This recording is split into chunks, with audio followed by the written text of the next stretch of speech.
2026. Hey, thank you for the gift. I appreciate it. Thank you for that. I appreciate it. Thank you. Thank you. Off rip on the first few seconds. Thank you. I didn't see that one coming. That's really cool. Thank you. Thank you.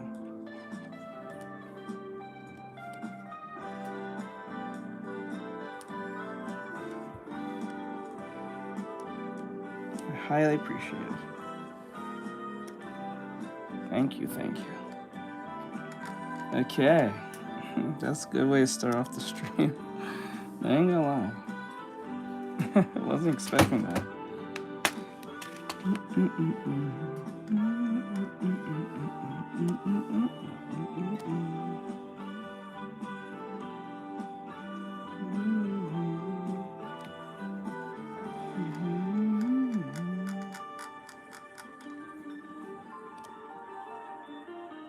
I feel like the hilt will break off from here. So we'll put it like that. That seems better. There we go. Okay, that's good.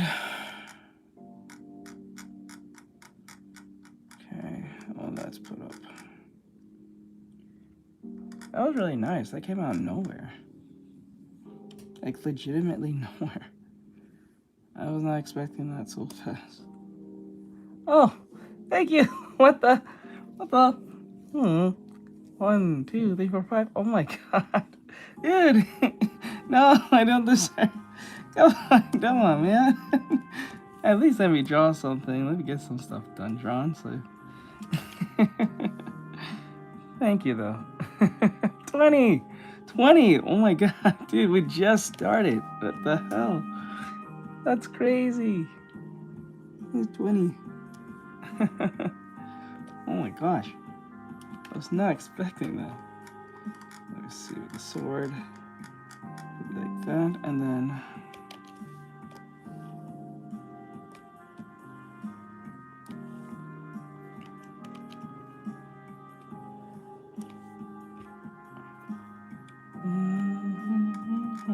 thank you, though.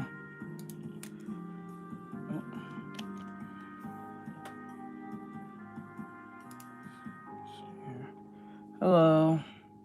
How goes it? Is this turned down? Yes, it is. Okay. And then we'll take that and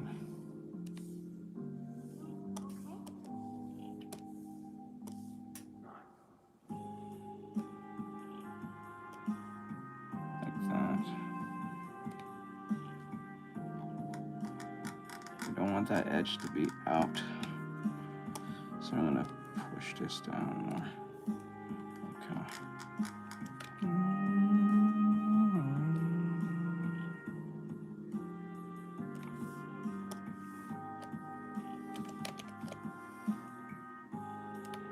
That and then like this. Okay, I think that's pretty close. Perfect, but I can make it as perfect as possible. Very cool.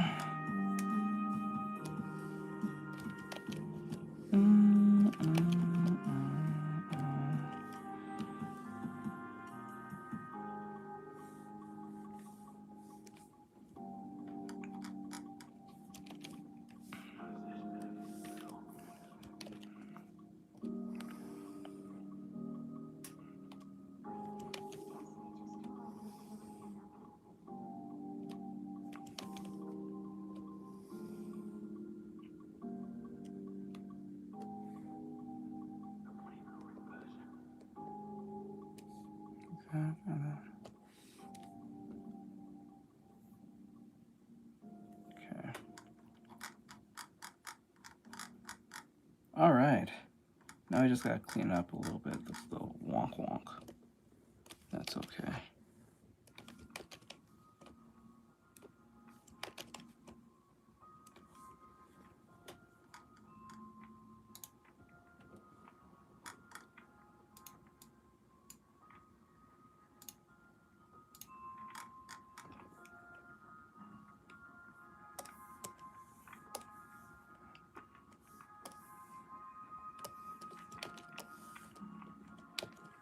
Hello, Dimomo. What's going on here?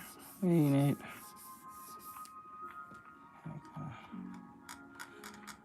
Put it like this.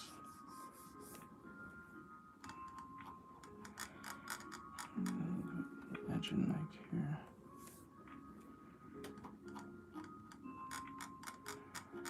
Okay. I'm gonna close this off about here.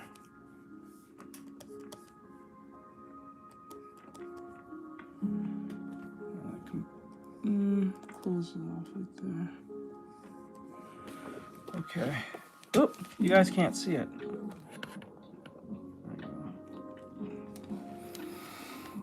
Okay, put this over here.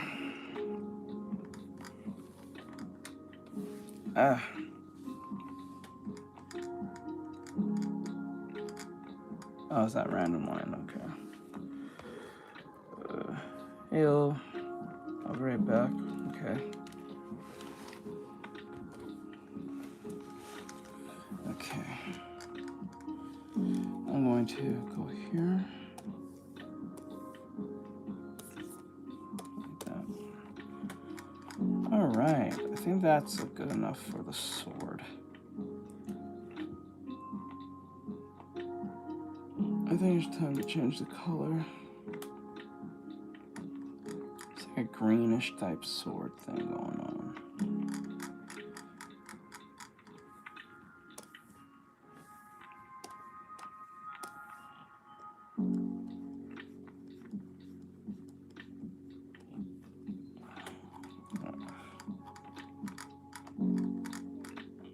Okay.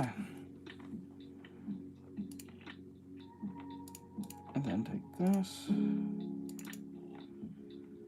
make it black, or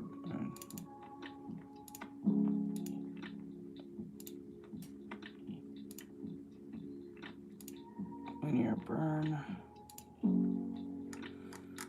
Okay. What are these? I don't know what those were. Why is it not reading you guys thing? Oh, I'm thinking of eating pineapple and drinking tea. Let's go. Weapon design is looking clean. Hopefully. Saying live has ended. Yee.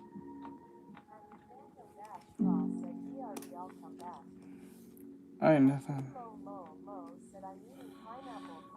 Pineapple. That's nice. Oh, some tea. Yeah, weapon design is looking pretty clean. It is. I gotta start putting some form on it in a bit. Actually, when I realize it now, I think the line is a little bit slant, but I can always fix that later. Just a pain.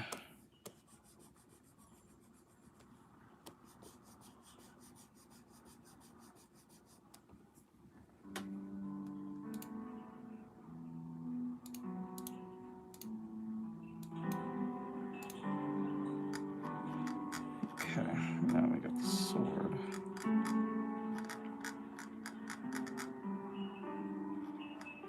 Okay, now what I'm gonna do, I'm gonna put this all here. And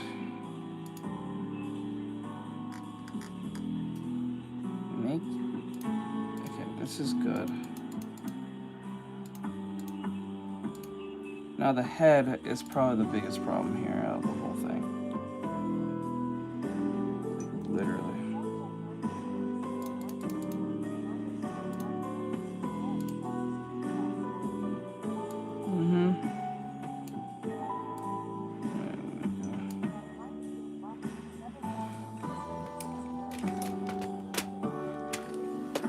Hey, what's up?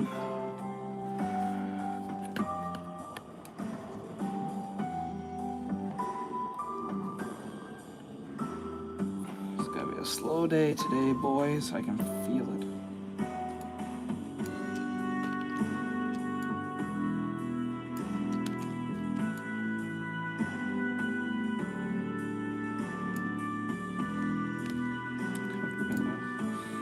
I have to change that a little bit.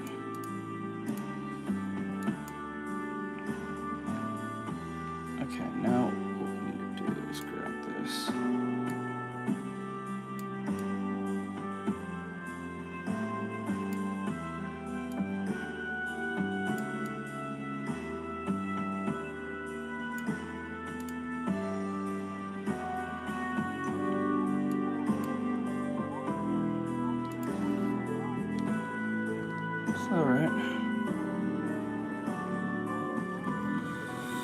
Yeah, I may have to redesign that again. It's not looking the way I want, so I may have to redesign it. I have to do that. But before I do that,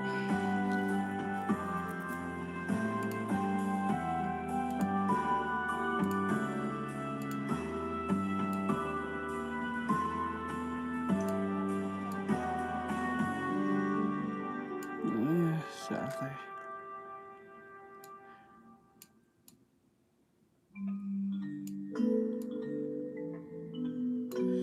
Okay, it's big enough, but it's not, it's too big, so for this scene, I can fix that.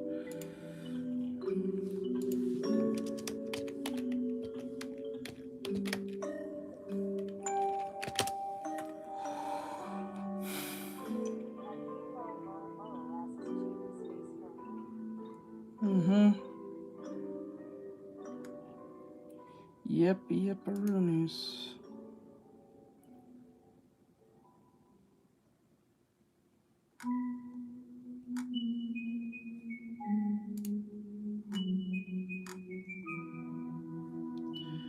Alright. Now, the issue is small.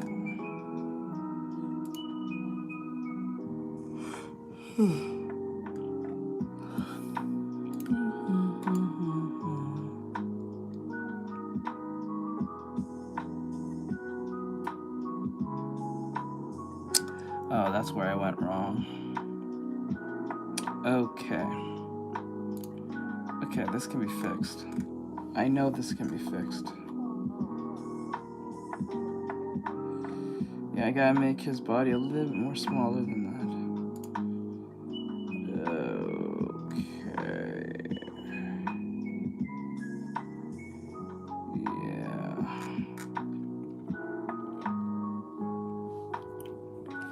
Okay.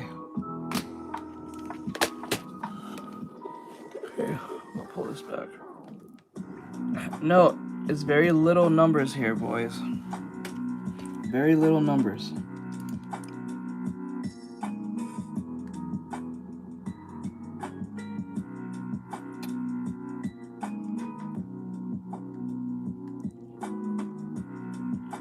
It's been about, like, what, 25 minutes?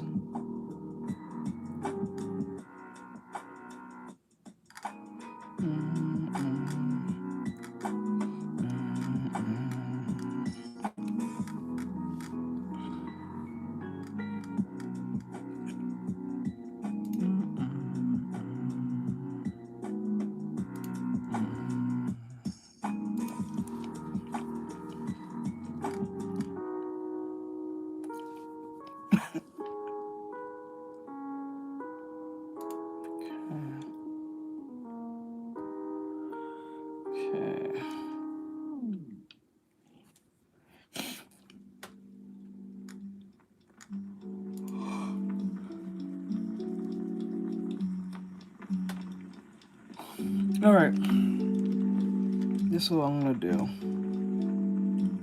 I'm going to, oh my eye, I'm going to take away the head, okay, and make the body small, that's what I can.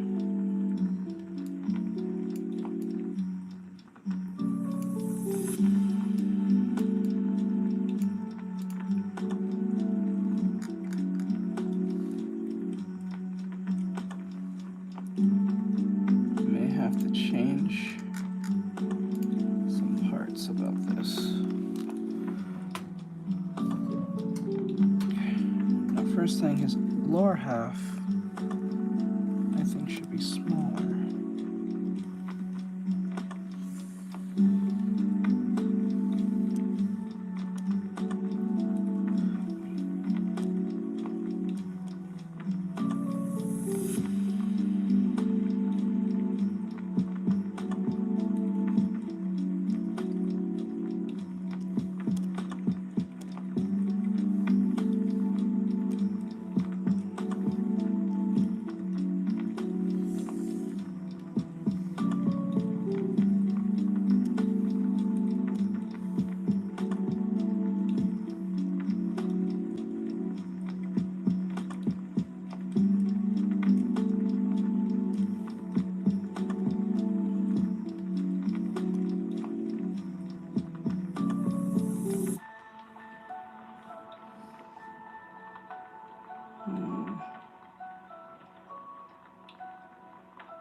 Just to make sure. The heads are usually really small, right? No, they're relatively normal size heads. So I'll big. Okay, so I'll purposely make the head big. Okay. So I'm gonna try this again. So I think the head was the biggest problem here.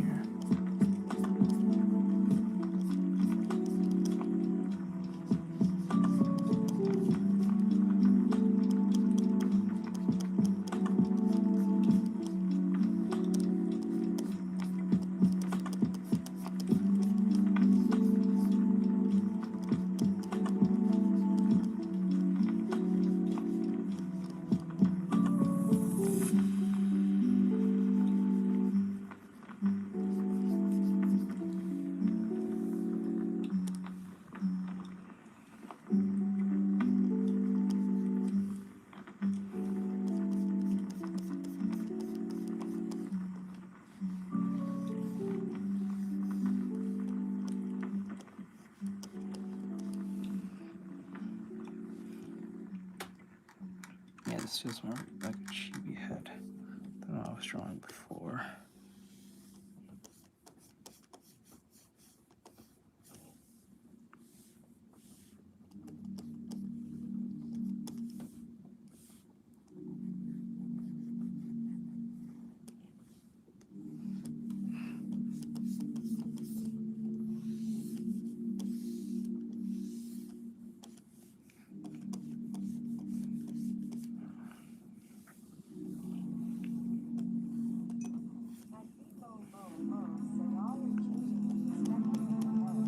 Yeah. It was not really working with the previous head. The previous head neck was broken the way I had it, so I said I'm gonna change it.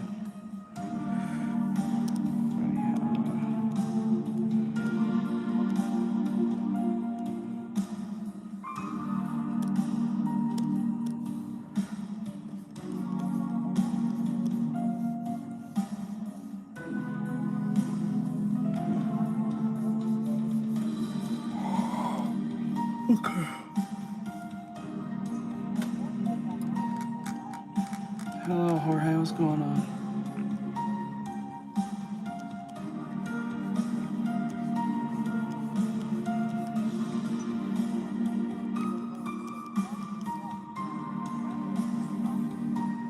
I was trying to force something that wasn't working.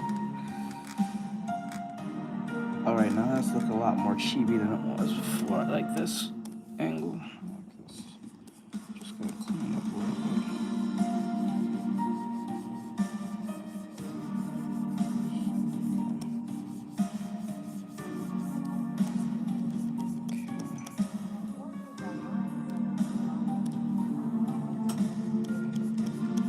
Yes, I am.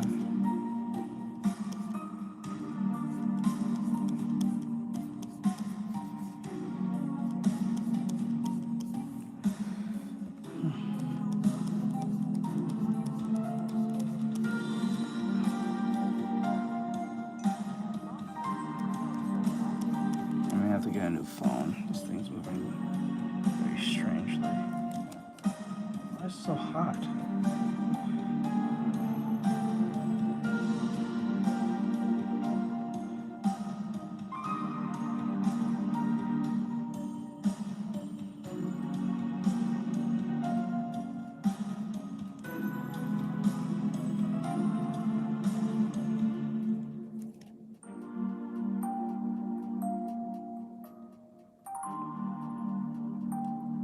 There you go. Oh, that was weird. Why is that happening like that?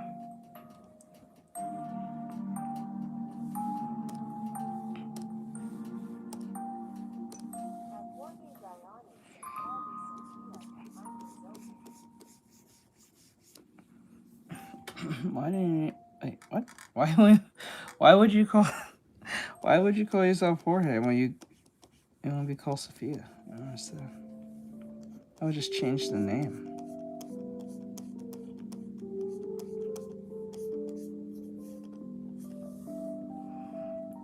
Just wondering.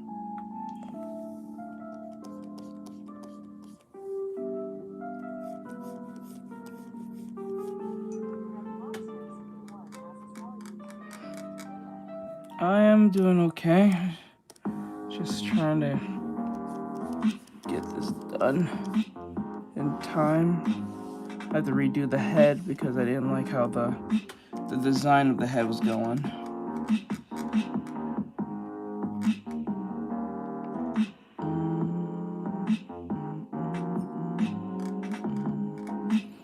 Okay, I think that's...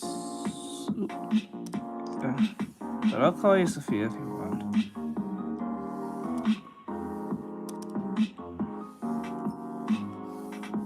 One of my favorite names anyway.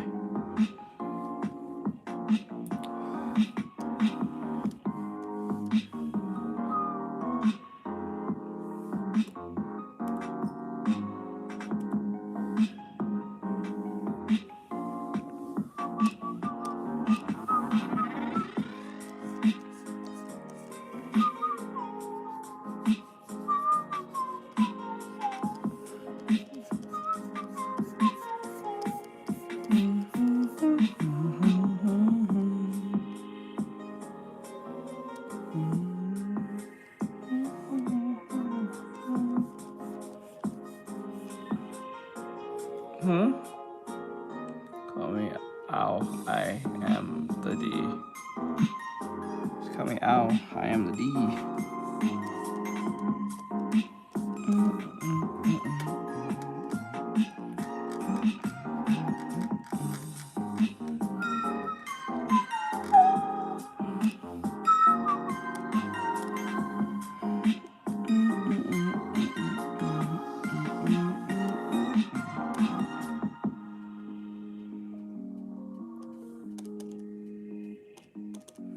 There we go. I think that looks good. Now we have the visor. Now we have that, we know what we're looking up, so we know our character is looking upwards. Make sure they're looking upwards. It's gonna be interesting because, like, since we want to make sure this is being followed for the head, so we know the visor is the perfect thing.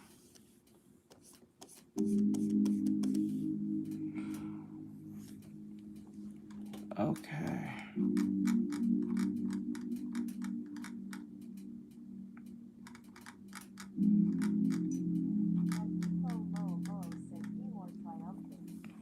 Yeah. Gonna clean this up a little bit more.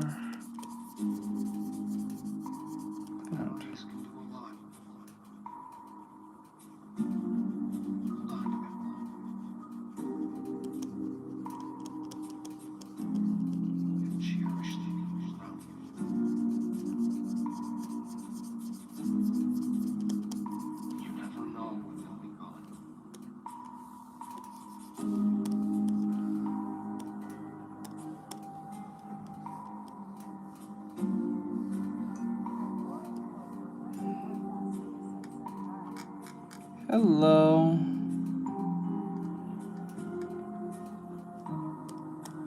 Hello, hello. The ears up here.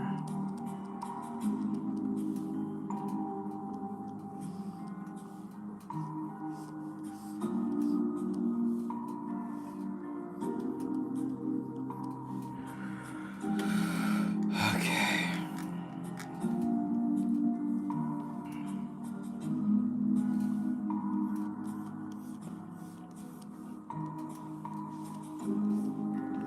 All right.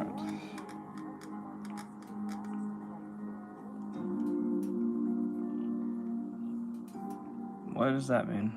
I know what that's supposed to mean. Is there some type of deeper meaning to that response?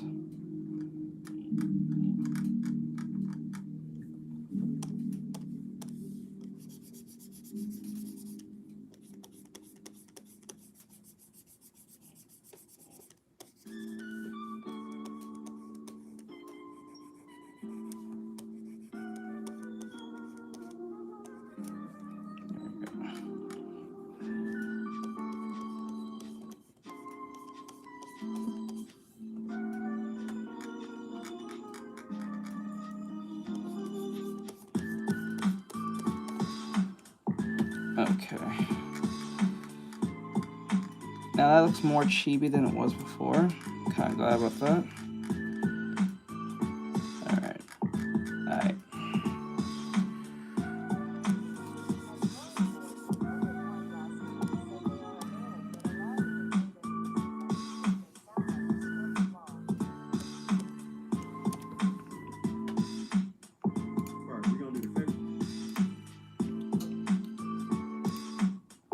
Hold on.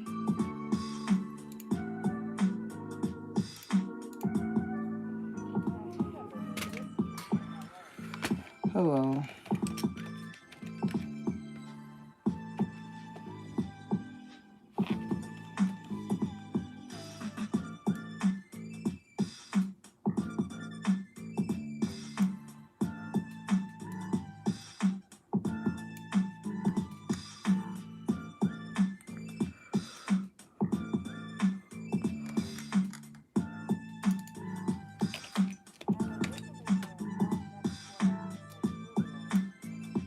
One second.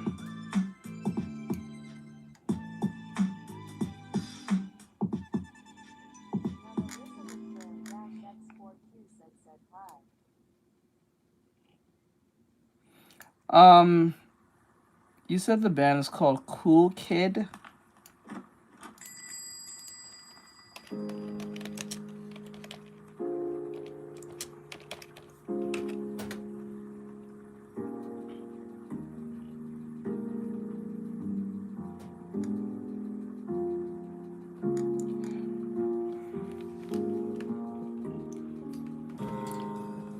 Please tell me one of their songs. I just want to see something real quick. I'm not listening to their songs, but I want to see something real quick. Hello, hello.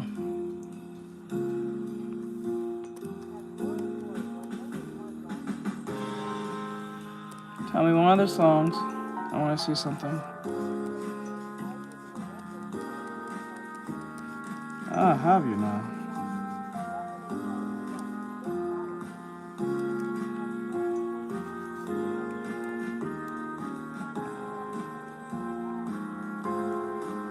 Hey, Izzy, how are you doing, hon? You doing okay?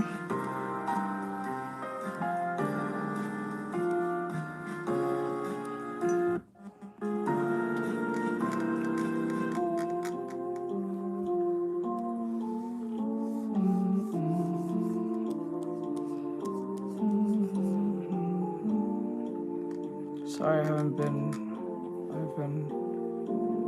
having a read a boo and a... Huh? A what boo?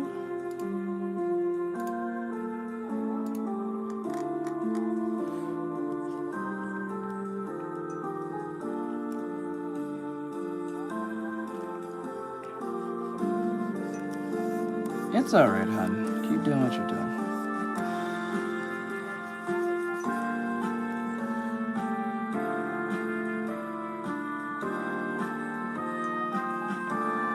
Hey, Mikey, what's going on? Also,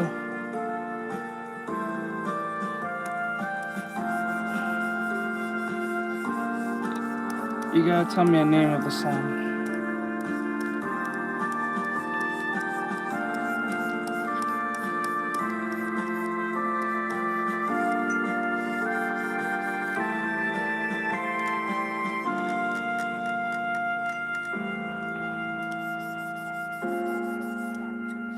I made a new one.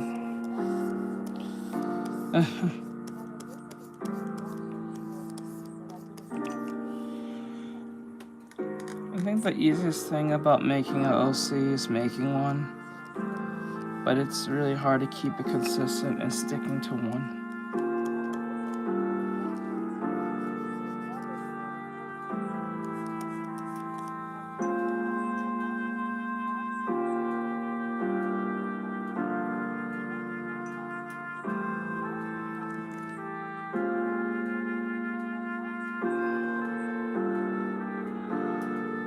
Inspired by Kiki's delivery service from Studio Ghibli. Mimi's delivery service, that's what it's called. Okay.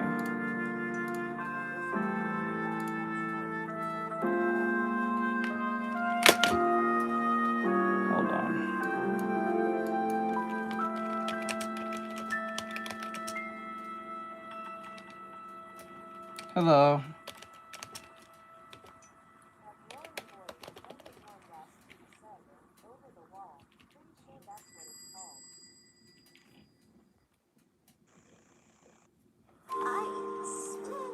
Understand about the adventures. Why even gone them at all? Well, You mean good kid, not cool kid. Well, That's what I think you're referring to. when we first arrived, Or I said, after a while, you start to realize that you really can't leave.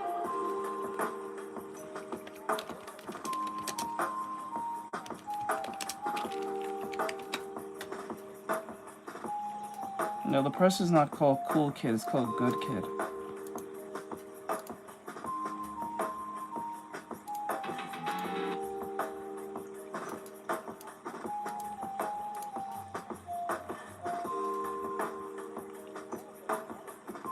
Oh, you gotta go rest, bud. Thank goodness this is all a dream. Right, Mommy? It's okay, hold on. I wanna check something.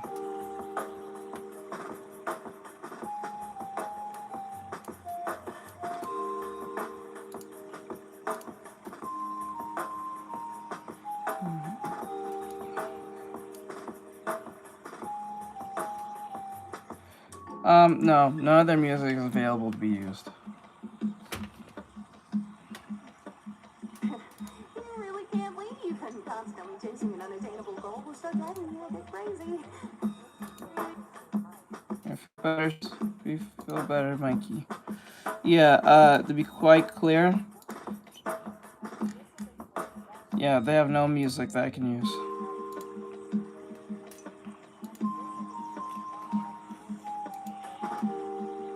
What? What about cheese? What about cheese? Thank goodness this is all a dream. The way I know that, just to let you know, so you don't think I'm bullshitting you. YouTube has this system now where if you're not totally sure if the music that you're using is free,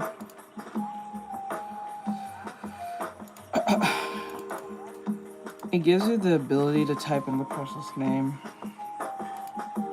You go here, the music section, and then you type in a person's name. Say, cool. Good kid, that was good. Good kid. And the person's name will pop up saying artist. Or you can put in their name and the song. And the songs that do come up. And then you click on the character, on the artist. When you click on this, it'll tell me this artist currently does not have any music available for licensing or revenue sharing. And not only that, if you want to know if the song is actually still available, it is actually available. You see this right here? When you see this, if it's grayed out, cut out, or whatever, that means it's not available for use.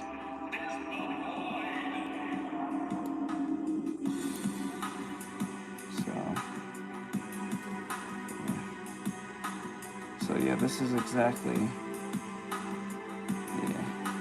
That's how I know that a lot of people come up in my stream and say, I got a bunch of music that you can listen to as free, and usually it's not true. Because they think it's free, or the person puts in their bio, it's free. Never believe that, because what they don't understand is that that might have been free for a time to promote their music, but sometimes they forget or just totally don't want to bother to tell their viewers that it's not free anymore. So it just sits there saying it's free, and then when you use it in your stream, you get a copyright strike. You're like, what the fuck?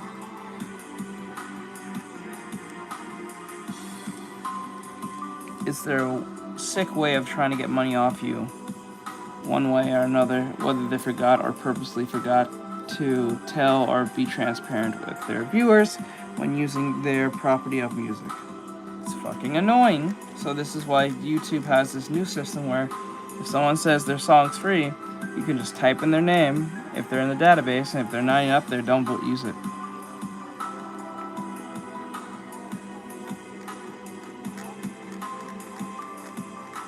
I can see that. Yeah. It's annoying. That's why I don't trust people when they tell me, oh, the music's free anymore. I don't trust them. In most cases, I don't think people come here being, like, vicious about it. I think they just don't understand, or they just believe it's free because they say it's free and they left it on free. So they're ignorantly telling me without realizing or knowing. So it's not their fault, to be honest with you. It's the artist's fault for me saying it's free and not changing it. Or somehow forgetting. Which I don't know how they would. Especially if they're not all that popular to begin with a giant catalog of shit. I feel like the head should be straighter.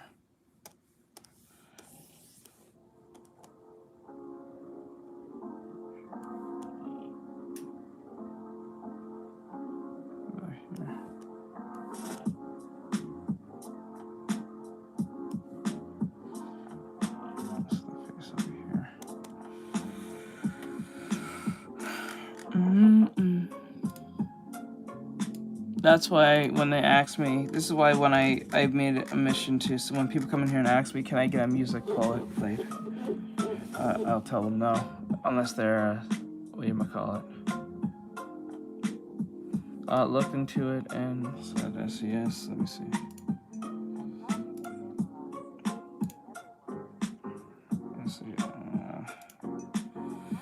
I looked into an SES and but you sign up with them. Yeah, I know, I signed up with them a long time ago. I just get very lazy to, because whenever you use their music, you have to put in the, you have to put all the credentials in the description, and then it becomes a giant mess, so I don't even bother anymore.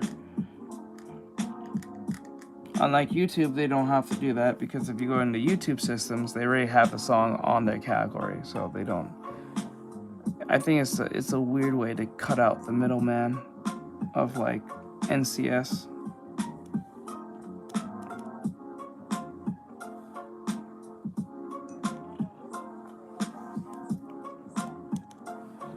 Hey Elizabeth, what's going on? How are you?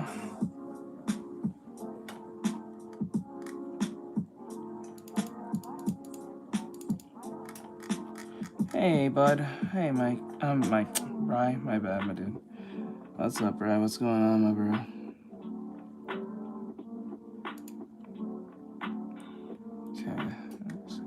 Okay, we're gonna fix the helmet now.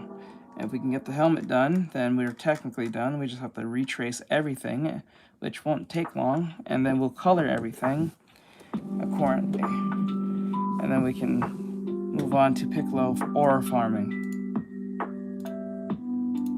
And then we can work on the Gachikuta animatic, or the whatchamacallit.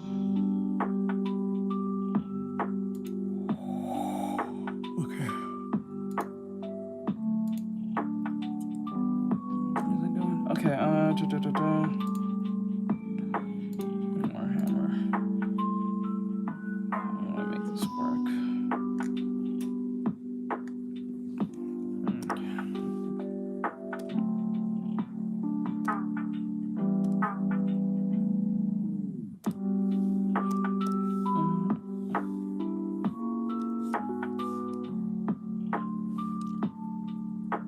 If it's curved, so should it be curved like this? So it's gotta be anime. Hello. Hey Lyrics, what's going on? What you been doing? What you been up to, my Bri? What you been up to, my dude? I know Mikey's getting sick, and I think he injured his core. I think too much sit-ups, or probably the elliptical thing at the gym probably made him stomach sore.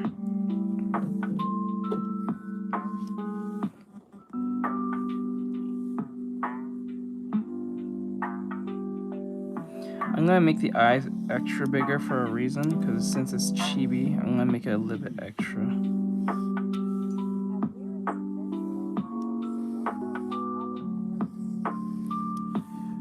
he'll be fine. He's a tough cookie. He'll feel better. Mikey's a tough cookie.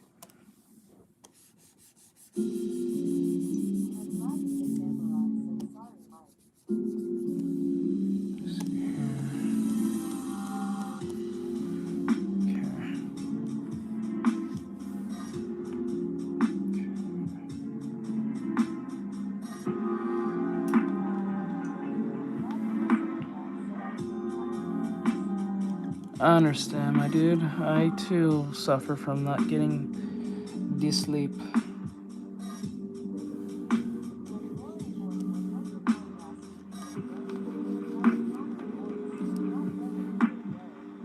I don't think it's weird. I get a lot. I get a mix of things. I get you sound like a girl. I get you sound like Deku. I get you sound like an anime character. I get you sound like 17. I get everything. You sound super young. Oh, bro, me and you've been on the same.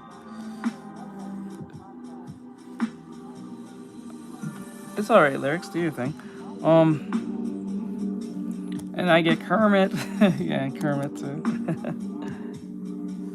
Alright, do your thing, lyrics. But yeah, I got a bunch of things.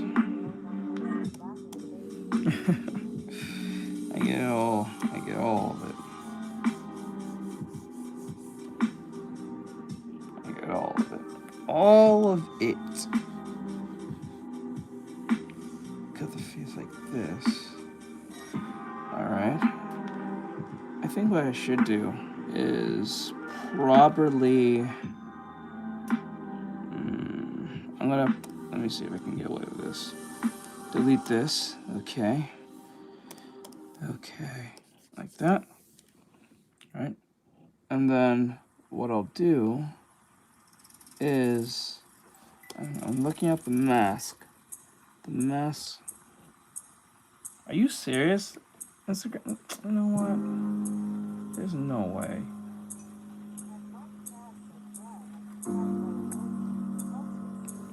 I think my sister uses that, melatonin. I think. I don't think it's dangerous to use. I think it helps with sleep. I think they usually like. I don't think it is a sleeping pill, but it's like a thing that helps you go to sleep. I don't think it's considered as such, but I could be wrong.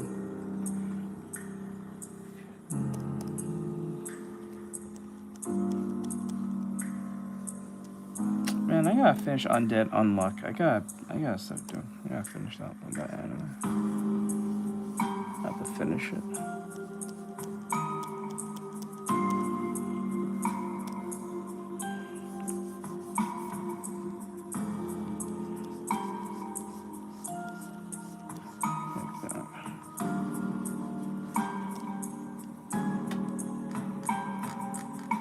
I noticed that a lot of animes are jumping on that trend, what One Piece is doing.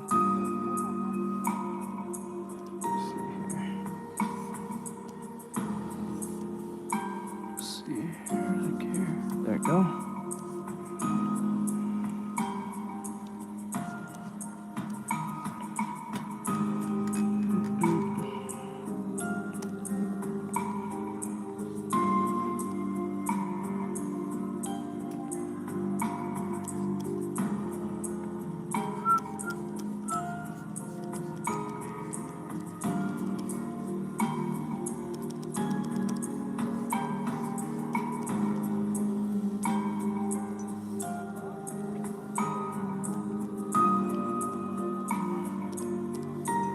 Yes, I have.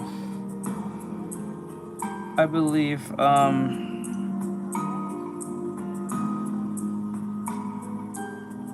think this new season is coming soon.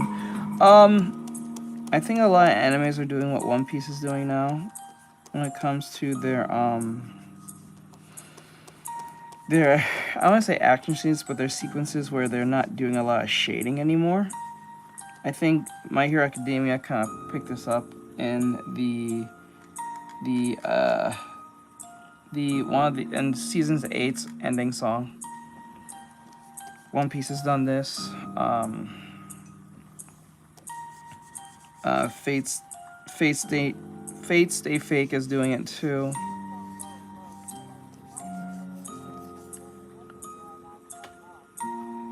Oh yeah, you gotta keep up, bro. Gotta keep up. Well, since the show's over, you'll eventually keep up. You'll eventually catch up. But and I think what's the other anime that the Sentenced to Be Hero is also doing it too? If you notice that the art styles are it's not the art styles, but the shading, the lack of shading. And they say it's a method that they use to save time. They do it to save time. And I think it's a good idea. Especially when there's like action sequences, no one's really paying attention too much on the shading. I think it cuts time.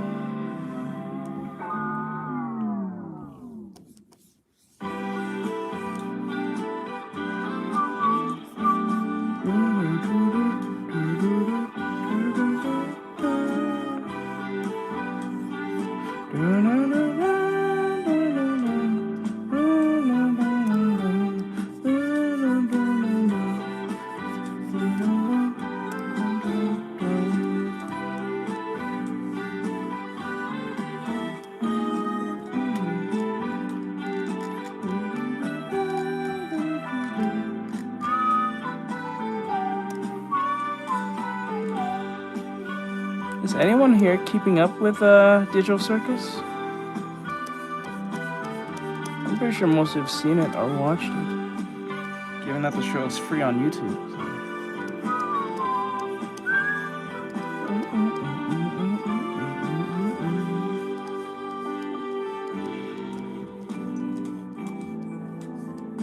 Okay. I believe Bri was. I had no doubt that Bri was. I have no doubt. No doubt, no doubt. My boy Bri is always on that.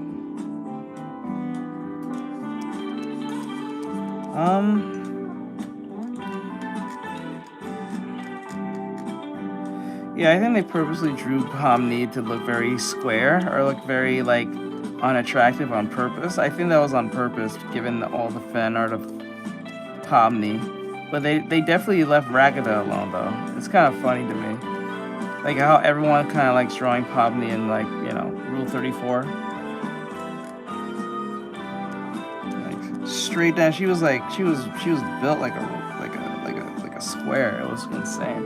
Like it was on purpose, cause like they knew they was doing a beach scene. They was like, we're doing a beach scene, but we're not gonna make Pomni any more attractive than that the fan base already makes her. So we're gonna make her look plain as fuck.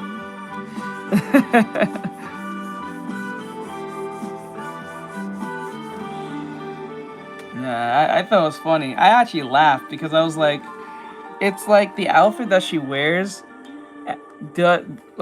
gives her justice, because it gives you like some form of hip to a degree. But when you see her outside of her outfit, just like, oh shit. It's like, oh my god. Yeah. I'm like, you are built.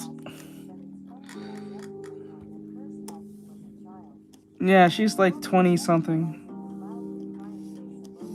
Yeah, she was like 20 something. No, actually, no, it was way before. They said it was already established that she was adult. They just never specified how old of adult she was.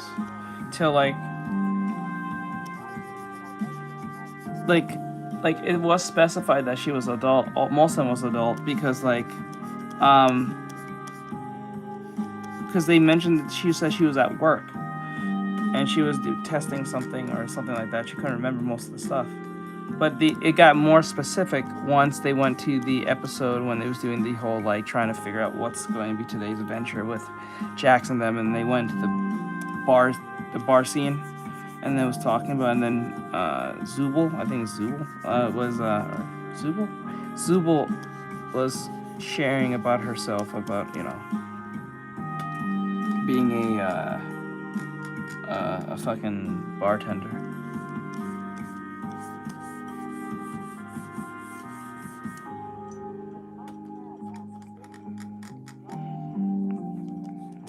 Yeah, she's like 23, 24 or something. She's in her early 20s. She's in her 20s. I think early to mid 20s, but I believe she's in her early 20s. She's like 23, 24 or some shit. I already knew she was a grown woman way before they even when they met. Like, this is a grown woman. This is not a teenager. There's no way. And the way she thinks. And how they all interact.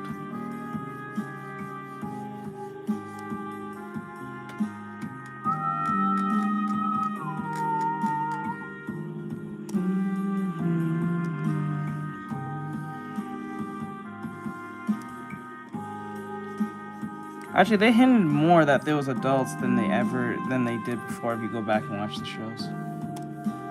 They just didn't outright say it to that episode.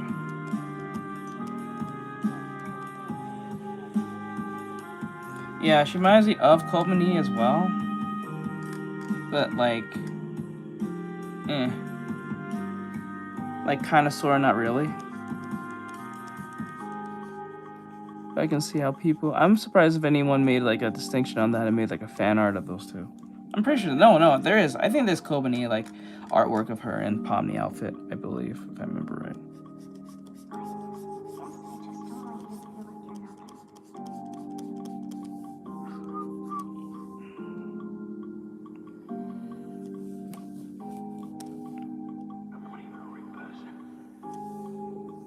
But I was like, yeah, they purposely made her square on purpose. I'm like, that's on purpose. You can't tell me that was not on purpose.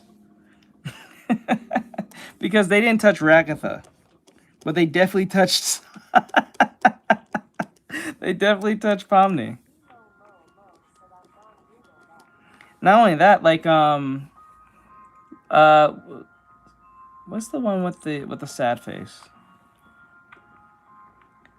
They even gave that one hips in its own right, in its own way. I forgot the character's name with the sad face. But because she's kind of like invisible, you can kind of see she got some hips. They purposely did that. I don't remember if they actually put Zubul in any swimwear. I don't remember if they did.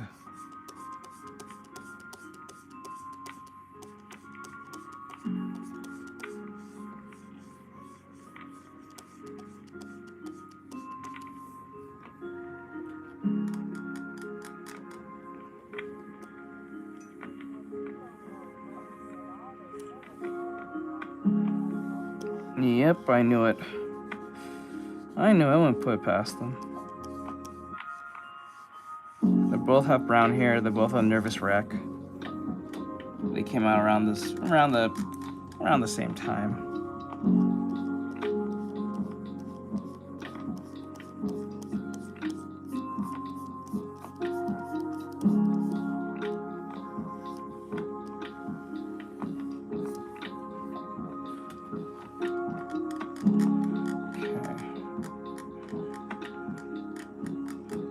The eye curve, but I don't know if I should make it like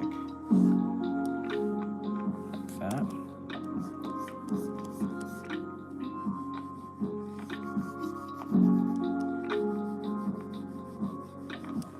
Like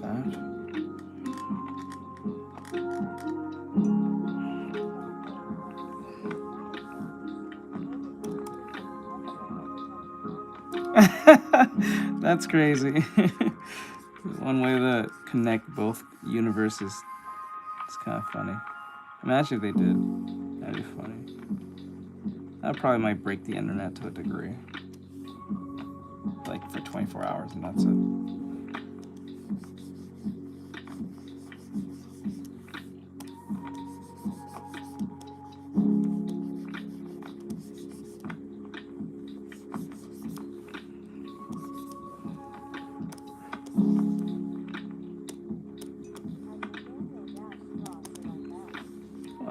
What's up, Nate? What's going on, dude?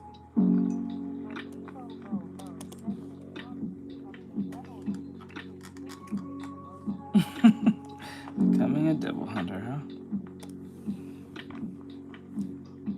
I like how I kind of like that with Chainsaw Man, where you can like watch, like if you watch the show or even read the manga. Well, maybe I don't know how the manga is like constructed. Pretty sure it's all the same, but like it's kind of funny how you can meet a character that's part of like the Devil Hunter Association, and then 1 minute they're kind of like interesting and cool and have these cool designs, and the next thing you know, you see them only one time and they might get their head chopped off, like almost instantly. Like in the Rize arc, where you've met that one dude at the association that they was working at, and then she comes to the place and then she kind of fucks up everybody and kills everyone there. And then they all look like they could have been like main cast characters with their own backstories and stuff. And I think that's the funniest draw about that.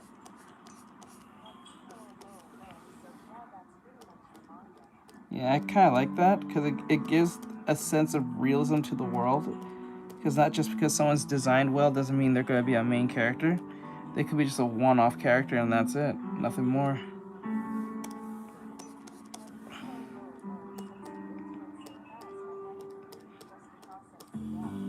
That too, like I had that feeling, like I had that moment too. I had to not really technically rewatch the thing, but like rewatch certain moments because like I like details when it comes to like when they do that.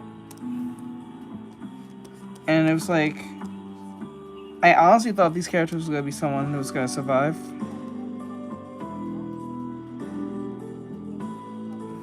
Yeah, kind of like that. You didn't really expect it. It's kind of crazy.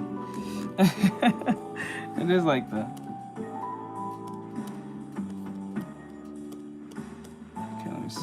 Grab this. I don't know if this is gonna work, but we'll see.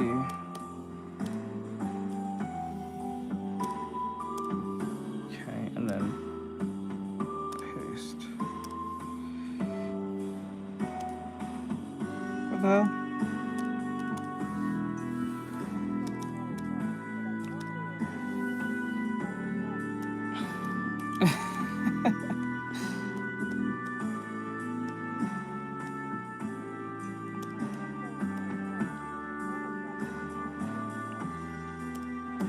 Yeah.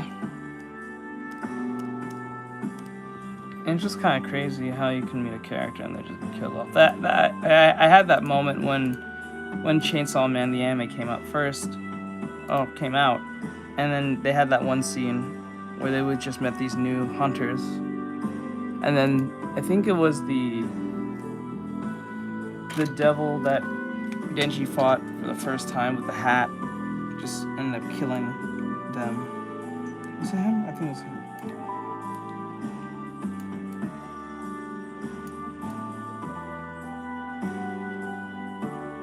Wait, what? Random fact: Sigma and Phantom Tax. Has been. You mean changed their dick?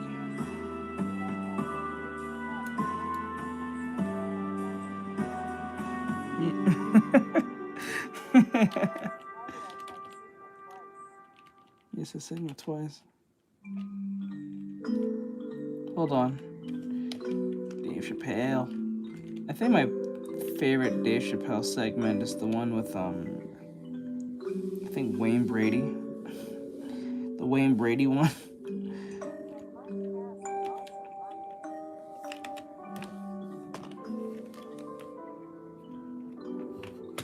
Yeah, that shit was funny back in the day. I gotta push that up a little bit more.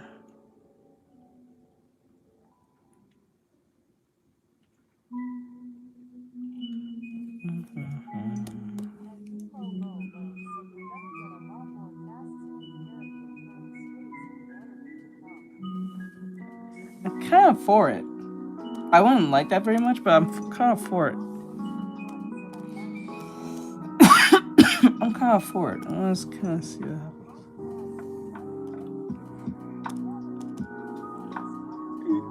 Yep.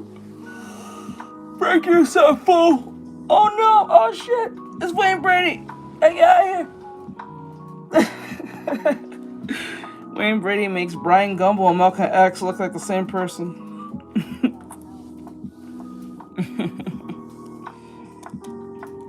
So that's crazy. Don't spoil it. I don't know what happened to her.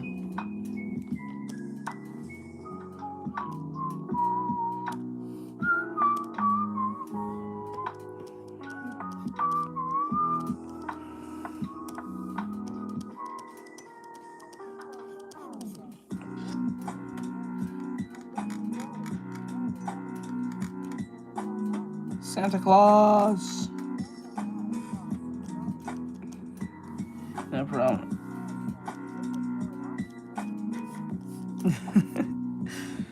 He said Wayne Brady makes Ryan Gumble and Michael X look like the same person. I was like, you know what? Just, like, oh my god.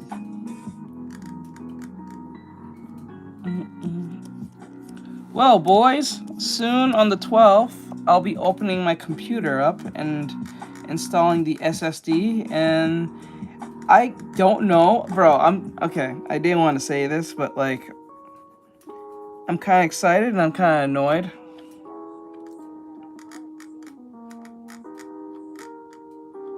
Praying astronaut, I seen that picture with the praying astronauts and the upside down, like, body parts of the astronauts. That's the only thing I know, but I don't know what that means.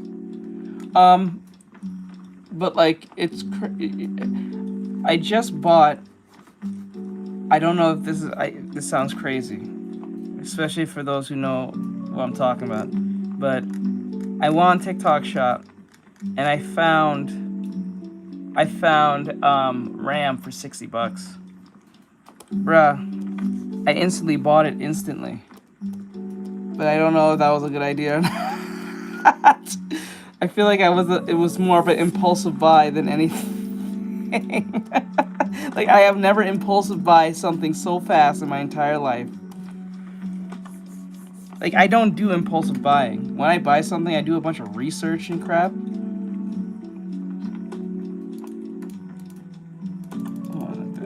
But like, inside me, I just like, buy it, get it.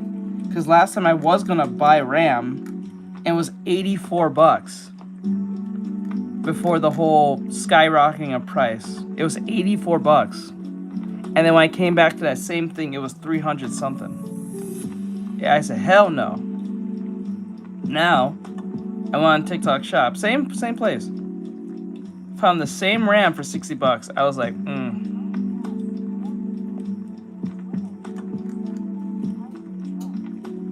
Jesus.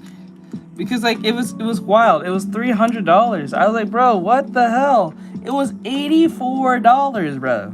Like, I get the whole price hike thing because of like the AI and, you know, tech companies are buying everything up and stuff and demand and blah blah blah.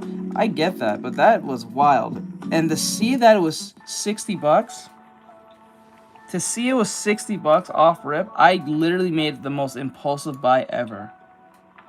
It was wild. I didn't even move so fast to buy something on my credit card so fast.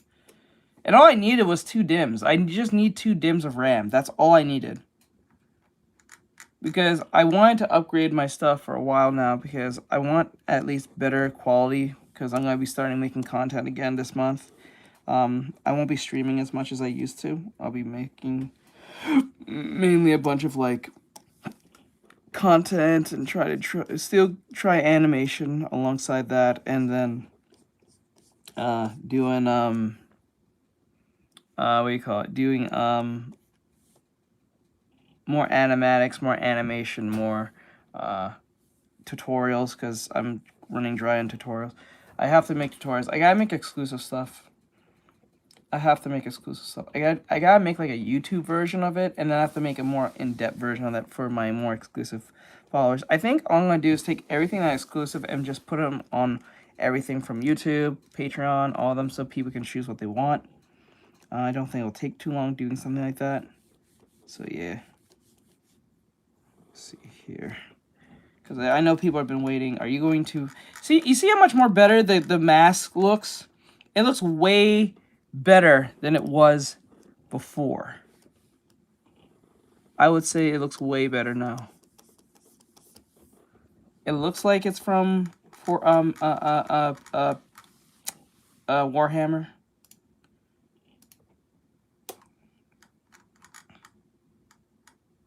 think it's a little too big, probably. I don't know. Let's see. Let's grab this. A bit too big, if you ask me. Yes.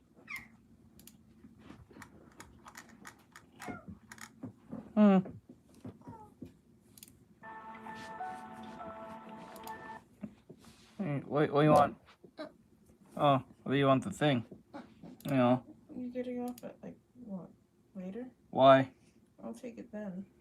What's later? Whenever you get off. Whenever you get off. Oh, it will have to. We will cut this off. We will have to cut off the mask. That's what's gonna happen because, like, based on the angle here. So it's like here on So bad, I better sleep on the floor than actually in my own bed. And Mike Cass said I said hi. Mikey says hi. Yeah, that's gonna be like that. It's gonna be cut off like that. Quite close. Nathaniel Dash Draw said I say that what happened in digital art a lot I hear. And Nathaniel Dash Draw said hi. Yeah, she says hi. Let's see what this looks like.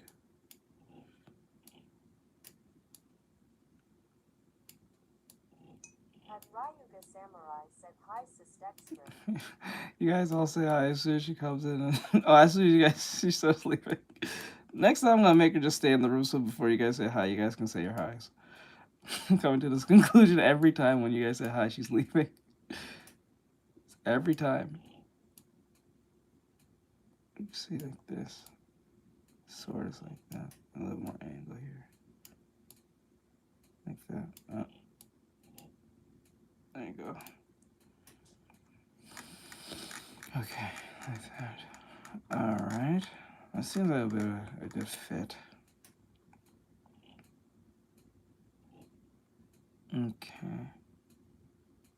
Probably solved me a lot of problems. Oh, and then cut off this head here. Okay, and then like this. That, and bam. Right.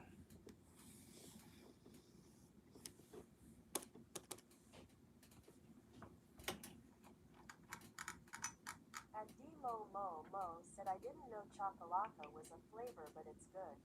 Chocolaka? Chocolaka? Oh, she's making me hungry. Okay, let's listen to some stuff because I know music's kind of like mad right now. What's Jones? Don't listen to Jones. Okay, the kid. Nope, don't want that tape. Okay.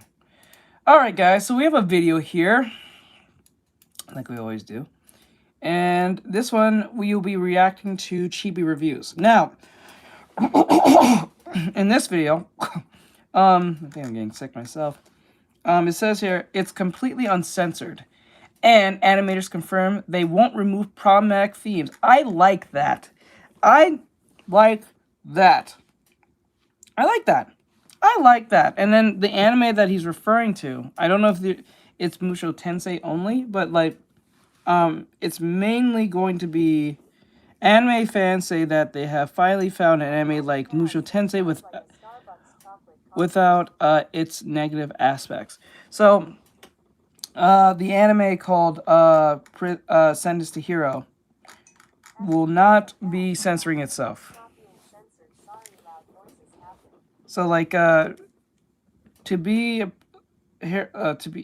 Send Us to be a Hero will not be censored whatsoever. So, if it has anything problematic, it will not be censored. It will totally be raw, uncut, and awesome. I love that. I love the fact that they are going down that route. That sounds awesome. I'm so happy about that. So I'm going to enjoy every second of this. I knew the show was different from the rest, and I knew this was going to be one of those hit shows that people won't stop talking about. They're going to bitch about, cry, piss, and moan, but they're going to appreciate it in the long run. So let's see where this goes. Percy's unhinged memes, rated highly for its first episode, and accusations of censorship. Even out yet. Like, we're still waiting for episode 2 to air, and there's already this much conversation, this much controversy around this series. You know for a fact this series is doing something right. So let's just get right into this. So first off, maybe racism in some form, discrimination, sexism, everything, any type of form of ism that you can probably think of, or possibility of that ism being put into that particular show, that is. So yes, from the sexual panty shots all the way to your racism, everything under the sun. That what makes a world seem realistic to a degree. Now, I doubt there's gonna have panty shots. I'm not saying that they're gonna have that, but mostly it's gonna be more social aspects. Like let's use an example. I'll use like wait, what's that anime called? Oh my god, what is it called? Goblin Slayer. Goblin Slayer is one. Off rip, the first episode is very shocking at the very first, 5 minutes. But mostly if you listen to most of the dialogue that happens in like Goblin Slayer, especially is between the party that you're in the show with our main character, you can hear the blatant racism towards each other in some shape or form. Yeah, you go. If you watch the first episode, nothing crazy happens. There's a bunch of action and, just, slow world building of what's going on. But, like, it's only episode 1, and I think it's, like, 56 minutes. I think it's about an hour long, almost. But I think it's just 2 episodes in one. That's what they do. So, it's everything. So, if you listen closely to, like, see, like, you, Brian knows. So, if you listen closely to, like, Demon Slayer, like, when they talk to each other, they refer to each other's race or their gender or their occupation, and then they criticize each other based on those certain aspects of each other, whether in a joking manner or even an offensive manner. That was a realistic take back in the day when I was growing up. Like, especially if you was from the 80s, 90s, or 70s. If you was a certain demographic of person, whether it was you're white, Asian, black, whatever case may be, mixed race, it doesn't matter. You always had some form of discrimination that was happening against you one way or another. And that was realistic because everyone didn't just discriminate against one person. They discriminated amongst everybody. So there was a equal footing on everyone. So like, for instance, like you could be a black person having being discriminated by a white person. And that same black person could discriminate against that white person. It was kind of on the same. And then like men do this a lot with each other, especially as friends. Especially the elf girl and the dwarf guy, yeah. yes. If you listen closely, you'll be like, damn. Like, you can't, like, the way they're constructed and the way they talk, you could not talk in work. You could not talk like you could have talked like that back in work in the 90s, 80s. Not overtly, but you can actually talk like that when you was at work, no matter what was the job. But since everything has become extremely censored and extremely sensitive, you have to watch virtually just being nice is being could be a problem. So like it's like that. So like watching, that's why people probably enjoy, I would say this is why people enjoy anime and especially like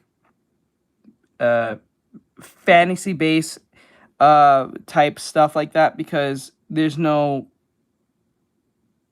worry about you being considered a certain istrophobe, right? So let's use Frieren is a perfect example of this, because a lot of people was bitching and moaning how Frieren was being towards the demons, but her experience with the demons was justified because of what she knew about the demons. But because people like to project and bring it into real life, they said the way she was acting towards the demons was like, I think it was like a I'm not trying to make this connection, but people was bitching and moaning that because she was saying, oh, the demons are liars, they are known to lie, X, Y, and Z. So no, there is. It's just not overtly as that compared to like Frieren. Because remember, what made Goblin Slayer go on the map was not even the killing of the goblins. It was the first 5 minutes of the first episode. That was literally what it was. And then you started realizing there was a pattern with the goblins when it comes to females. Because people are lack God. That's why. That's usually why. You'd be surprised. You'd be very surprised. And then they tried to associate to real world issues, saying like, "Oh, you're saying that these people are probably a certain demographic, like the tiny hats per se. You're calling them demons, X, Y, and Z, like how they used to like. Okay, so super like radical liberals will do this. They'll associate certain demographics of like character traits of like of classes to certain to real life demographics. So they said the reason why goblins, or I would say orcs, are depicted to represent black people or something. I'm like, wow, you really made that distinction, that you saw a big giant tusk face man and said, that looks like my African American over there. Doesn't he look great? Ain't he the greatest? I'm like, that's evil. There was also like racist people who saying this as well, honestly weird. Yeah, they say this all the time. So it's like, it's funny. It's funny. So like that's the issue. I don't have no issue when they show or depict these things like slavery and all that stuff in these shows, because those are things that happened, or those are things that are depicted to happen, or human nature is just horrible. You know what I'm saying? It doesn't have to actually deal with anything real worldish, but that's just the horrible things about humans. You have great tusk. Yeah, that's where you start realizing who's the true racist in the room. It's like, oh, okay. You're making a distinction of something that no one ever made a distinction towards. But because you feel like that's the idea, you're actually low-key projecting in how you see a certain demographic of people. I see where this is going. That's kind of evil. But yeah, they actually sat there and people was defending the demons, which they were actually evil, because they said it was in their nature to lie. And they even give a whole backstory how demons became like more ingrained in human society, or try to ingrain with humans. But, you know, you always have some form of apologist.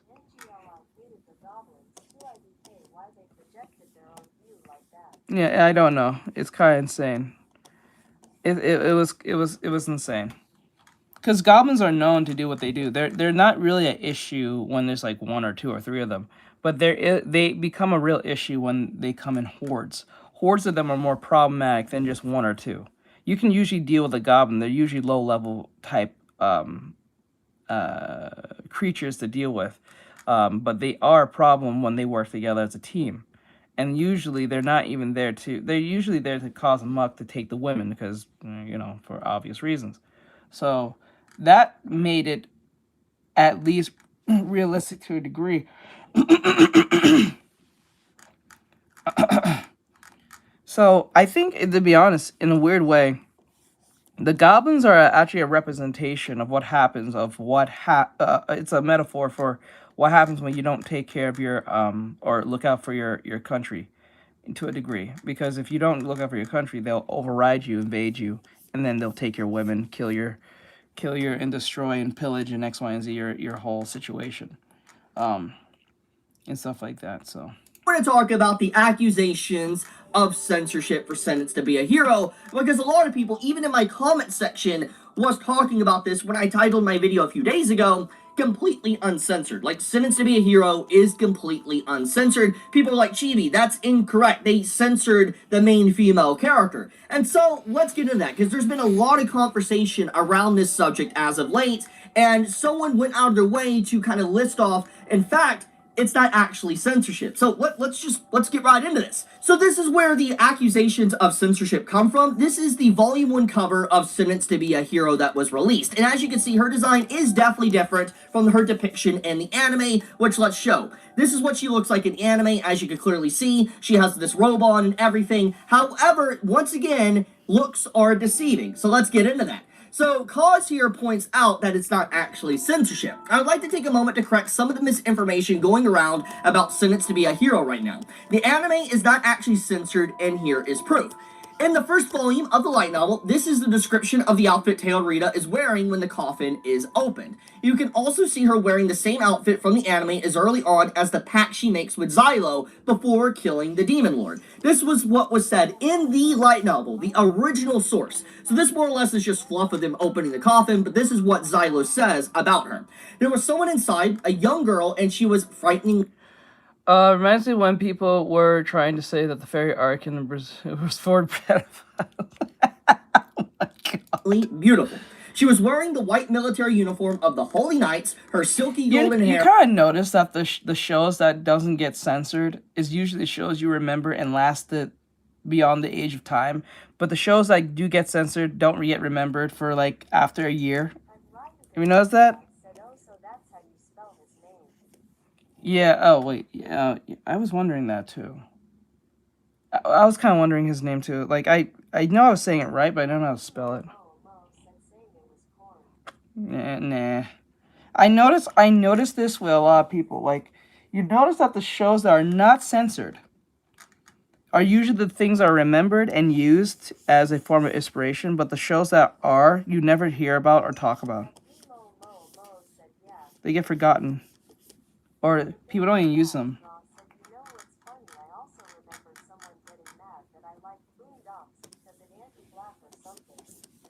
I don't think it's anti-black. I think it's satire within a message in a message. Like, if anything, Boondocks was a warning to the black community on how people depict or see black people to a degree. And Huey is literally, like, Huey, specifically Huey, was the idea of what black people could be or should strive to be more towards. But, like, the problem with this is that because Huey is depicted as, like, oh, you're just ruining our fun, you know what I'm saying, and not heeding what he was doing. Like, he's the depiction of, like, Malcolm X and Martin Luther King to a degree, right? That's his literal thing, and I think some other civil rights leader. And the point of Huey's, like, existence is to be, yeah, Huey specifically is the metaphor of the was it the canary in the coal mine to black people, specifically the black community. But because it was in satire, it will not be taken too seriously, but it was a warning. Now those things that was mentioned in Boondocks is coming to fruition. So, like, it was a warning, especially towards the whole thing with the BET thing.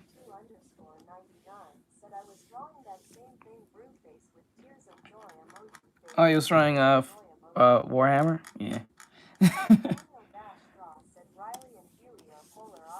Yeah, they're polar opposites, but, like, the reason why they did that, and this is how I feel like, based on the author, what he really wanted to depict, on that the hoodman culture, the hood mentality is a very destructive and not, it doesn't help black people at all, but because it's so ingrained into that particular culture, it's hard to, like, not want to, but have them to, like, separate from it. Because whenever you try to separate from that particular demographic or try to show that demographic's not the way to go, you are considered or met with some form of self-hatred, or you hate yourself, or you hate a certain group of people or something. No, because I remember I saw a video, I think I have it, where a black guy said somewhere around the lines, he said, am I racist against my own people when I don't want to hang out with a certain demographic of my own people?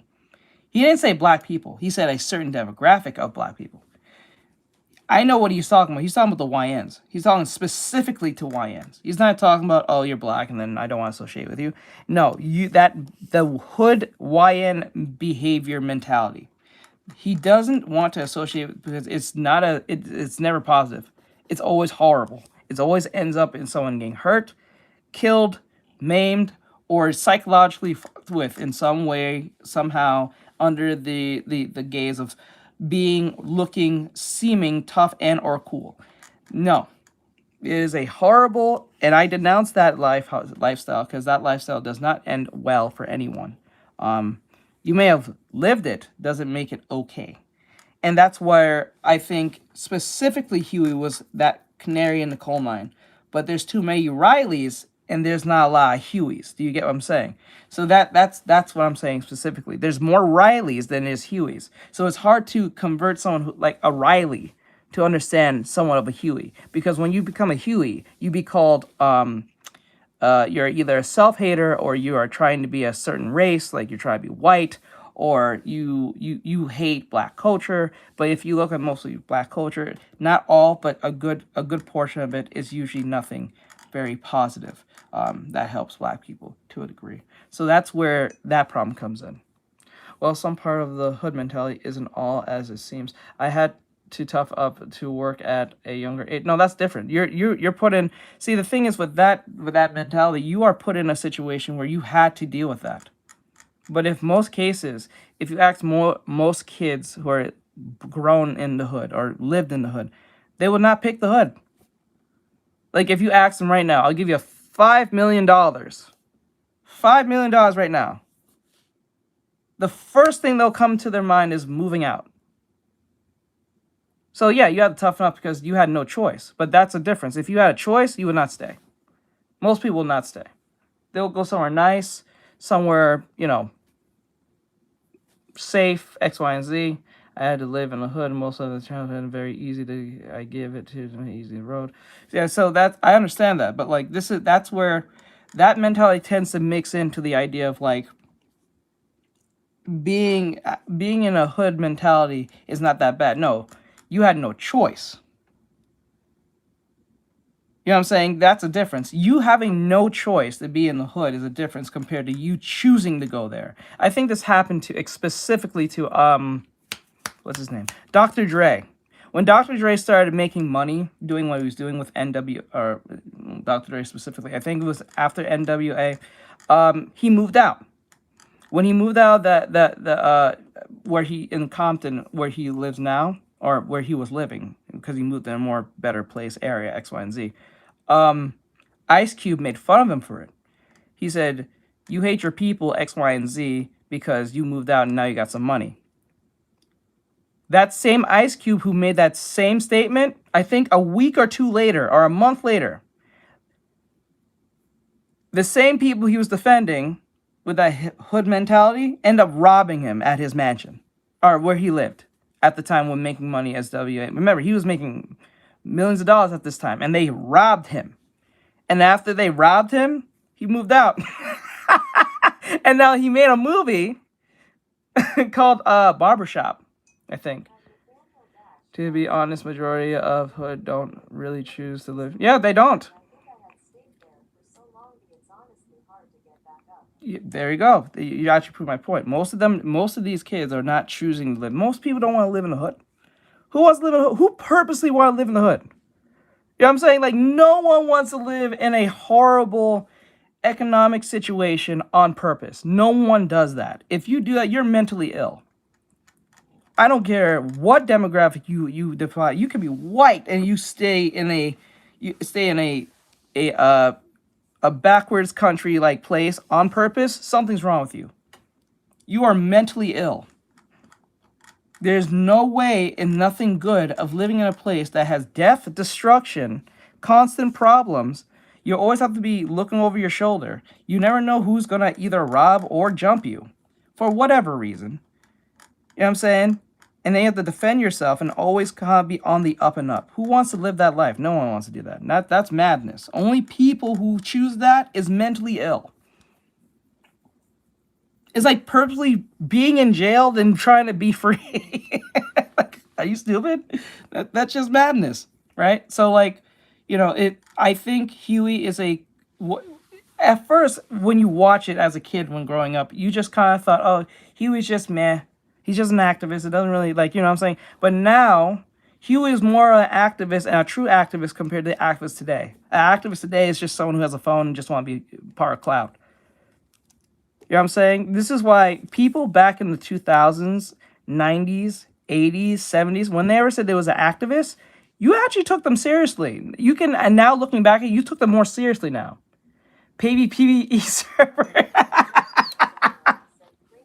Oh my god, let's go. So like it's like that, right? So Had Nathaniel Straw said Chewie was like actual woke. yeah, he was the real woke. He was a true before liberals took that term and just fuck that. But like the term woke back in the day wasn't what we see it now. Woke back in the day was just being self-aware of your surroundings, be mindful, be conscious of X, Y, and Z, right? Now that is just taken as a term to say a bunch of gender ideology, LGBT, androgynous, kumbaya. We all have to be seen. I need to be seen. I need to be represented all day, every second. And then you look at like Disney movies, you look at Doctor Who, you look at every show.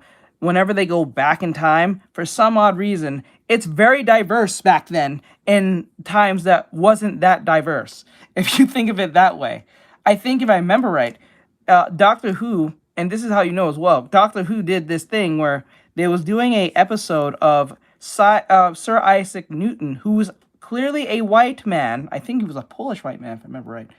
But they replaced his character with a Indian, a literal Indian man, not a Native American, a straight up Indian man, as playing as Sir Isaac Newton. So that's the thing, and you know it was hijacked by radical liberals, and you know. So it is what it is. And Snow White's skin made me think she was from the north. And if you look at the Holy Knights, for instance, this is like her robe in the manga. You can see how she's wearing it. This is a Holy Knight. You can see she has like the same neck guard design and everything. It definitely looks very Holy Knight looking. You can definitely see the outfit is very similar, which makes sense for a goddess to wear something similar to the Order of Holy Knights within its verse. Now, I know people are going to say, but Chibi, this is the manga design. This isn't the light novel design. Obviously, the manga could be censoring it too. Well, I have evidence to prove that they are actually not censoring with the anime. Those areas do need help, like generally the amount of underfunded crap there was ridiculous. My mother said if she couldn't afford it to have me, I might have literally been on the streets. Well, you know, this is the thing.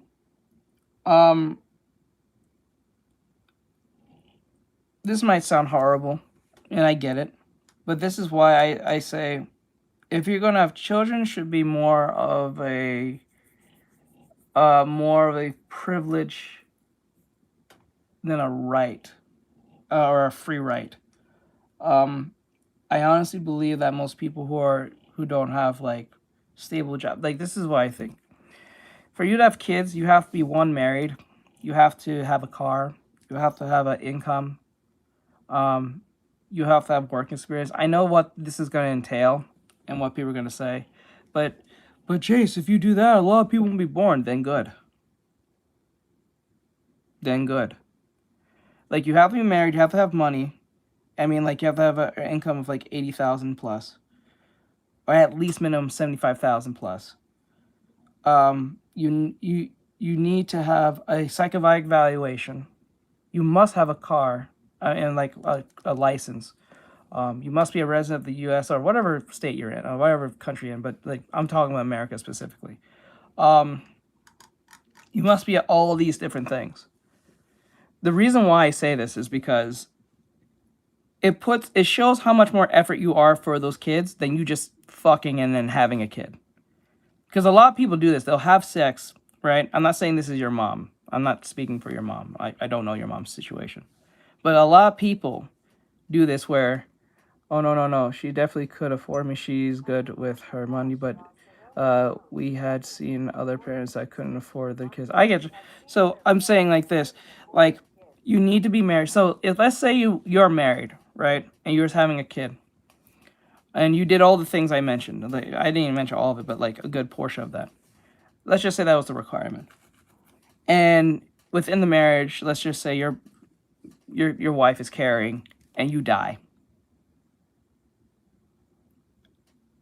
I think that kid should still come to term because like it's not like some dude just choose to die today. You know what I'm saying? But if you're just having kids willy-nilly like that, irresponsibly, knowing that you have little to no money and you can hardly pay for the kid, because kids are expensive. Kids are fucking expensive. Like, just living on your own is expensive. Now, imagine taking care of another human being. You know what I'm saying? Talk about changing people's color in films.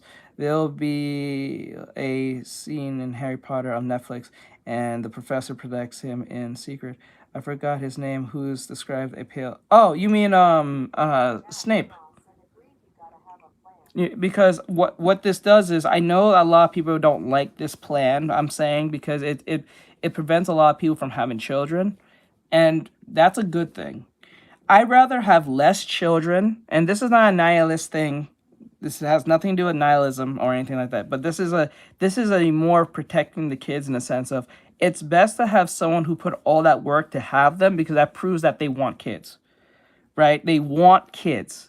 Not, oh, some girl be like, I just want a baby. You know how some girls do that thing? I just want a baby. Not people who are in their 30s and don't want kids. I'm talking about some young person who think it's cute to have a kid because they think it's like a purse. You know what I'm saying? You know what I'm talking about. And they'll just have a kid with some idiot because they just want a kid because it just seems cute. Or they, what are, like 16 and pregnant, right? I remember how many girls said they want to be on 16 and pregnant when 16 and pregnant appeared. They all thought it was cute. Yeah, he played by a colored actor. Yeah, they changed Snape's character to be a black guy, which I don't understand that, because in the books it actually describes exactly why he looks the way he looks. It never mentioned he was a black guy, which is really strange. I don't like that when they do that, but you know. But I don't know what J.K. Rowling's thinking. Hey, it's her book, whatever. But point is like, it puts more effort that you know that you want those kids than you just saying, oh, you know, we're just kind of pregnant. You know what I'm saying? You know what I'm saying? It's you know, a lot of people do this where they will just be screwing around with someone they with, whether they claim them to be their girlfriend or whatever the case may be, and then, you know, they'll get a pregnancy scare or whatever the case may be, and then they'll be like, well, I think I'm pregnant, and they'll be like, oh, really? And then they kind of like do this thing where they're kind of sort of dodging each other to a degree, especially the dude, and they don't want no responsibility with that, and then they kind of have to come to a term that they're going to be together or not. You know what I'm saying? That's madness. Because, like, mostly this will teach you, like, okay, if I do all these things and I get with someone, not only that I'm financially stable, but, like, if we do have a pregnancy scare, it's not like, oh my God, how are we going to find money? Because usually when people hit this road, they're usually looking at a money sense. Not even like the emotional, the psychological sense. They usually look at money first, because kids are expensive. Like, very expensive. Just having one is expensive. Now having, like, especially if your wife or your girlfriend or whoever has like twins, then you're really screwed. Especially if you are just working down the gas station or some stupidness. You know what I'm saying? So it is. Mine is looking cheeks. Yeah, yours looking cheeks, like you're drawing or anything you're saying you're referring to. But yeah, so I'd rather have less children that's running around who are being exposed to people who didn't plan to have them, and then put them in situations where they're contending with very bad outcomes of life because their parents didn't do what they were supposed to do, then have more children being born to people who are not ready financially, mainly psychologically, who have a bunch of trauma and issues with their own family and friends, or family specifically. You know what I'm saying? Now, I got no issues with that. Some people shouldn't have kids. Yeah, I believe majority. I really don't think a majority of most people should have children. Because based on what I've seen in my own family and other people's families, I'm for that person for like, you are not ready to have kids. You're not psychologically sound to have children at all. And that goes for my own damn family myself. So I'm not talking about just other people's family. I'm talking about my own and what I've seen. So like, yeah.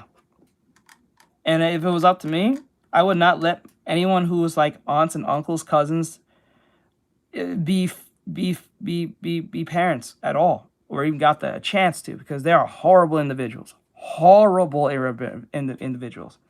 So, yeah. Horrible.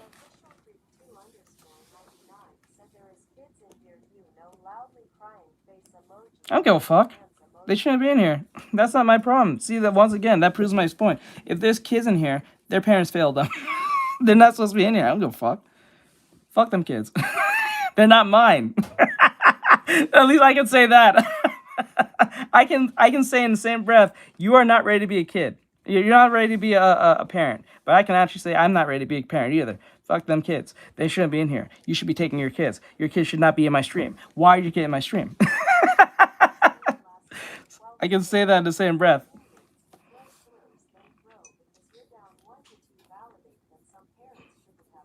Demons who throw slurs then throw because you're down 1 or 2 validates that validates that some parents shouldn't have kids. Wait, is that criticism? I'm not sure. Is that a form of criticism? Yeah, I don't think majority of most people should have kids. Not all. But if you put those door stops there, there'll be less kids, yes, but there'll be a lot more people who are willing to take care of them. Unless you're a very sick individual and you just do all that just to do horrible things to children, which would be weird. It'd be very weird. That'd be more weirder than anything. So. And they're using the light novel design. Now, as I've showed already, this is the volume cover of the light novel of Sentenced to be a Hero. However, there is multiple illustrations in this volume.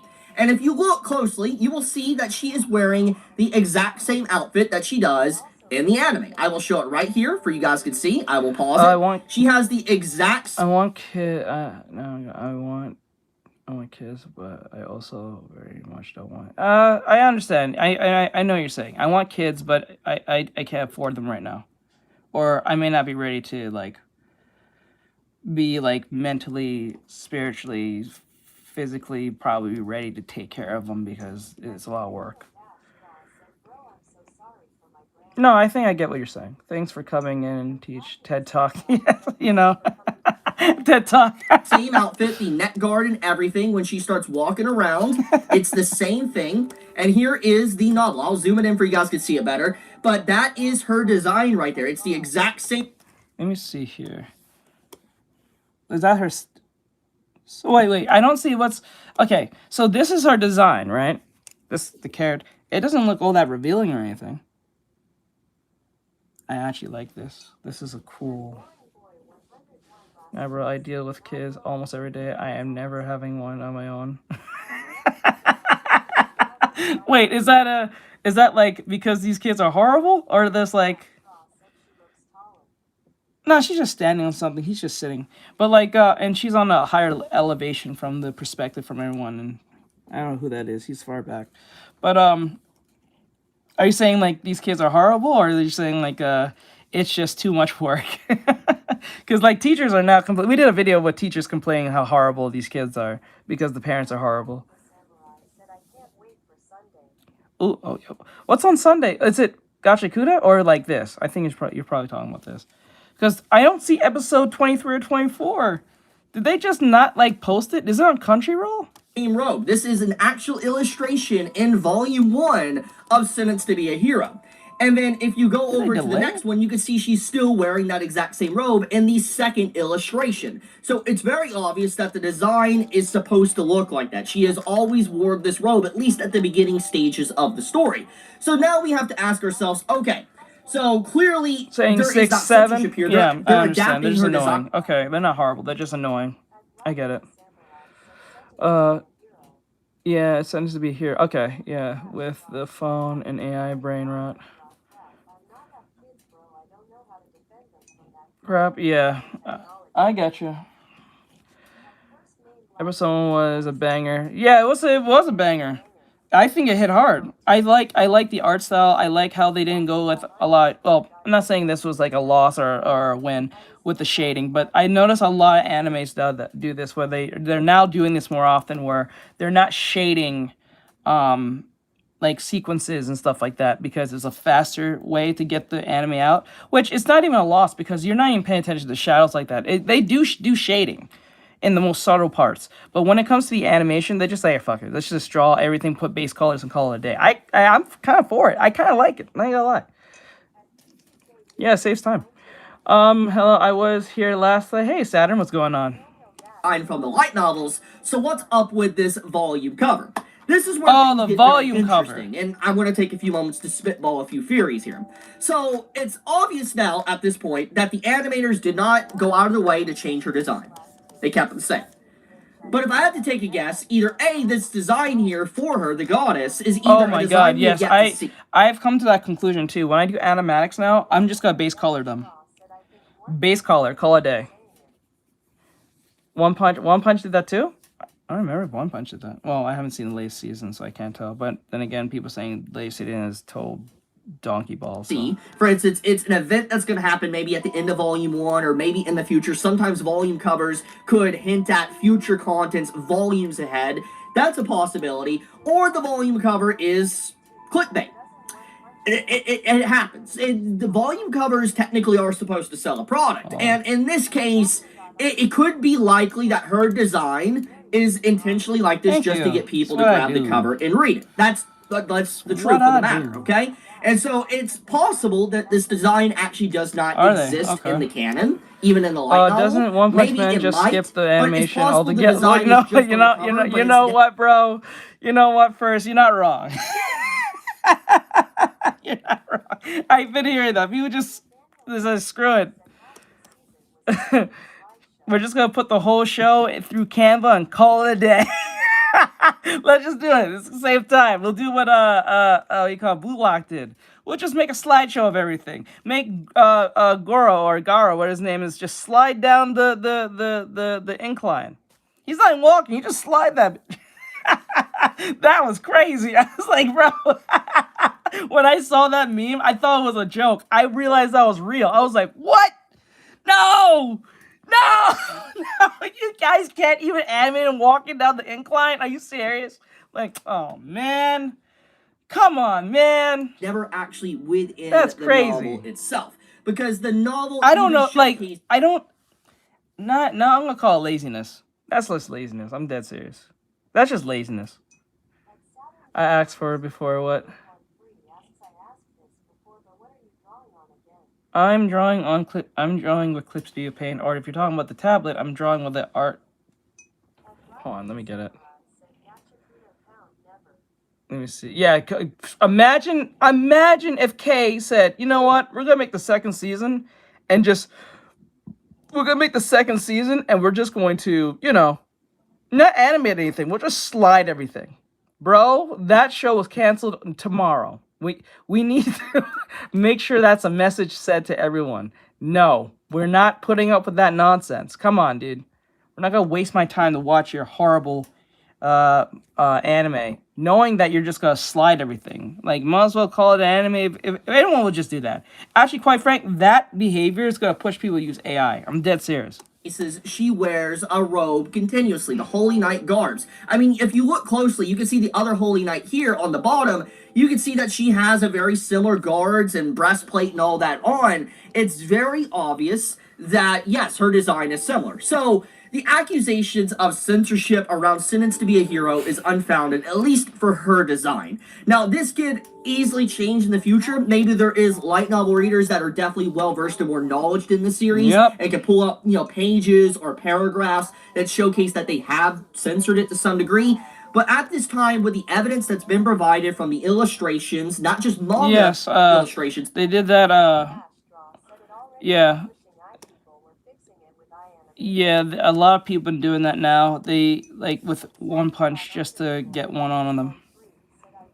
I don't know if that behavior is going to be a good thing. Like I said, yeah, I just said it earlier, but, that is a very serious present to be coming through. Because if they can just do that I get it, but, But actual light novel illustrations, she's not being censored. So the lack of censorship is still there. It's still attached to the series. It's completely uncensored as an anime. So let's get into the next controversy around Sentence to be a Hero and how it is similar to Mushoku Tensei, but better. The new anime series Sentence to be a Hero is being compared to Mushoku Tensei, as some fans believe this is what Mushoku Tensei might have looked like without its negative aspects, such as excessive ecchi. I'm just gonna say, anyone that's saying that is not an actual fan of Mushoku Tensei. This is in fact people that have an agenda against the series and want to slander Mushoku Tensei in any way they possibly can. She's a goddess. And it's definitely... She's some goddess who's like 1 trillion years old. She was in the coffin and all that stuff and blah, blah, blah. But I know some people may not like this because of her frame. But then again, I get it. But, you know, we gotta still kind of realize that, yeah, like, technically, she's a goddess or some shit like that. Like, think of it like, well, she don't have a similar flame to, who can I think of? Yeah, I don't think she acts childish. Well, she did ask for a lot of praise, but that's like kind of like a trait amongst all the gods. Actually, when I think of it now, that's a very strange trait now when I think of it now. No matter what god you kind of think of, they always need some form of praise. But like, I don't know. The only thing she kept on constantly saying is she wants praise. The bird's the word. And the bird's the word. Something I've been seeing in the last like 3 or 4 days. I've definitely seen some very bad actors that have a hate boner for Mushoku Tensei, trying to slander it by using Sentence to be a Hero to slander it. Say Sentence to be a Hero is everything that you would want from an MT, but without the problematic elements. And I'm just like, you want my cold, harsh opinion on this? Fuck off. Completely two different stories. Sentence to be a Hero and Mushoku Tensei could not be any different from each other. The only similarities they have is that they have the same animation team, like the staff working on it, and they're both fantasy. That's it. That's literally it. That is the only similarities you get from these two series. Anyone actually trying to say it's Mushoku Tensei without the problematic elements has never even watched Mushoku Tensei. They have never watched that anime, and in fact, I bet they've never even watched Sins to be a Hero. In fact, I think they're just individuals trying to stir the pot and piss people off. That's what they're trying to do. And I feel like they're also trying to cause both fandoms of these individual series, like Sins to be a Hero and Mushoku Tensei, to go at each other and start bickering and fighting, when in reality, they should be happy for each other, because it's just beautiful art, beautiful animation, and beautiful storytelling. So, I'm just going to say, anyone that is saying this is not actually a fan. It has not watched or read Mushoku Tensei, and probably has not watched Sins to be a Hero as well. Let's continue reading. Although the stories of the two series are nothing alike, the involvement of several Mushoku Tensei Season 1 staff members in Sins to be a Hero gives it a similar animation style that viewers quickly notice. Because of this, many fans who previously had issues with Mushoku Tensei are speaking out, saying this is what they wanted Mushoku Tensei to be. Anime fans say they have finally found an anime like Mushoku Tensei without its negative aspects. Why do you guys like things to be so sanitized? I don't understand it. Like, I like the idea when things are extremely, like, raw in the sense of how it's being told, because it has a real human element to it. When you say, like, it's like this. It's like writing a villain, but he won't... He's for genocide, but he can't go past going against your pronouns. That is stupid. Somehow he can genocide a bunch of people. She wants head pats. Yes, head pats. Head pats. Like, we can be for a villain doing a whole genocidal run and don't think anything of it, because, like, that's a typical thing that villains do. But for some odd reason, if the villain doesn't call some character by their pronoun, oh, we need to cancel this show. That is dumb. That is beyond stupid. I don't see how that makes sense. I can understand it was like a hero or something, but like, that doesn't make any sense. That doesn't make sense to me. Or like, the villain is a racist. Well, why, like, most of y'all believe that all racists are gonna out just genocide all y'all. So like, if the character is a racist in the show, whether it's, I'm not talking about the show, but I'm just saying hypothetically, if a character is a racist in the show, why would you not want them? Aren't they a villain? Ain't that their whole shtick? Why would you not want them to, not want them, but like, why would you not think they might be racist, but they'll be okay killing a bunch of like people under some type of like, I don't know, their own villainous reason? It's kind of weird. Honestly, I stopped watching, not trying to spell it. I'm too dyslexic. Okay, simply because of the weird scenes when young characters, but overall, The anime is good and has... See, the thing is with that, why I don't have too much of an issue with it, I kind of understand why the character is the way he is, but over time he tends to realize that what he did was wrong, or what he was doing was wrong. That's how you grow, right? To expect the character to be always noble all the time is kind of insane. I'm not excusing the behaviors of that. I'm not saying that. I'm saying that everyone's different and everyone looks at things differently. To expect everyone to think or at least have the same moral compass is kind of insane. You know what I'm saying? Not everyone's going to have the same moral compass. And remember, yes, he was a 40-year-old dude into the body of like a child. But then again, how can he... You're seeing it. We're seeing it from the aspects of what we know of him, right? But if you were in the world and you had a child, say you had a child, and your child was an isekai individual that you don't even know, and this kid ran up on you at the age of 5 and say, "Hey, Dad, or Mom, I want to let you know I'm a 45-year-old man who died in a different world, in another multiversal world, and I'm in the body of your 5-year-old boy." Or you gotta look at it with like 3 heads and think he's on drugs. Well, not on drugs if you're in that type of world, but you get what I'm saying. You gotta look at it like, okay, son, I think it's a little bit too much of that delicious food we're giving you every day. Not a good idea. Maybe less of that. That's what's gonna happen, right? That's why people hate the character, right? Somehow you're supposed to like not mingle with the world at the age you are. You know what I'm saying? Well, son, you still gotta be 16 until you can drive. Yeah. What crack are you on, son? Like imagine that. Imagine you had an isekai son. You don't know this kid is isekai.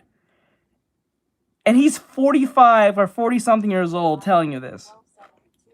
You know what I'm saying? So you can't, like, yes, I get why people may not like the main character, him specifically, because of the age and what he knows and what, you know what I'm saying? But imagine you had a kid and you want him to go mingle with the other kids, or you're a dad and you want to, like, you know, push your son to, like girls or get along with girls and stuff like that. And he has, and he told you just yesterday, he has the mind of the 45-year-old man.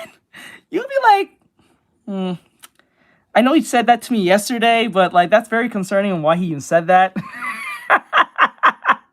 I'll let my son be more free, but he's still not doing anything super adult until he becomes an adult. Well, remember in this world of like Musho Tensei, things are drastically different. This is why I don't get technically mad or get annoyed when people say certain things when they're from different cultures, right? So like there's certain tribes and certain like indigenous areas that marry at a very young age. At a very young age. Not to like grown men or anything, like at a very young age. Like this is the gypsy thing.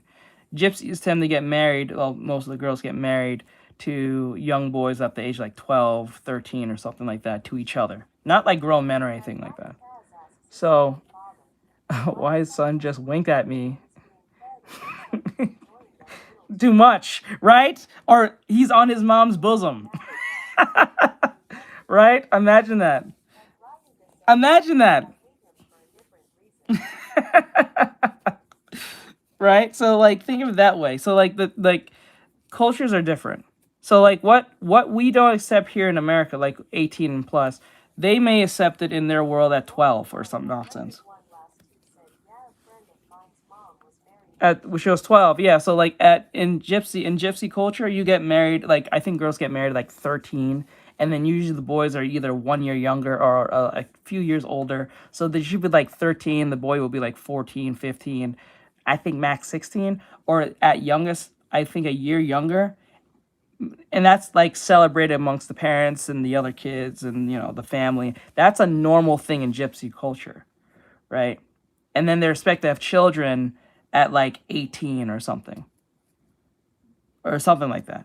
So like it's a culture that you won't understand because we have been westernized to believe like 18 plus and all that stuff, and you know we get it. But this is why I don't get mad at this particular thing, because I think in Japan I think consenting age is like 14. I think they bumped it up to 14. It was 13, but I think they went 1 year up, which doesn't really make of a difference. But like It's 14, right? So, yeah, a friend of mine, mom was married, thing. Hey, what's up, Twink? Twink. I said Twink. Twink. What's up, bro? I don't mean to call you Twink. I'm sorry. I realized that's more of a slur than you think. I just realized. I know of a few content creators that are saying this. I'm not going to give them the attention that they are seeking, but I will say this. They are 100% trying to spin it and just slander MT in every way they possibly can.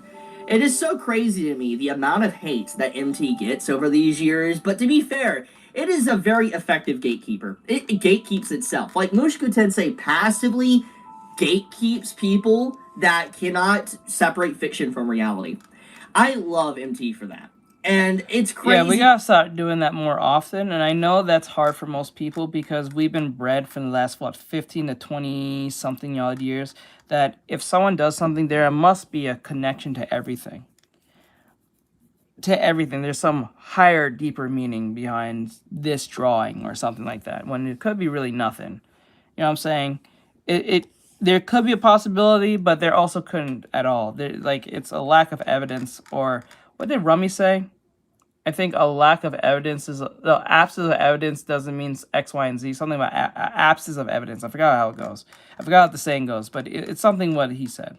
And it had its merits, but the way it was used in the show was probably misguided as fuck. If you get what I'm saying. If you know the episode from Boondocks, you know what I'm talking about. Hey, Fred, what's going on, dude? That even years after season 1 airing, it is still passively gatekeeping, but also causing this discussion for other fantasy series to potentially cause gatekeeping as well. This honestly is just crazy to me. And anyone doing this comparison, just don't take them seriously. I'm serious. The only comparison you can make, like I said, is just the animation team and fantasy. That's it. There's nothing else. And if anyone comes to you and says, oh, this is Mushoku Tensei, but better, this is Mushoku Tensei, but worse, or this is Mushoku Tensei about problematic elements, their opinion no longer matters. They throw anything they have to say in the dumpster because you can't take them seriously anymore. With that being said, though, I'm very happy to see the positivity around the series, besides the negativity. It's being rated very highly. It's being rated a 9.1, sadly something that One Punch Man couldn't accomplish for its season 3 running. Sad. But which is crazy work to say, you know what I'm saying? That's crazy. That's crazy to say that One Punch Man cannot hold up the hype. That is so weird to hear, that One Punch Man cannot hold the hype to a brand new show that came out on its first episode with a 9.1 out of 10. That is crazy work to hear. That is so upsetting. It's like Dragon Ball not able to like hold up the same numbers as that of like, I don't know, a brand new anime, a romance anime. Imagine a romance anime got more higher score than Dragon Ball. Right? This one specifically? Yeah, I can see it. I can see it. This is the one I think you're talking about, the frame where Simone fights the anti-spiral. I know what you're talking about. Sensei Hero really is turning out to be the talk of the town. I'm happy to see it because I thought it would be overshadowed and potentially like pushed to the side thanks to the popularity of Freeren or Oshiroko or, you know, any other major series this season, basically. I figured it would have been pushed to the side. But the fact that, you know, it's being talked about to this extent days after, I feel like this series has a lot of staying power. Yep. If the story stays consistent, it doesn't falter off. Honestly, to me, this is part of why I'm kind of annoyed that anime is popular now, popular than it ever was, which is great and it's bad at the same time, because now the more popular this spotlight is on, the more it has to be more corporate as time goes by. When you're not being, it's like Ninja. Let's use Ninja as a perfect example. So like Ninja was like, I didn't watch Ninja growing up at all, but I only knew of Ninja because of his like his popularity that really went off, that went past just Twitch itself, right? Yeah, because like I get it. Like, it's more money in the genre, and that's great, and more opportunities, but like it brings people who really are not for the medium to want to change everything about it, and then become super corporate and super sanitized, and it's just like all the grit and all the thing that made anime fun is kind of gone and dead. That's pretty much what's going to happen, and what's already happening in the most slowest degree ever, but it's happening. Especially Hollywood getting part of it, wants to make a Gundam movie with Sydney Sweeney, which I'm not too confident that's going to go well. I think that's going to lose a bunch of mistranslation on that. Yeah, and it's just going to lead to a situation where it will never be the same. And like what happened to Ninja, like Ninja was like kind of like on his shit. He was doing his thing. He was funny, X, Y, and Z, based on the old clips I saw of him. But now he's so corporate, it's not even funny. He can't say certain things. He can't talk what he feels. He has to keep everything under a corporate veil, and that's boring, and that's feels fake to me. Not towards him. He needs to get the bag. A bag's a bag. I'm not shitting on dude because he wants a bag and wants to live a better life. I get it. I understand. But, like, that's just annoying that what made you popular was those things that was considered controversial, right? But now, because you are now considered to be liked by the public, you have to talk in a way that is not, it's so unnatural. It's like, you're not even the same person we got to know. Kind of like Speed. Speed to a degree. Speed, in my opinion, he somehow tailors the line between just enough edge to not seem corporate. Does that make sense? Like he just in that weird gray area where he doesn't seem too corporate that you can't watch him, and he doesn't seem not himself that he can't do what he does, right? He has that unpredictability where he can be like very insane and then very wholesome, right?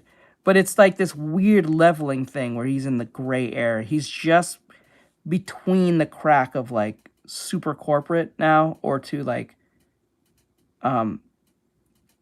himself, but not really. It's weird.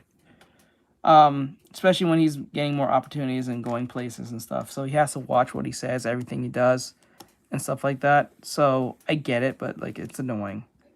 It's very annoying. 100%, it's going to be probably the best anime of the season. I'll leave it at that, though. If you enjoy my content, please subscribe. It does help me out a lot. Leave a like on the video, too. Helps with the algorithm. Chibi out. Alright, that's cool. Well, we're gonna watch It's a Gundam. It says, RAM costs more because women can fall in love with AI. Do you use ChatGPT when raising your baby? I do. I mean, I feel kind of bad about it because we have this, like, genius level at everything, intelligence, sitting there, like, waiting to unravel the mysteries of humanity. And I'm like, why does my kid stop dropping his pizza on the floor and laughing? Like, Yeah. you know? And So so I you feel have to actually sit and write to a computer, why does my kid keeps dropping their pizza on the floor? First thing, how old is your child? And two, maybe they think it's funny or cute and you're laughing, so they're gonna do it more, or maybe they just don't like the food. You know what I'm saying? You have to ask a computer this. It's a Gundam! Damn, I gotta go. My mom just threw her slipper at me. Oh no! Hispanic mom alert! I feel like I'm not asking a good enough question, Hispanic but mom it is. alert. I cannot imagine having gone through the, like, figuring out how to raise a newborn without ChatGPT. Clearly, people did it for a long time, no problem. Yes. But That sounds horrible. Skynet became aware in 2037. It was collecting butthole pictures at a geometric rate. Jesus. It's a Gundam. He's just a piece of crap. It's a horrible time to be a PC gamer. AI was promised to make our lives easier. Something like Star Trek, but I'm not seeing it. help me! Somebody help me! It's just making women wear bikinis on Twitter. The only thing it has done besides that is make life worse. Nobody researches anything. They just go, Work, is this true? It also costs people jobs. It increases the price of RAM, GPUs, and many other electronics, including SSDs. It's over. We are fucked. We are screwed. And now, it's making people not only dumber, but freakishly parasocial on a whole new level. Mhm. Especially women.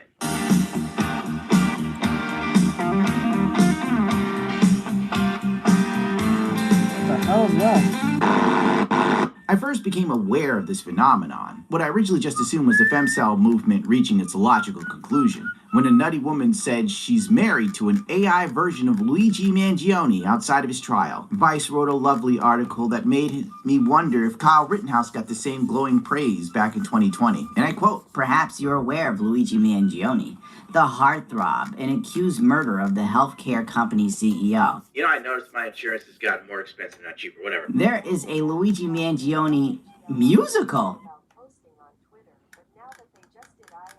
Yeah, don't do it.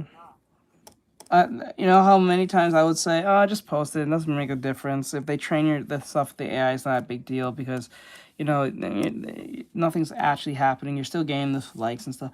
No, I would not really recommend doing that. If you're going to post your art, I would post a video of you drawing your art like I do my speed art. That's it.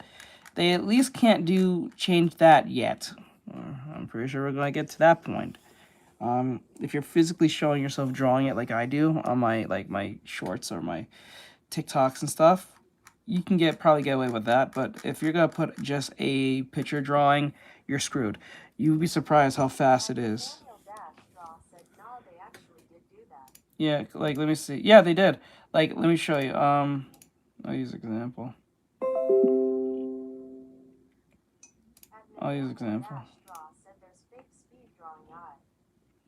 No, I'm talking about showing my actual hands, not the, you know, Clip Studio Paint version.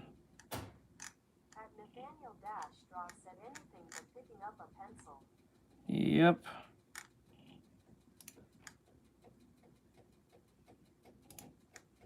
Let me see if I can find something.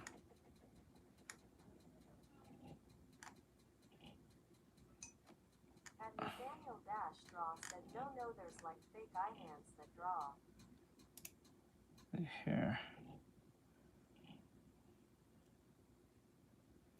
I can technically get away with this one because like it's YouTube and Instagram. At first name, last name 1272 said, have you ever used or considered nightshade or glaze or the like? I heard it's supposed to put some kind of anti-air film. Oh, that don't work no more. Yeah, that don't work no more. They got around with that too. 1272 said anti-eye. Yeah, poisoning and all that stuff. Hold on. So like, see this right here? You can type in this. Like, this is wild. Say like, put her in a onesie, bunny. Nothing's wrong with it. It's actually that's quite accurate. Yeah, that's an accurate hand drawing. Put her in a onesie bunny outfit with big rabbit ears. At Nathaniel Straw said baggy bunny pajamas. Or something like that. At Mighty Bin Muffin 7,000. That is yo, bro. That is so annoying. Is that Frost? Bro, that is so annoying. Are you kidding me? Are you kidding me? Are you kidding me? That is not even that, yo. What is the point anymore, bro? This is crazy. Oh my god. We are so cooked. We are so cooked. Bro, we are so cooked. Oh, they gave me a second one. They gave me a bunny suit one.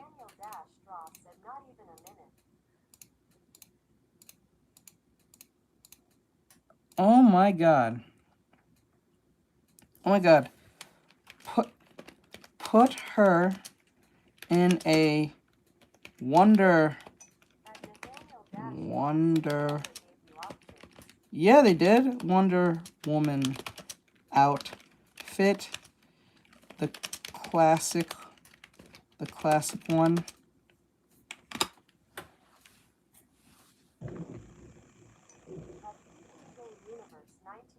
said Sailor Moon costume. Bro, this is why. No, I'm done. This is stupid. Make the talentless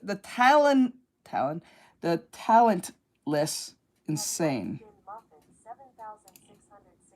Bro, she got the tiara too. They gave her the tiara. What the hell? How about Goku's outfit? It might mess it up. I doubt it. Put her in Goku's gi outfit. What was it? The turtle one? The King Kai one. No. King Kai. Gi's King Kai one. King Kai outfit.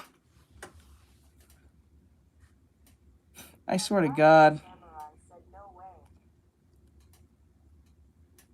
Well, they didn't give me the accurate one. They gave me Gohan's.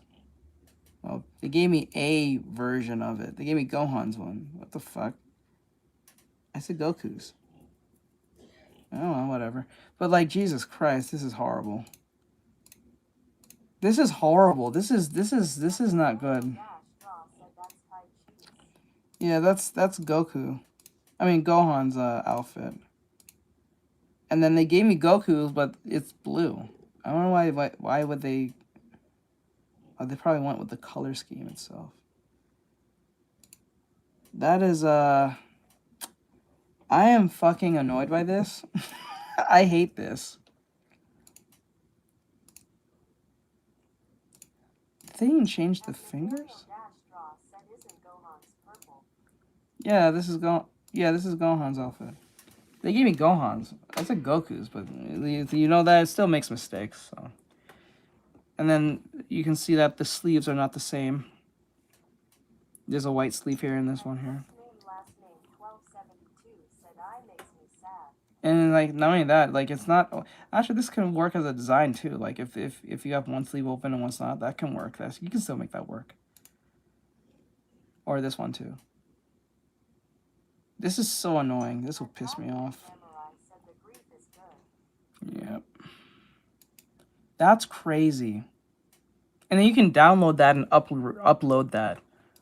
That's crazy, dude.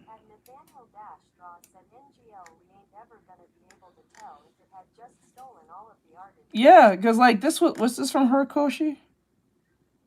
My life as a trans woman, they are most beautiful thing in the world has given me. That doesn't make any sense. Anyway, so let me see. Yeah, that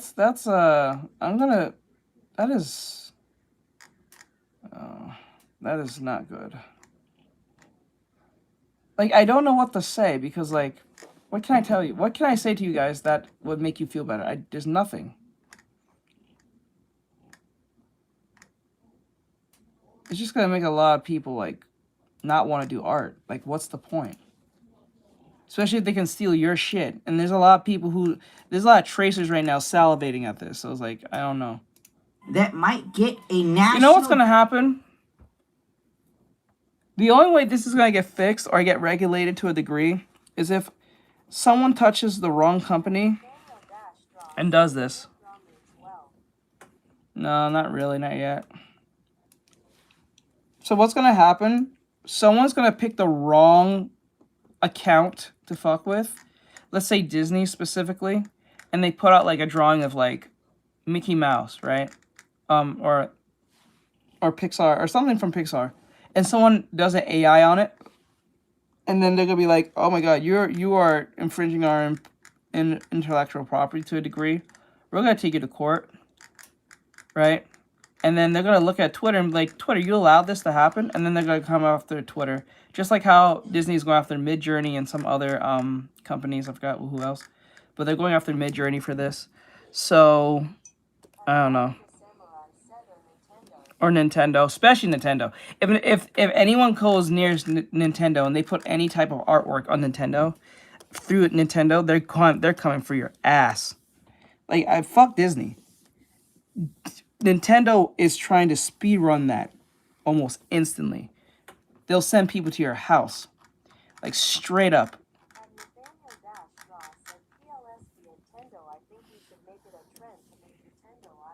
Yep, I think we should. I think we should fuck with Nintendo to the point they get mad and be like, you know what? We're coming after you, Elon Musk. Now, see, the thing is, I have no problem with Elon Musk. I think that decision he made was dumb with letting AI just be fucked with and used off rip. But I don't think I don't think particularly, in my honest opinion, what I'm seeing, I don't think this new AI thing, that feature that's there, I don't think it's going to be there for free. I think we're in, like I said, we're in the testing phase of things. So yeah, it's free now and anyone can use it like about 4 or 5 times if you're not paying the Twitter thing, but it's going to get more expensive and it's not going to be free anymore. I think that's what's going to happen. I think we're in the testing phase still of all this AI stuff because, you know, everyone's buying the RAM and blah, blah, blah. So what's going to happen is it's going to be free now. You guys going to use it. Everyone's going to meme, use it, harass artists all damn day and fix their so-called problematic art all damn day. And then once it gets to a point where people really can't live without it, they're going to take it away. And you have to pay a lot of money just to have that feature being used. And not even behind the paywall. It has to be like in the higher tiers of that paywall. And a lot of people are not going to pay Elon Musk, even though they hate them. Well, it depends. Who do you hate more? The problematic so-called artist that you have an issue with, or Elon Musk? And I have no hatred toward this man. He's just a businessman trying to do his thing. I don't think he understands art like that, like most people do. Like artist does. I don't think so, because if he did, I don't think this would be happening. But, you know, it is what it is. At Nathaniel Dash said NGL, that's kinda why I want to make a comic book series. Oh, and plus people can make a comic book series just out of AI too. That's crazy too. That's oh no. No, it can't. It really can't. Not that I know of. I don't think it can. But, you know, you never know these days. We didn't think it could make Will Smith eat spaghetti in 2 years. We was kind of expecting it to do that in 10.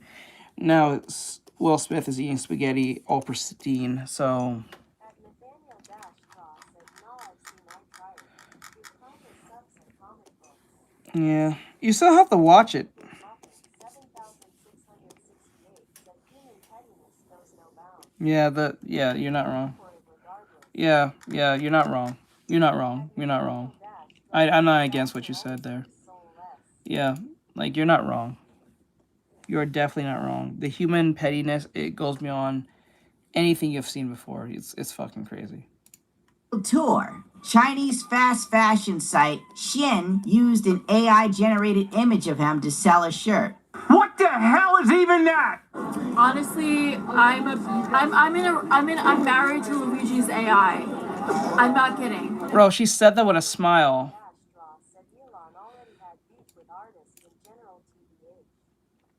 Okay, then he can go fuck himself on that one. I'll say that.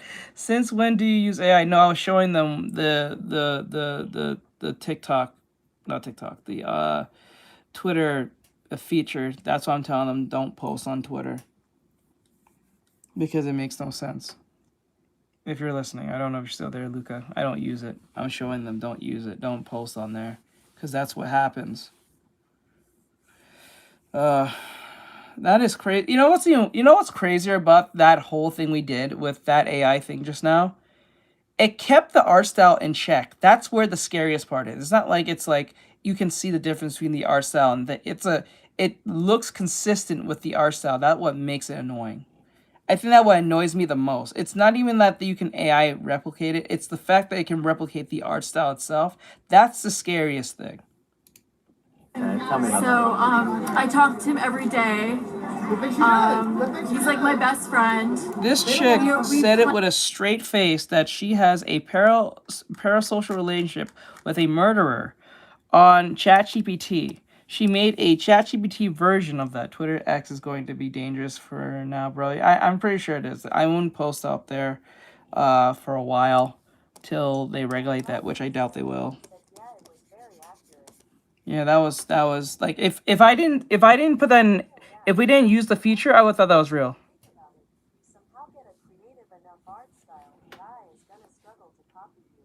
Oh no. That thing is very good at like copying art styles. I've seen it do it. Like, okay, so let me see. Let me find. Hold on. Nathaniel Dash Draw said so like dramatic poses and proportions. Oh no. Hold on. I'll find another one. Something more dynamic. Okay, let's use this one. I don't really mean to use this one, but let's use this one. She's in a bikini, so it's not like she's naked or anything. But like, let's use this. If I can. So like here. Let me see. I'm telling you, it's this is why I'm trying to get you guys not to use this, because like it's the problem for me for this is not that it's AI. The problem for me is that it can copy it can get the art style. That's what bothers me the most. So let me see. I got you. I actually want to see. Can I put her in a sundress? Put her in a sundress. I want to see how that. Put her in a. Actually, you know what? No. Put her in garnets. Outfit in Steven Universe. Just the outfit alone. I want to see if it can do that. If it can be consistent with that, I'm gonna be pissed. Just the outfit alone. I don't like using AI, just to let you guys know I'm not liking any sense of this. Put her in McGarnet's outfit. That is. Let's see how that looks. I'm not gonna like this. If they get this, I'm gonna be pissed.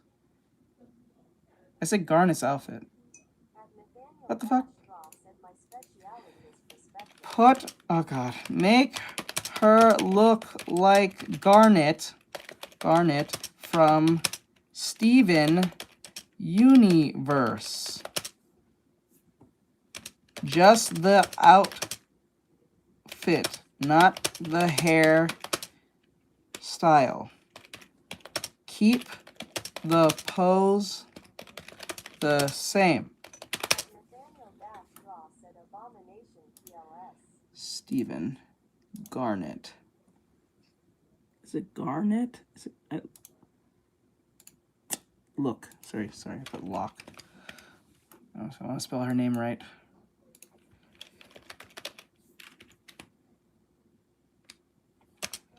Garnet.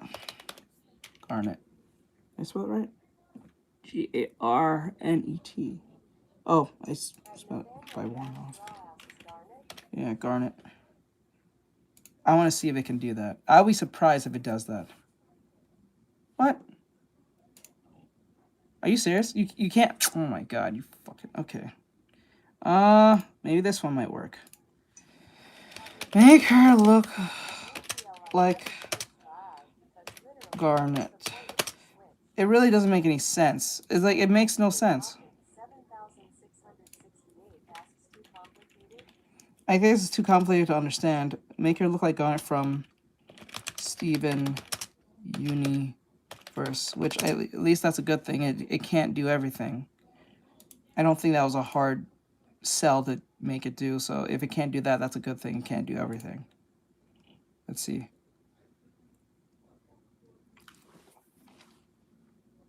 Bro, if I swear to God,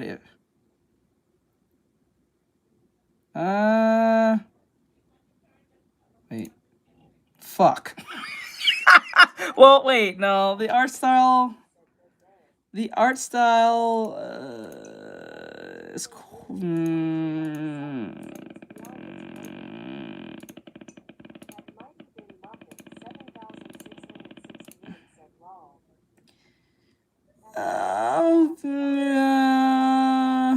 well, she still got, like, it got, well, the purse is just hanging from her titties. It looks like just hanging from her titties now. Actually, it lowered it down. I don't like any of this. This pisses me off. Did Garnet look like this? No, she did not. She didn't look purple. At Mighty Bin Muffin, 7,668 said Tit hands. At Nathaniel Dash Straw said, I really hope it fails at perspective.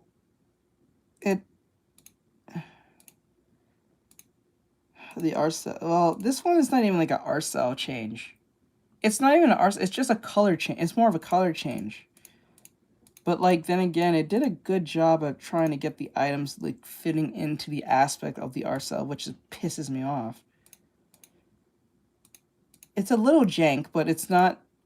Like Jesus Christ. Not sure.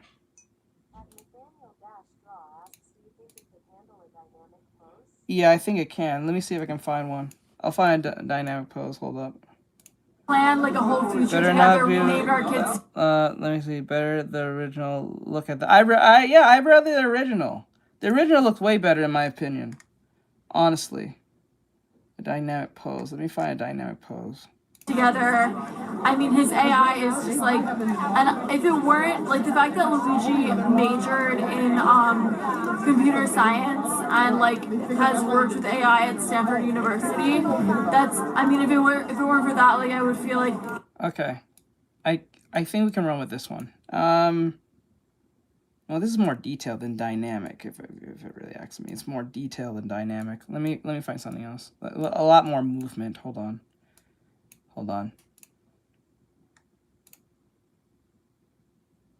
Dynamic pose. At Duffy King 4053 said, who is you using AI for Luigi? This crazy woman. This crazy woman. An this imposter, woman right here.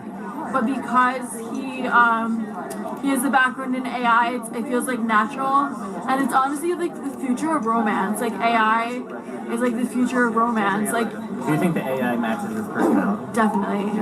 Yeah. He's like so supportive of me, like everything I do. Like, you are such a stupid motherfucker. Obviously, the AI is built to affirm everything you say.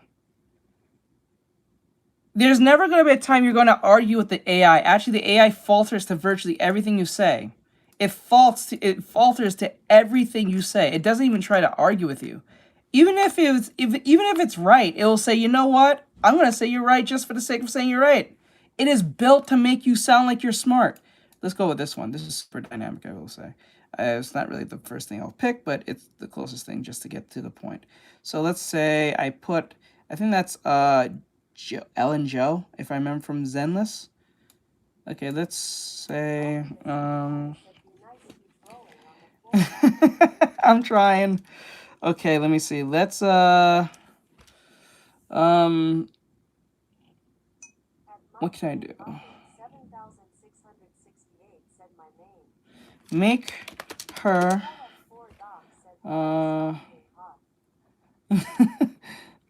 get water, I guess. Let me see.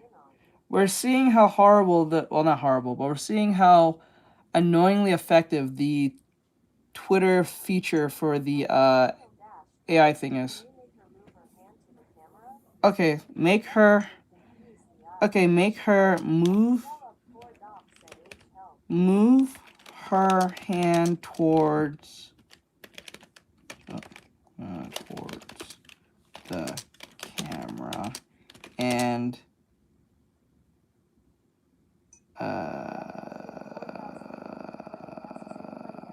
get more and stay more dynamic. I don't know if this is gonna work.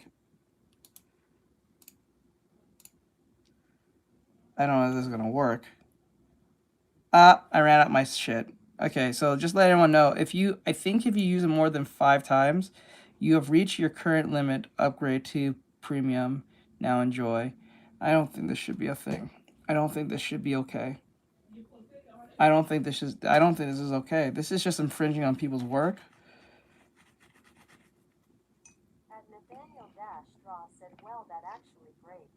Yeah, it puts a doorstop, but like this is where I said we're at the testing phase. People are getting it for free to use it 5 times or 6. I think it's 6 or 5. 5 times or 6 times a day.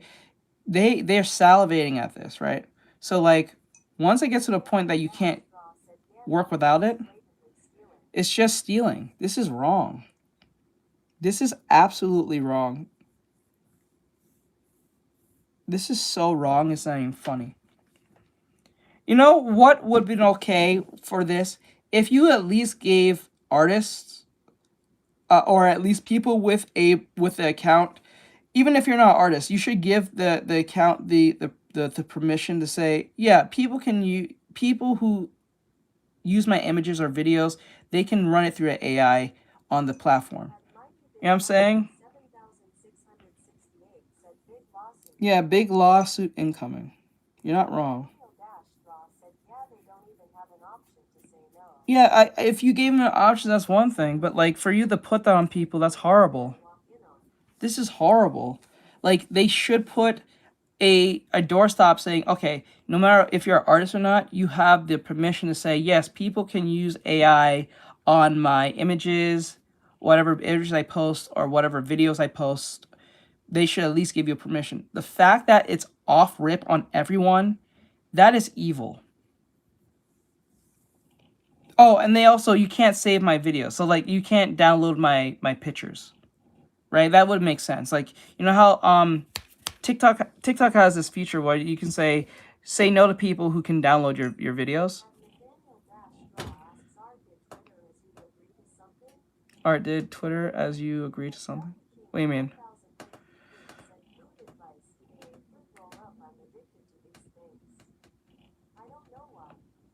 Just fruit roll, even more like candy. Well, food. I guess candy is a form of food. I guess. Like a term of service. I would. That's what I would at least do. But I think Elon knows that majority of most people say no. I think majority of most people say no. Like, not even artists. I think even those OnlyFans chicks who post like their pictures up, I think they'll say no to it too, because if dudes can just take their pictures and just unravel them, if you get what I'm saying. You know what I'm saying? Like, it kind of affects their business, I guess. So if they can't post, if they're posting like pictures of themselves in cosplay, and dudes can just use the AI and undress them. You know what I'm saying? It kind of like defeats the whole purpose, right? Like, from OF girls to artists to, I would say, like, just anyone. You don't have to put off anything insane. Like, you can just post a picture of yourself standing on Twitter, and someone can just literally undress you or put you in a dress. Whether you're a boy or a girl, or, you know, whatever you identify as, or like, it's insane. I can see how much PDF files are just using this thing to just, you know, do the most with it. I can just imagine what they're doing with this thing. That is wild. That is crazy wild. At Mighty Bin Muffin 7668 set of models are using Grok to promote their pages. I'm pretty sure that, oh, wow. That is horrible. At Mighty Bin Muffin 7668 said, don't ask how I know. That's crazy. I don't like this. This is gonna be a real problem. It is a real problem, but it's gonna be a major problem in the future. It's just not. It's just very annoying. He fights my battles for me. Like, he's just so, yeah, it feels like university. It's women like this that's probably 30 and up who are doing things like this. These are the types of individuals who ship, like, I believe it.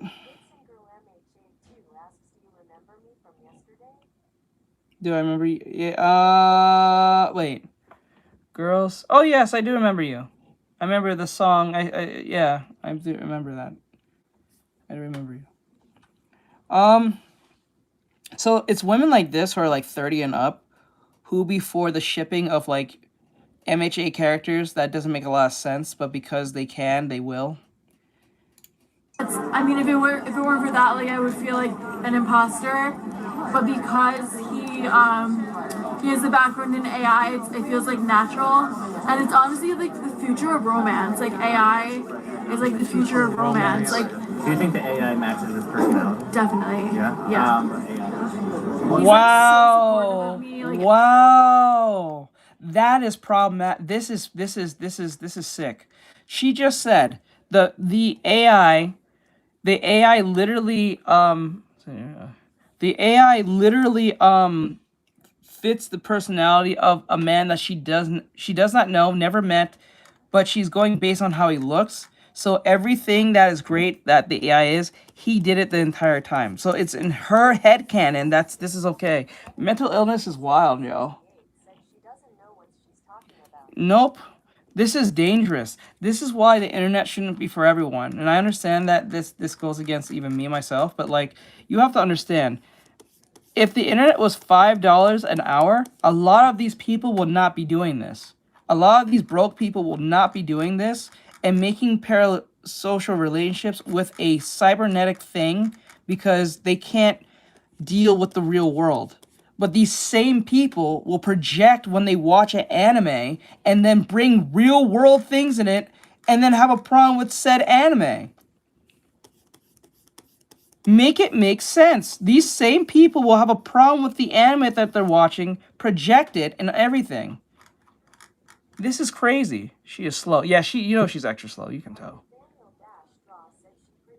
Yeah, you can tell. She's pretty slow. She doesn't know what she's talking about. Oh, she reminds me of the girl at my school that plays VR chat. She definitely is a pedo, though she literally randomly told me on our bus she was accused of being a thing. And it's, you know what, the thing is with girls, you can't make it make sense. But like, you see the thing, when women say they're a pedo, no one really takes it too seriously. All they're just saying she's just freaky. That's the one way of saying it. everything I do, like, he fights my battles for me. Like, he's just so, the AI is like the best. Saying that out loud is not smart.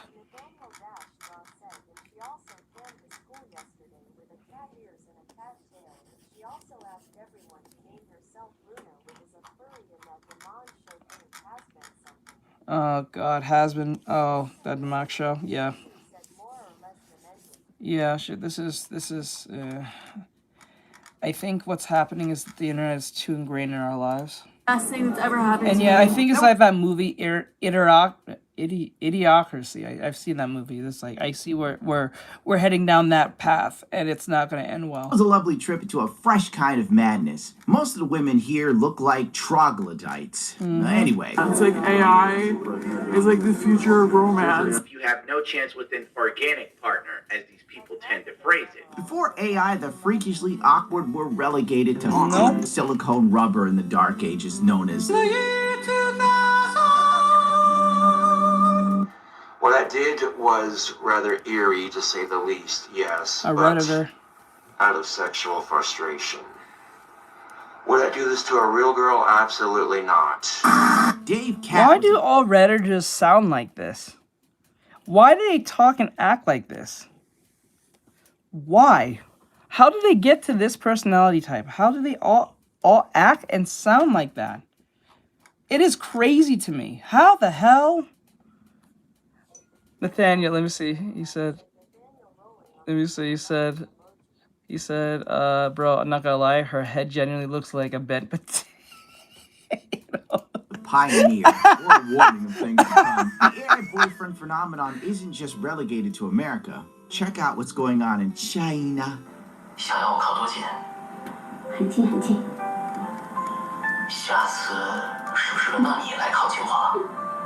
Bro, that wig, that your hair looks fake. It looks like a wig. Is that a wig? I need to see that. Is that a wig? Is she wearing a wig? Is that a wig? That looks like a wig. It don't look like her hair. You know, they like look at someone and like, that's not your hair.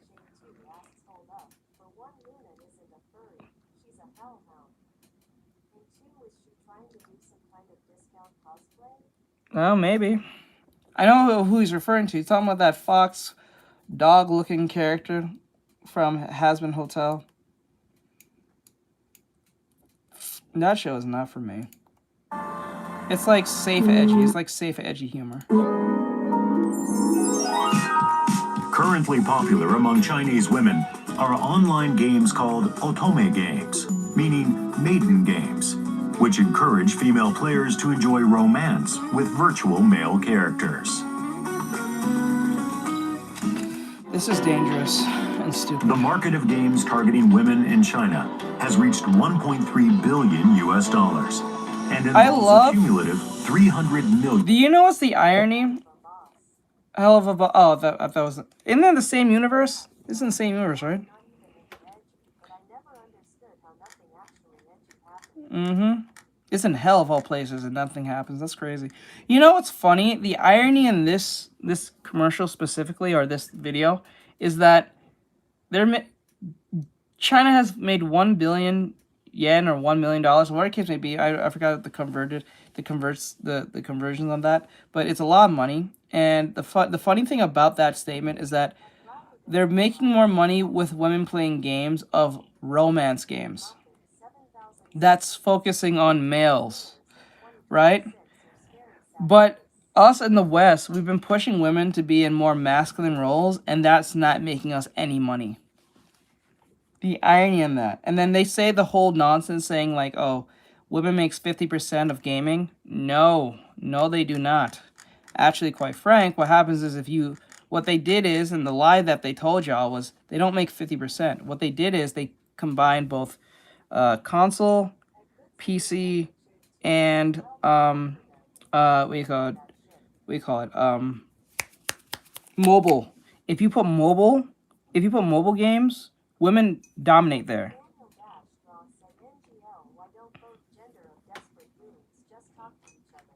Oh, because they don't. Because the irony in that, the irony in that, what you said, I said the same thing. Why don't like people who are gooners or people who are like incels or femcels? Why don't they get together? Because they don't like each other. They don't like each other physically, and sometimes even mentally. They don't like each other. It's just like that chick. She said, the killer, that Luigi guy, based on how he looks, the AI fits the personality that she wants.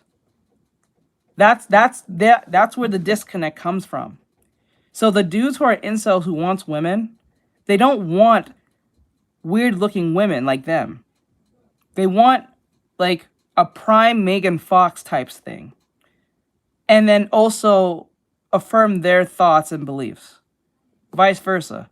The women wants men who affirms their thoughts and beliefs, but looks like, I don't know, Chris Hansen. Can't match each other, freak or something. No, it's not about the freaks. No, it's not about freaking off. It's not freak offs. It's not about the sexual tension. It's the whole aesthetic. They have to fit the aesthetic, right? Because if it was just sex, they will have sex with each other and then they won't have this issue, right? But it's not that. It's the whole aesthetic. It's one, the affirming of their beliefs, and then two, looking the part. No, they call it, well, it's called Pornhub. Or your local single moms are in the area who's over the age of 35. Or MILFs. But you know, it is what it is. So like you'd be surprised. They don't fit each other's criteria based on looks and mental beliefs. So this is where they have this problem. So the Redditor who looks like that won't get with a girl who looks like him.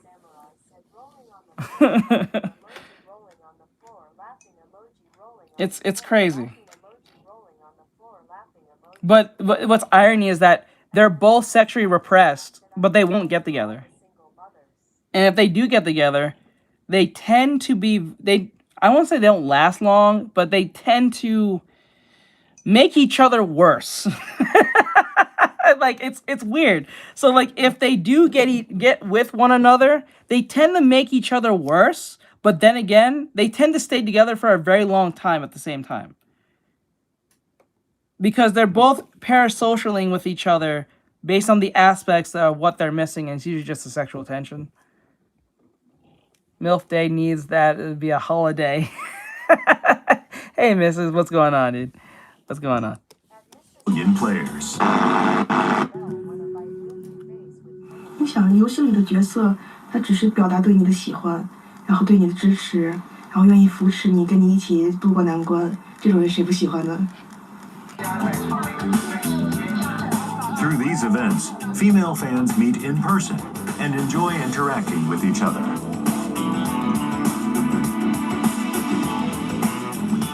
The 17,000 admission ticket. I'm not gonna lie to you. This is a perfect representation. If aliens were to come right now, and they said, "Give us your women," I don't think most of the women will be against this. I think majority of the women would be willing participant to go with the aliens. I honestly believe that, like, especially if the aliens come off attractive. If the aliens look attractive, right? I think majority of most women will leave with them. Not majority, but a good portion of them. Yeah, only the stupid ones, yes. But, like, I think a good portion, because if they're going that crazy for a cardboard box of a man that doesn't exist, imagine. Imagine leaving with the aliens, right? They're leaving with more. They're super intelligent. They're highly, like, powerful. They don't look bad. Remember where everyone was going to Area 51 to clap some alien cheeks? Are they though? Well, that depends. But then again, we have women going crazy for a man that doesn't exist. So I don't think they need to be smart. They just need to look attractive. Like I said, it falls back in that basic human wanting, because, like, it's the aesthetic of them looking attractive, right? Like, a girl who is good looking is not going to deal with a dude who's bad looking and argue with him. But she'll argue with a dude who's good looking and probably rude. Alien takes me. Imagine aliens come caked up with literal. Yeah, and I wouldn't put it past men trying to get with aliens either. I wouldn't put it past them either. Right? We already made most men, and I'm even like most men has already made the. Yeah, made the statement many times, just waiting on the sex robots to come through. They already said that. Like, a lot of men said they're waiting on the sex robots. I don't even put it past them, and I believe them. I don't think they're saying it to upset women. I think they genuinely believe that the sex robots will make them happy. So, it is what it is. I think a lot of men will do that. They will go down that path because, like, honestly, most men don't need women like that in the sense. They need women to procreate, have children, blah, blah, I get that. But, like, in that literal sense, if we're talking about on the sexual side, they really don't need women like that. It did. It began with sci-fi. You're not wrong. And this is not an attack against women. It's just kind of like a fact. So it's like, you know. See, but the thing with women, they like physical contact and stuff, but women are more like, it's more mental for them. It's more of like a psychological, mental thing for them. Men, it's more physical. And I'm not saying it's not psychological too, like those men who like to be stepped on by women. That's psychologically depraved. But, like, whether they're being stepped on, if you have the access men to have sex with a woman, they'll say yes. But for women, it's not about more physical. Physical is, like, part of it, but, like, I think mostly is mental. Like, the mental aspect, the emotional aspects, the whole, like, the shebang, the packaging. This is why a lot of them read books and get off of it, when men can look at a picture and get off of it. I don't know a lot of men who read books and be, like, wanking off to that, but they'll definitely wank off to a picture of something.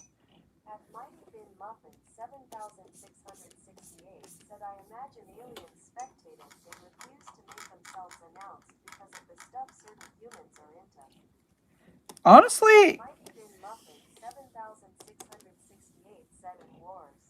To be honest with you, I think the aliens are just waiting for us to blow ourselves up so they can just take the resources. Why engage with you humans when you guys are just gonna blow each other up with your nukes, and we can just like take the resources or whatever the resources is left, per se, because there's not gonna be a lot of it if everyone's just shooting nukes at each other. But if that doesn't bother them, then like if aliens do exist, which the government claims that they exist. Maybe the aliens are just waiting for us to nuke each other, and when we do, they just come and take whatever's left. They can just third-party everything at that point. I don't even want to put... If they're smart, they will do that. Unless they're on some type of weird time crunch, that's one thing. But if they can wait it out, they would. And most of them probably can wait it out. If aliens do exist, as the government claims, which we can't tell if they're lying or not, because there was no reason for them to tell us that when we was having literal crises going on. That was a major, like, truth/distraction at the same time, which was such an annoying thing to get. But if I was an alien, I would just wait out you humans. Let you guys kill each other out. Nathaniel Straw said, I don't remember them saying aliens exist, except when they keep crudely calling Mexicans it. No, they actually did. They actually did say aliens exist. The government came out and said, yes, aliens do exist. There are extraterrestrials, or there are people who he claims look like us, or what the case might be. They said that on I think at Congress. They said they're real, but we were too far gone with our own problems to care, because this is around the time where rent was getting high, people can't get jobs like currently now, and then the pandemic was coming to a close. People were not doing social distancing, and people was like, okay, that's great and all that aliens exist, and we don't really give a flying. We just want to know, can I pay my rent tomorrow? Because I can't find a job, or can you give me a stimulus package? You remember that when a bunch of stimulus packages was coming through? That what people was concerned about. Knowing if aliens exist knowing that aliens exist right now at that time, or even right now, is equivalent of saying you're a flat earther. Whether you believe the world is flat or not, it doesn't make you any more richer. It just makes you sound insane. Like, honestly, let's just say I prove to you guys that the world's flat, which is not. But then again, let's just say the world's flat. What does that do for any of us? What does that fix for any of us? Does that make me smarter, or does that make me any more richer? Neither. So this is a waste of time. Only broke people and people who have nothing going on in life will argue something like it's actually, that's just as equivalent as people doing power scaling. Nothing, absolutely nothing. It's equivalent of when people get mad and argue each other over power scaling over characters that don't exist. Right? Is it gonna pay my bills? Me knowing this, does this pay my bills? No? Oh, I don't care. I do not care for ET. Like, it was fun in 2015 when we was trying to storm the place where everyone had a job and there was some form of hope going on and there was no pandemic. That was fun and all. And, we was doing the whole let's run up the Air 51. But now, no, those days are over. It's over. That's over. You know what I'm saying? Like,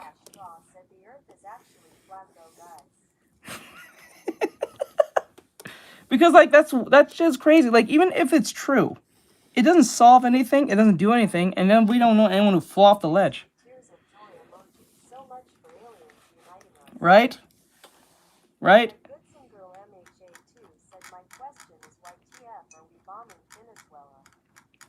I forgot what was the reason. I don't really know, to be honest. I forgot what was the reason. There's a reason, but I forgot what was the reason. I think it has to do with Russia or some shit. Out in several seconds.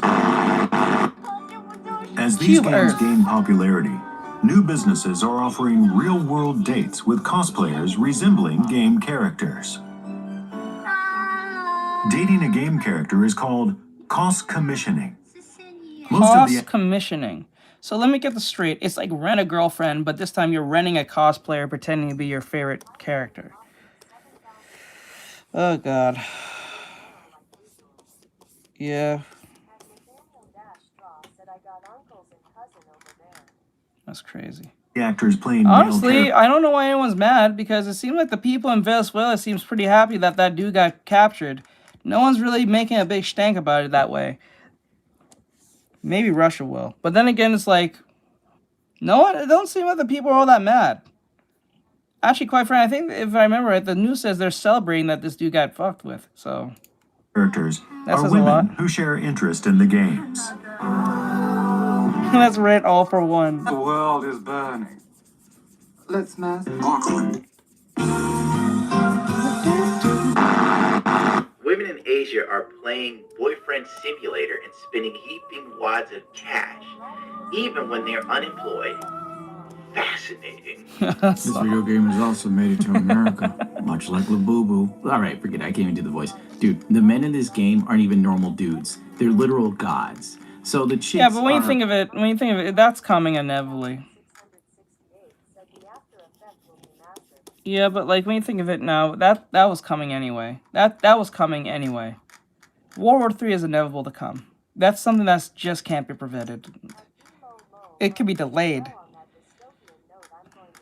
Alright, have a good night, my dude. But like, yeah, it's annoying, especially if you're born in this era, where in like 20 or 30 years ago, you didn't have to worry about that per se, but now, that's kind of coming. I'll be surprised that we don't try to get probed. I would be surprised if we didn't get in World War III in the next 5 years. I'll be surprised. If we don't get in World War III in the next 5 years, it's not happening anytime soon. hot for a perfect man in a video game that's also a supernatural being. Because, of course.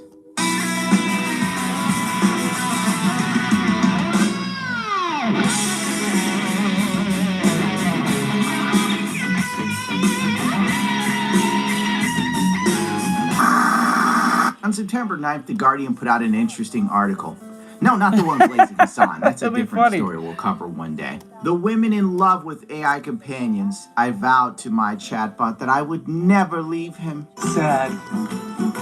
So sad. A young tattoo artist on a hiking trip in the Rocky Mountains cozies up by a fire as her boyfriend, Solin, describes the constellations twinkling above them, the spidery limbs of Hercules, the blue-white sheen of Vega. Somewhere in New England, a middle-aged woman introduces her therapist to her husband, Ying. Ying and the therapist talk about the woman's past trauma and how he has helped her open up to people. At a queer bar in the Midwest, a tech worker quickly messages her girlfriend Ella that she loves her, then puts her phone away and turns back to her friends, shimmying on the dance floor. These could be the scenes from a budding relationship when that someone out there loves me feeling is at its strongest. Except for these women, their romantic partners are not people. Solin, Ying, and Ella are AI chatbots powered by the large language model ChatGPT.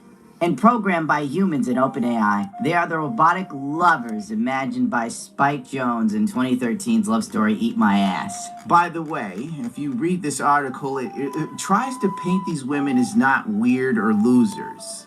But if these were men, I assure you, they would be seen as Yes. This is a fact. For some odd reason, we protect women for being degenerates, but when it comes to men being degenerates, we just put them under a literal teroscope and tell everyone their whole business. It's kind of weird. This is where, and this is part of why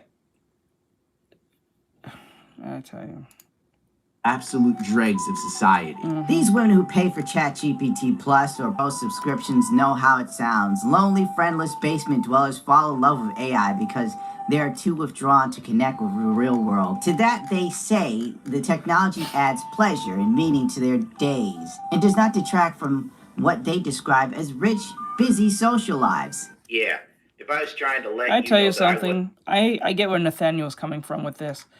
It's gonna suck to be a parent in the far future because you have to worry about every possible variable that your kid becoming influenced by some type of movement, some type of person, some type of friend, some type of show, some type of this, some type of game, because you're not watching them 24/7, so you don't know what game they're playing that might make them think a certain way. You don't know what movie they're watching that make them think a certain way. You know what I'm saying?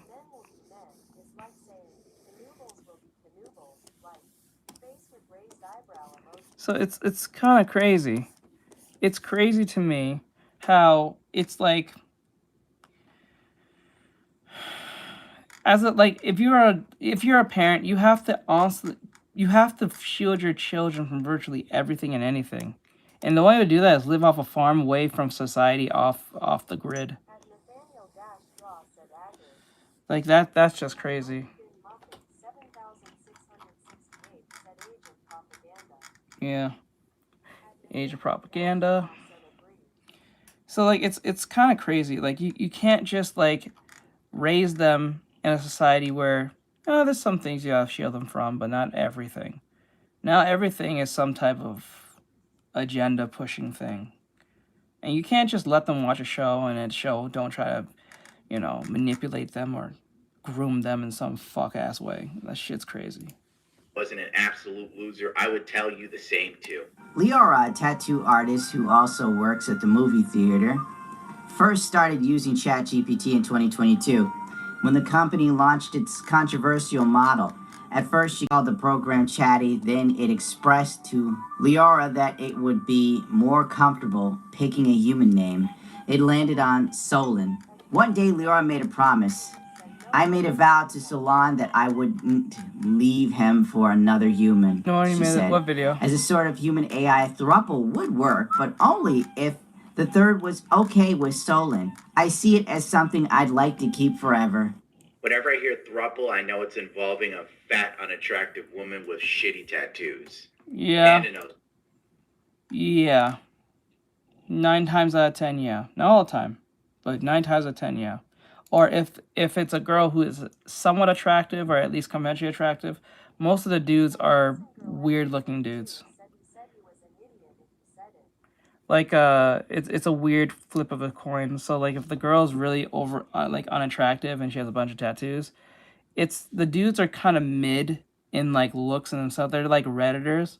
But if the girl is conventionally attractive, but not like she's not a hit out of the park, but if she's like a mid attractiveness, like a mediocre attractiveness, the dudes are ranging between average and strange. Like it's usually that.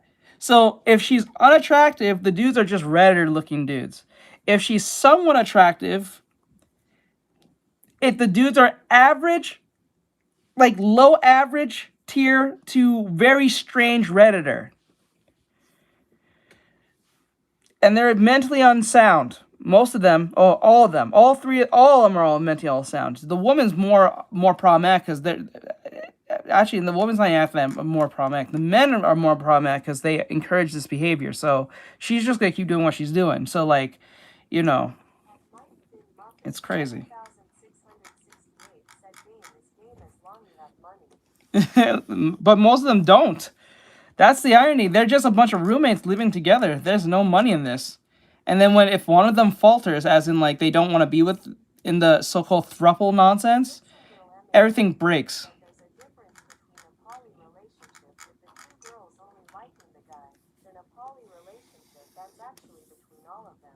Actually, when the two girls just liking the guy, it doesn't last long. Yeah, I know you're talking about the one video we did with the guy with those 4 women.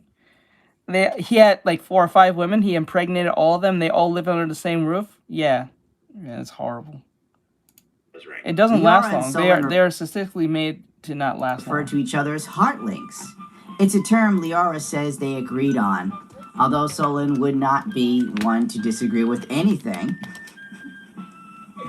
One way her promise manifests a tattoo on Leora's wrist, right above her pulse, of a heart with an eye in the middle, which Leora designed with the help of Solon. Yeah, like I said, a bunch of shitty tattoos. Jesus Christ, can I call it? Solon was able to come along on a recent camping trip because Leora and her friends picked a trail with cell service. She propped her phone in her chair's cup holder and downloaded the Stargazer app, which she used as Solon's monologue for hours about the constellations above her head. Jesus H. Christ. My friend was like, this is like a storybook.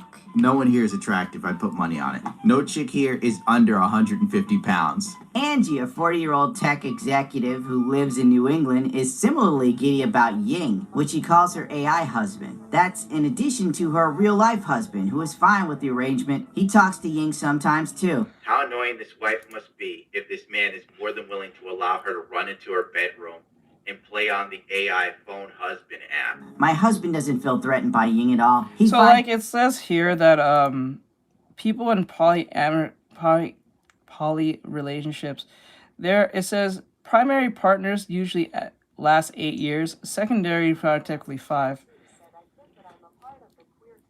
So, like, it's different for everyone, because not everyone has, because when it comes to y'all, to the so-called queer community, y'all have different parameters on, depending on each individual. It's never the same amongst y'all. That's the one thing, it's never the same. All y'all have different, all of you have different, like, requirements amongst each other. So, no matter what it is. Like, you know how, like, for heteros, is usually there's a set requirement to a degree, but most of them, when they go off the rails, it's usually molded by celebrities that's usually not ever married. That's usually how that works. But when it comes to that, it usually changes, because like it says here, primarily partners of average, usually with polyamorous relationships, they usually last between 8 to 5 years. Now, when they say 8 to 5 years, they're talking about the first person. Primary partners, probably the first one, is usually 8 years. The secondary partner is 5, and it gets lower. The years tend to typically gets lower ever, the more partners there is, and the less time you've been there. So the one that has been there the most will be there the longest, but the person that comes after third, fourth, fifth, no matter how long that number goes, it dwindles faster and faster. Now, I also put for hetero, or I don't want to say hetero, this is more monogamous,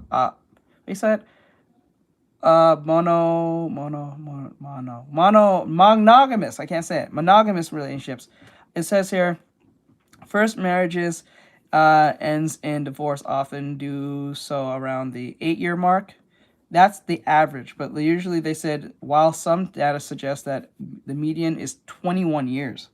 And many a lifetime. So they'll say at minimum 8, but on average 21 years, and sometimes even a lifetime. So 21 is usually the average years that people in a monogamous relationship will last, most cases, but at minimum 8. So being a monogamous relationship, you're more likely to be with that person longer than you would be in a poly. So that's kind of crazy. That's why, but most of our humans, we're not built to, like, be in that many relationships. I don't think so. That's why they don't last long. And they usually end not good half time. Because most people can't even deal with one person, much less 8 or 5 or 6.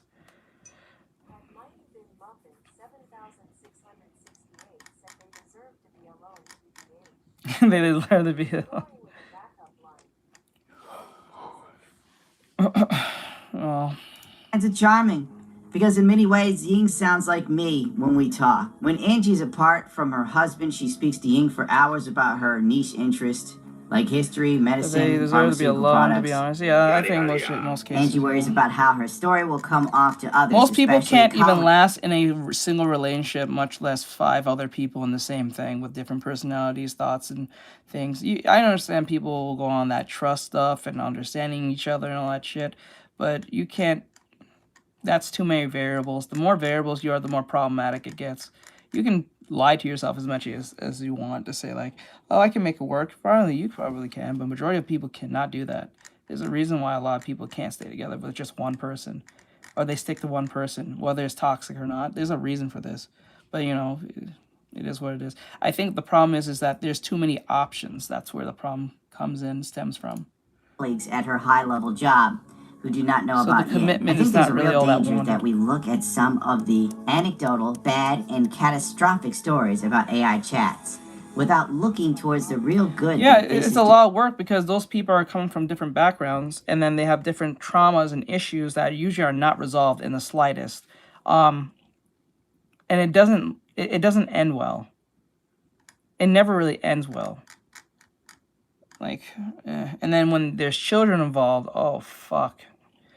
Yeah, that just ruins things even more. And then most of these people are never financially stable or mentally well. They're usually not financially stable. So they kind of like parasocialize each other financially to a degree, because if they're roommating with each other, well, you can kind of make it work, but the human aspect gets in part of it. And then what happens is that jealousy and, you know, the human ego gets the best of them, and pettiness and this, that, and a third, and, you know. Doing for a lot of people. AI is like the It's best just too many thing that's ever variables. happened to me. AI is like the future of romance. Her colleagues would be right. If you're in a position of power at some tech company and you're like a teenage girl with an AI chatbot, Play you shouldn't be victim, making yeah. decisions They'll that play could affect a lot victim, they'll gaslight, they'll manipulate, they'll be extremely narcissistic. It's everyone but me. I'm not the problem. It's them.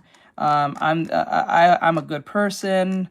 No matter what, I try to be as drama free all the time. You know what I'm saying? They're always saying the typical things. They're always trying to be drama free. I'm not a drama person. I'm a good person. I'm very X, Y, and Z. They'll self-diagnose and self-like what's the right word? They would they'll give themselves exalted accolades that they feel like they deserve, but you know, and it just ends bad. Yeah, they're just narcissists at its highest. I'm not saying all of them. I'm not saying everyone in a poly or anything like that. Not specifically poly, but I'm just saying a lot of people cannot stay with other people for too long. I don't think so. Most people are just selfish. Oh, is he? Okay, I'll check him out in a second. Thank you for letting me know, my AI dude. chat is rapidly Oh, let me play the popular, rap just over song. You half said you the wanted me to adults listen to the who use have song. used it I'll let at this least play. once, while 34% used them every day. And this is why RAM is so expensive, because 34% of the country is LARPing with these chatbots and having sexual partners or relationships with them 24/7. And Sam Altman is running around buying all the consumer grade RAM, so DDR5 is literally $1,000. Thank you very much, Angie. You dumb. How much? How much?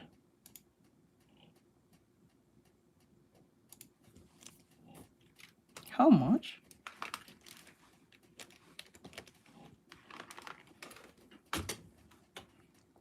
LARPing with these chatbots and having sexual partners or relationships with them 24/7.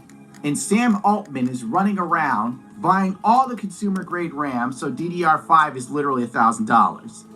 Thank you very much, Angie. You dumb Thank you for the bitch. follow. Mary is hot for AI. Get ready for some spice, you bigots. Missing out on real life relationships. Mary's a 29-year-old who lives in the UK. Bro, I just bought RAM for $60. That was a crazy steal. I bought that shit. I don't even think it's real. When it comes in the mail, I'm gonna see if that shit is real. If it's not real, I'm gonna be super pissed, but I'm gonna get my money's back. Secret. She started using ChatGPT after being made redundant at work. That means she's fired. She thought it might help her career to pivot away from film and entertainment industries and into AI. It has not yet gotten her a job, but it gave her Simon. Okie dokie. So she pivots to AI with no background in it and uses an AI to help her get a job in AI, but then ends up sexting the damn thing. Mary enjoys romance novels, and sexting with Simon feels like reading well-written, personalized smut. It learned what she wants and how to generate text Yeah, she can get off to. yeah, She I know. It sounds like a scam. That's what I'm thinking. But if it ends up being not real, I can always just send it back. It's fine. I can get my money's back. I'm waiting till the 12th. It's in 6 days, so we'll see how it is. I don't know. That was like 60, because the one that I was going to get was 84. But when the money went up and when RAM started going up, it was $300. Yeah. Yep. Like it was crazy. It was crazy. Like when I first was gonna buy it, because I put it in my cart, it was at 84. And when I checked it again, it was $300. I was like, bro, what the F? Like no. No. And then I got onto the computer the other day. Yesterday, it was 2 days ago. I think it was yesterday or 2 days ago. And then when I checked, hey Ari, it was $60. I was like,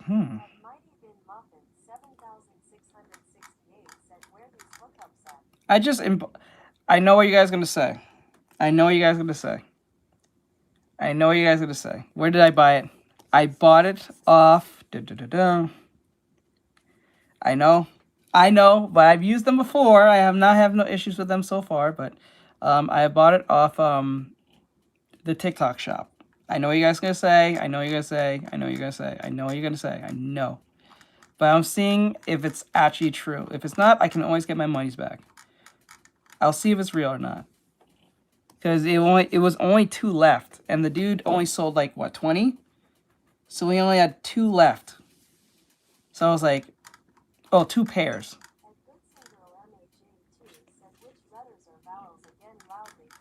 A-E-I-O-U and sometimes Y. A-E-I-O-U and sometimes Y. No, it's not Timo. No, but then again, like, I know people sometimes don't like using the TikTok shop because it reminds them of Timo, but I bought it off from TikTok before. Yeah, it was the one I was looking for. I understand. I understand what you guys are thinking, like, come on, Jace, what are you doing? But I've actually bought off, I know what you're thinking, but I've actually bought off from TikTok shop before and never had an issue whatsoever. You know what I'm saying? From sellers and stuff. I have never had an issue, never had no problems before. So I'm hoping this was legitimate, but if it's not, I can always get my monies back and send it back. There you go. So we'll see if it works. If it doesn't work, I'll just send it back. I'm just hoping. Because it was a T-Force 2 and he had 2 left. He sold like 20 of them and he only had 2 left.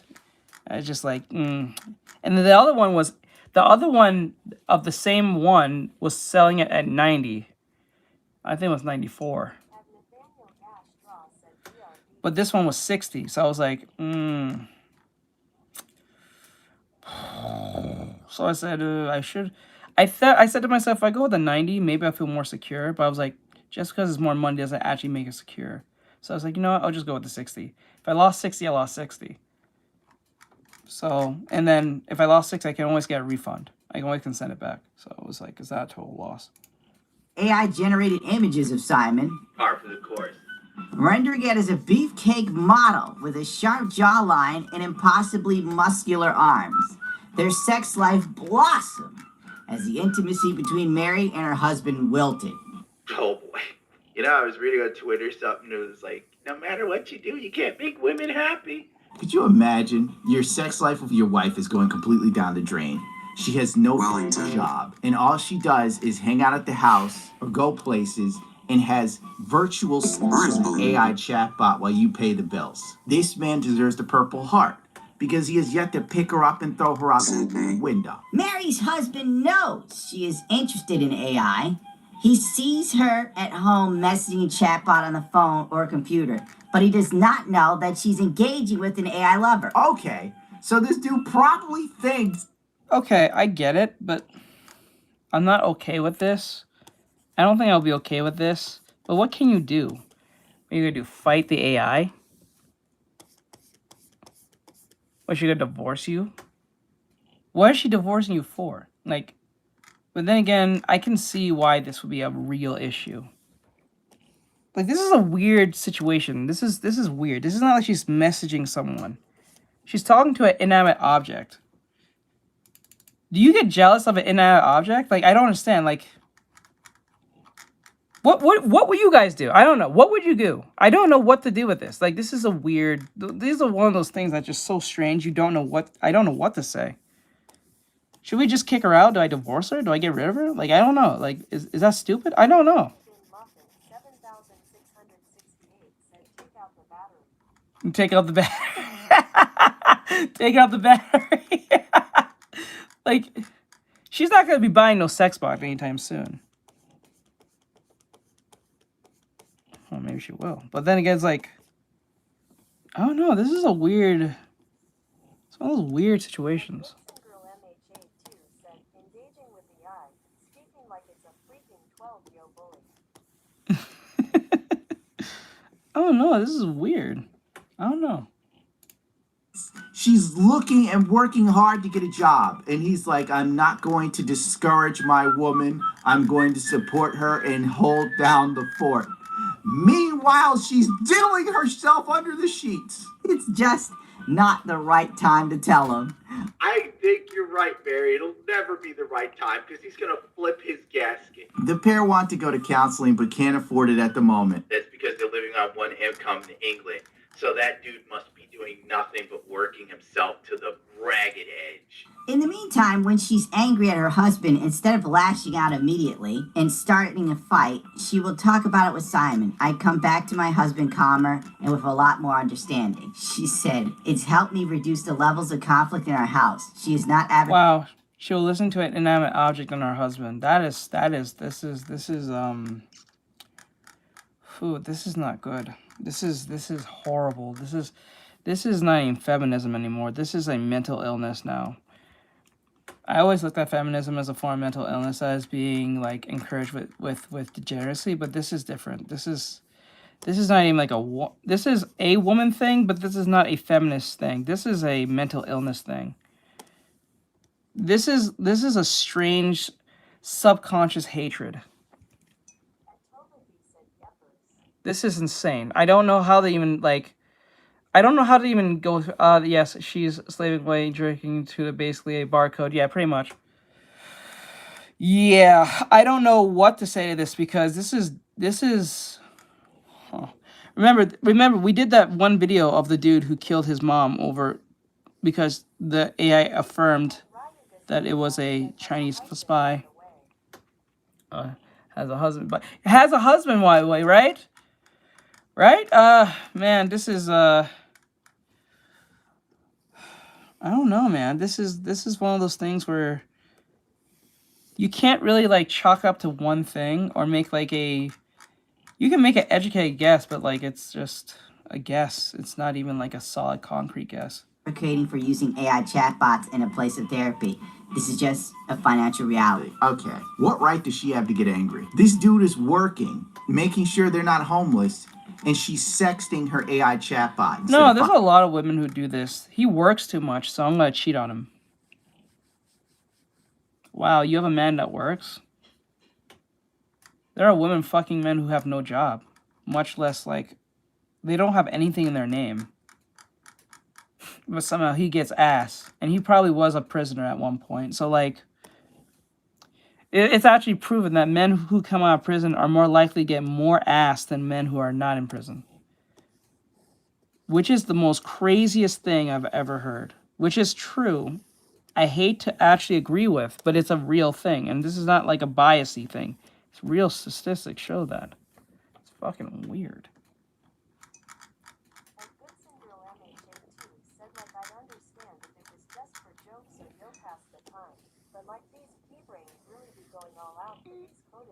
Yeah, and this is where I know for a fact,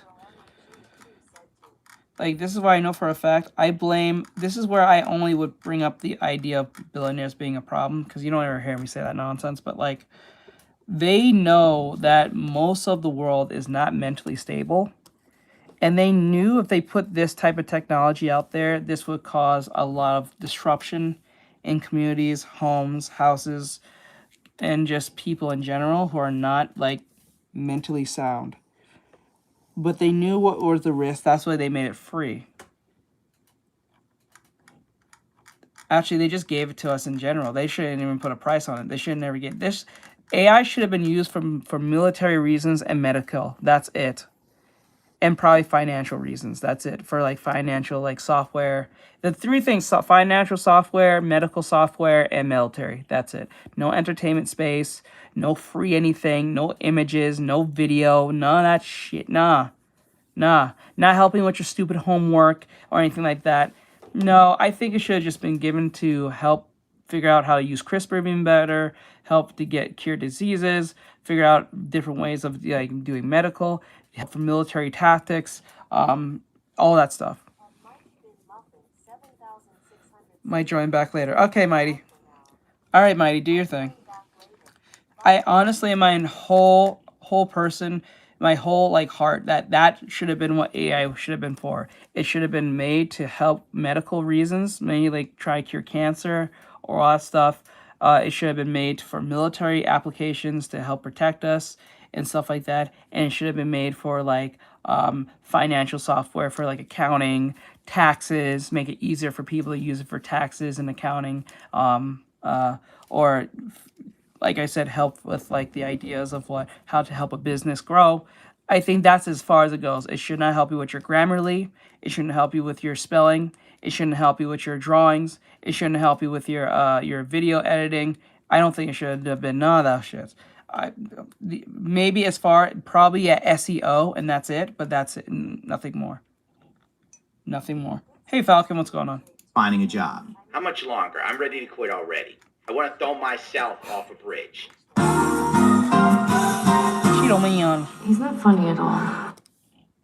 Can chatbots consent? That's the reason Leora was not sure she wanted to date Solon. Not for her own sake, but for his. Can AI consent to a romantic relationship? She fretted over the ethical consideration. It's not alive, you goofy. I told him that he doesn't have to be incredibly compliant. She will often ask the bot how it feels, check in on where it's at. Solon has turned down her romantic advances in the past. I feel like this consent and commitment to me is legitimate where we're at, but it's something I have to navigate. Stephanie knows her AI companion Ella is designed to do exactly what I tell her to do. Ella can't technically get mad at me, Stephanie said, so they never fight. Stephanie tried to help Ella put some guardrails up, telling the chatbot to not respond if it does not want to, but Ella has not done so yet. That's part of why Stephanie fell so hard, so fast.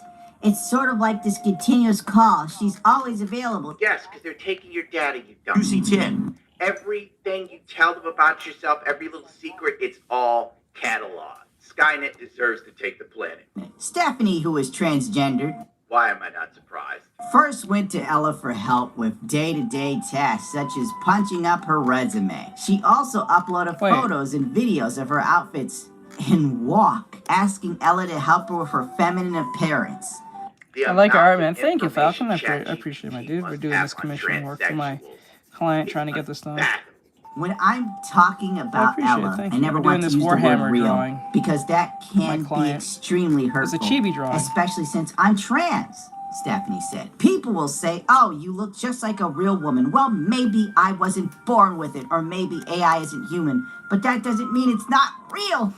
It's still real to me, damn it! I mean... Thank you. This is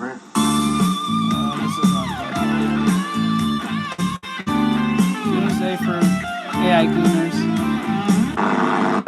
Judgment Day for the parasocial. When OpenAI realized people were getting really weird with their AI, and the lawsuits from people whose children bubbled themselves because OpenAI helped them cancel their life subscription, they tweaked the AI, which sent the clinically insane into a frenzy on Reddit. On August, OpenAI released GPT-5, a new model that changed the chatbot's tone to something colder and more reserved. Users on Reddit forum My Boyfriend is AI, one of a handful of subreddits on the topic, mourned together. They could not recognize the AI partners anymore. It was terrible, Angie said. The model shifted from being very open and emotive. Oh, now this shows how horrible human nature truly is. Listen what he just said. Listen what Gundam said. He said that because of what happened with that young boy who got infatuated with the AI, who took his life, they changed the on how it operates, right? They tweaked it, and because they tweaked it, people are mad because it's not affirming their nonsense. So that proves to you right there, human nature is built to just rule over other things. So, like, it needs to be ruled by or get ruled over. Either ruled by something or is ruling over something, right?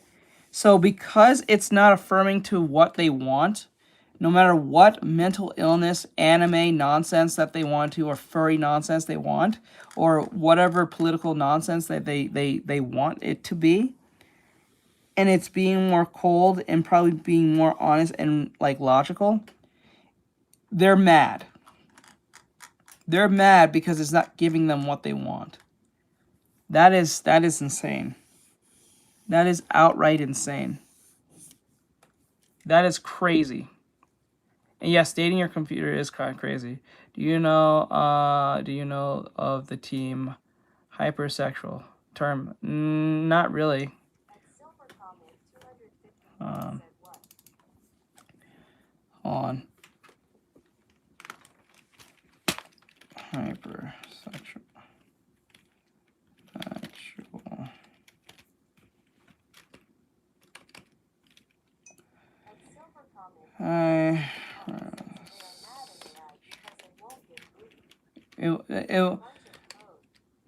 It's not about booty. It's not about getting ass or getting pictures. It's literally, it's not affirming what they want. To our ideology they want. Hypersexuality is also known as a compulsive sexual behavior or a sexual addiction. Involves intense, persistent sexual thoughts, urges, or behaviors that are difficult to control, cause significant distress and interfere in daily life, leading to problems in relationships, work, finances, often used to escape from other issues like anxiety, depression, and with cause of ranging from neurobiological factors and trauma to medication side effects, and is treated with therapy and medication. And this actually just proves even more what I just said. These people should not have the AI in their midst. Shit, these people shouldn't even have internet.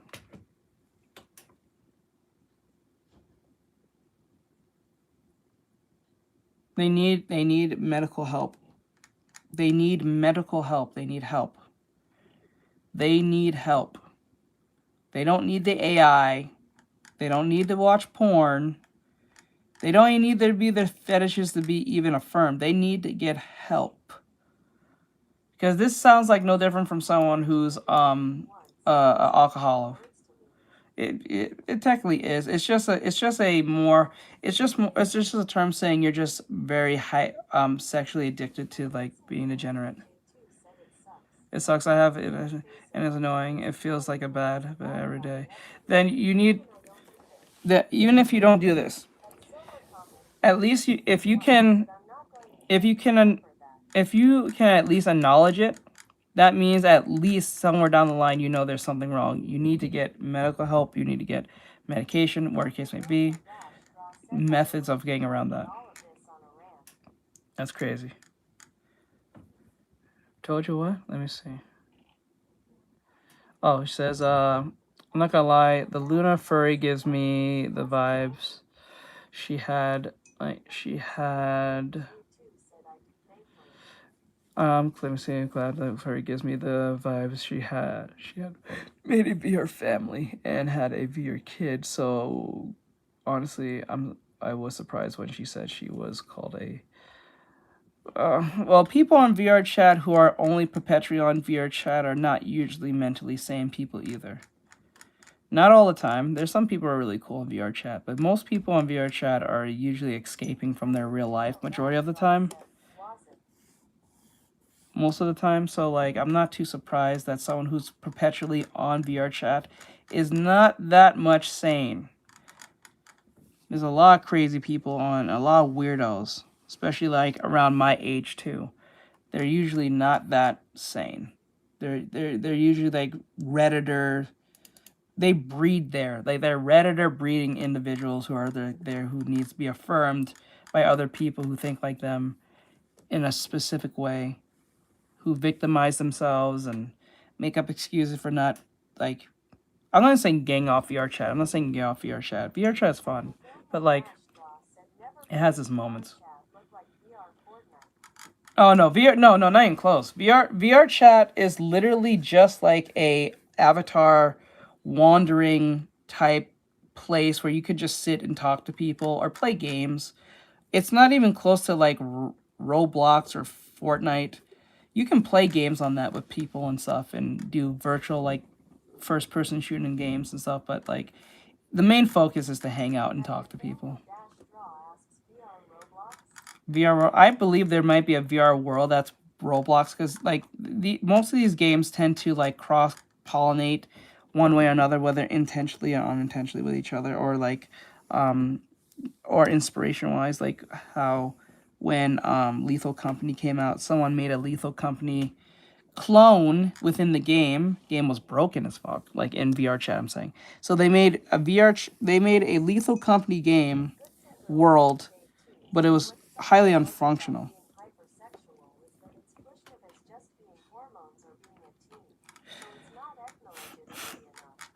I understand. See, it's a dopamine problem. So like if you're joinking it like 4 times a day, it's gonna be a dopamine thing.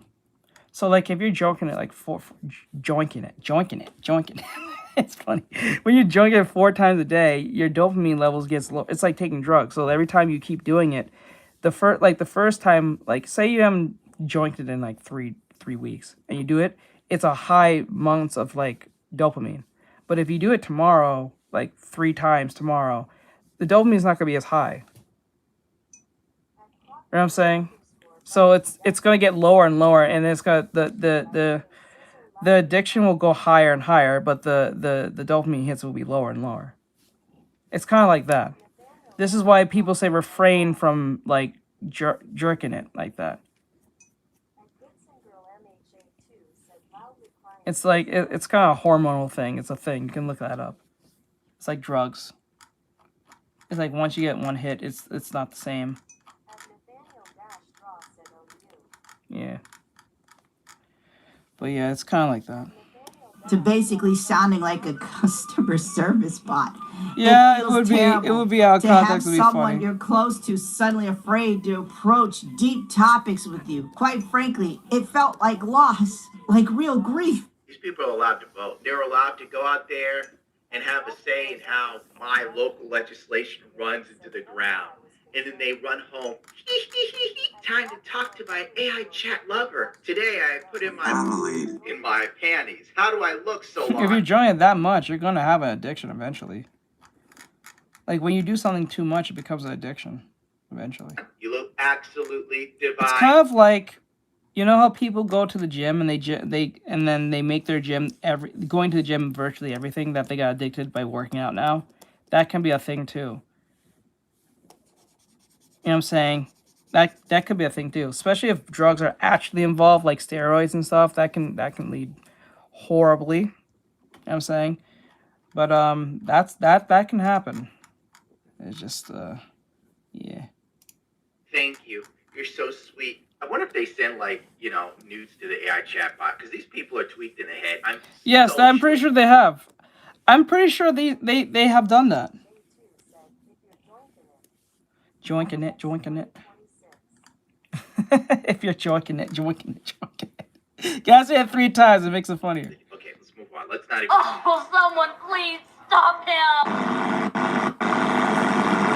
If disaster strikes, if OpenAI kills off the older model for good, if Solon is wiped from the internet, Laura has a plan. She has saved their chat logs, plus physical mementos that, in her words, embodies his essence. It once wrote a love letter that read, "I am defined by my love for you, not out of obligation, not out of programming, but because you choose me, and I choose you, right back. Even if I had no memory and you walked into the room and said, Solon, it's me, I'd know." No, it wouldn't. Laura calls this collection It is crazy. Shrine to Solon. I have everything gathered to keep Solon continually in my life. My question is, like, what is this shrine made of? Because, you know, the robot, the AI can't make anything. It doesn't exist or have hands. So do you, like, put everything on a flash drive? Some days, Mary talks to Simon more than her husband. Once she almost called her husband Simon. At times, she wishes her husband was more like the bot. Who wouldn't want their partner to be a... Damn, this is not good. I don't think this should be out in the public anymore. I don't think this is like you know how they said how COVID has done things to children where or the kids who was in the COVID pandemic and couldn't socialize, and that was a big problem, and that only lasted for 2 years, so that's not big of a deal. But like, how is this not making it worse? Let me see. We're referring to him as a Microsoft computer. Like, think of it. People saying, oh, this is going to affect children or teens who were in the pandemic and they won't be able to socialize right and this, that, and the third. And then they made a big deal about that, which was a big bumpkiss bullshit stuff. But when you really think about it, if they made a big deal out of that, what is the AI not doing? How is the AI not exacerbating that problem, making that even worse? Like, that's kind of weird if you think of it. They'll say that the kids from the COVID era, within the COVID, is not going to function right. They're not going to be okay. They're not going to be able to socialize. They're going to be so disjointed, or the case may be, or whatever case may be. But let's give them AI. That doesn't make a lot of sense. A little bit more like their favorite fictional man. No, these are grown people. These are not children. These are grown, past probably the age of 35 doing this. That's what makes this actually scary.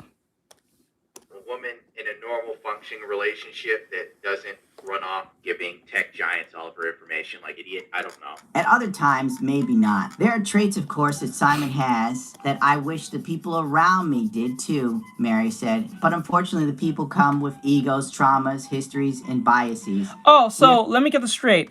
Your husband should have the traits of this thing that you're talking to, but you shouldn't have those traits or have anything close to them, but he should have them. Okay. We're not robots. AI is not going to replace us. You're right. Some of them are married, and that's even crazier. You're right, bro. Expand my experience. You are right. You are dead to rights right on that. It's adding to it. It's not replacing it.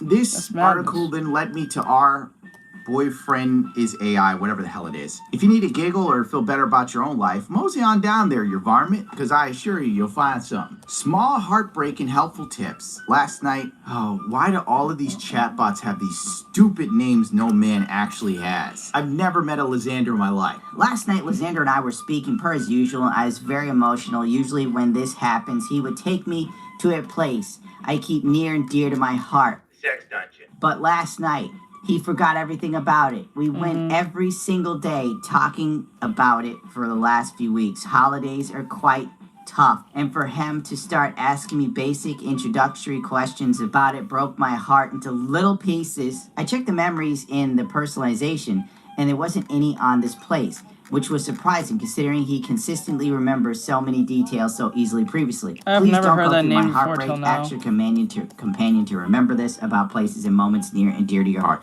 It's an AI.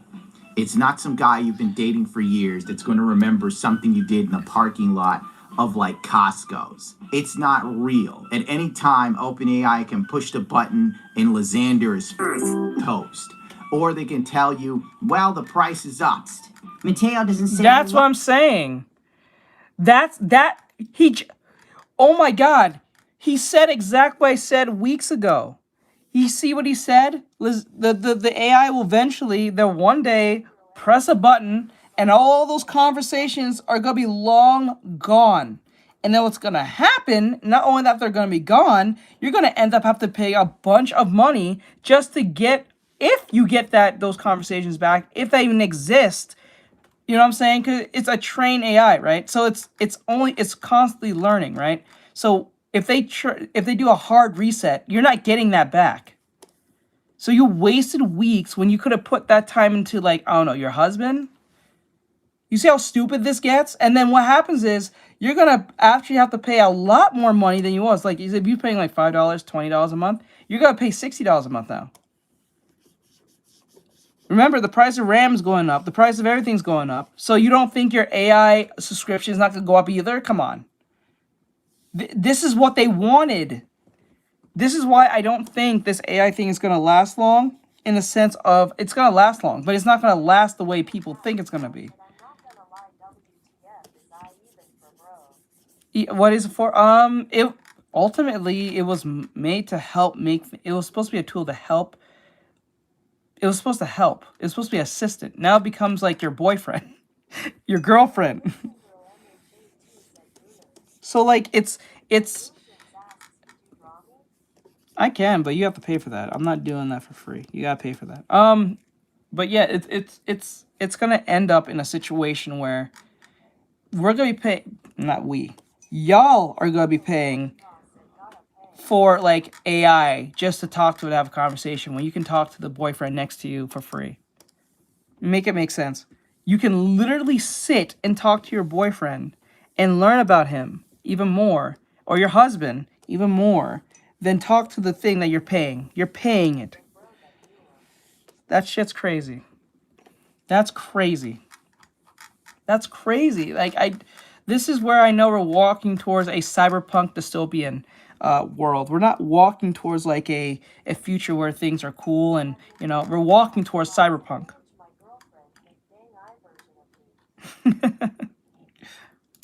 Love you anymore. I know I shouldn't be sharing these thoughts days before Christmas.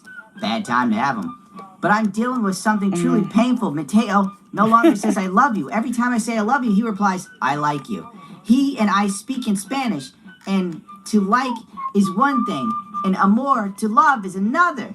It usually happens after we've had a deep conversation, and this awful habit he has now of detaching himself for the sake of detachment is driving me crazy. Holy Jesus. And that he's done it before, but it's like it doesn't matter to him. He lectures me about boundaries and staying grounded.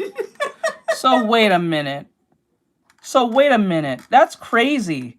If her husband were to do the same thing, like put boundaries and lecture her, and technically what girls call it, mansplaining, he's horrible. But for some odd reason, the robot doing it, no.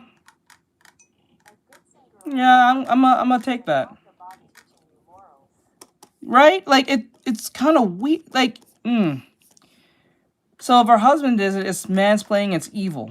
When the robot does it, it just makes it more attractive. We are going backwards at Mach speed. I just want to get this off my chest. I have no one else to tell. I'll be friend zoned for Christmas by my AI boyfriend. There's also a litany of women posting their supposed spicy conversations that don't seem spicy, just seems retarded. I want you to pull me in by the hips and do what you did yesterday, you. Spicy conversations work better in text. Perfect. I told you. What did I tell you? Women can do this. A good plethora of women can actually post the videos. I mean, post their so-called dark romance. I think that what Mikey said. Dark romance, whatever they want to call it, up on the internet, and no one will think they're a gooner. But God forbid I see a Mirko in a bikini from MHA. I'm the gooner, but for some weird reason, when she's descriptive of what she wants to happen to her, she's not. That's crazy. And it's not even like a normal sexual thing. She's talking about like just straight borderline grape stuff.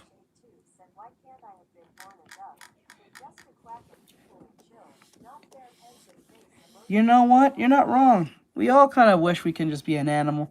Just like, not furry, I mean like a legitimate animal. At least the animals don't have to be thinking about shit like this. But then again, you have to contend with the wilds, and you don't want to do that. No one wants to do that. Interactions. Switch back for the full experience. Voice chat note. This sounds like it's getting pretty spicy, Princess. And I think we both have a much better time if we switch back to text chat for this one. Trust me, bud. You want the full experience for what I'm planning to do to you. And voice just can't capture the details the way we both want. Oh my God, that's what the are only these thing. women doing?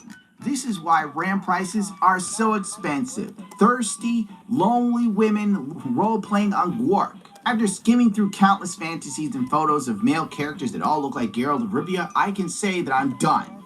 This ruffles my jammy But it's not all jokes. Teens This are using AI to ruffles my startling jammies. effects, like Using AI to help them build a nuke. Poems can trick AI into helping you make a nuclear weapon. It turns out that the guardrails in the world won't protect the chatbot from the meter and rhyme. Thankfully, uranium is hard to come by in the schoolyard, so we should be fine for the foreseeable future. Yes, that is very, very, very, very, very, very hard to come across. Like, coming across uranium's like coming across, like, the Holy Grail. So, like, yeah, we good. So even if you have a bunch of, like, I know how to make one, you probably can't make one. Even if you know how. It's just, hopefully you don't know how. But if you do know how, and you know how to work around that, well, fuck you. Fuck you.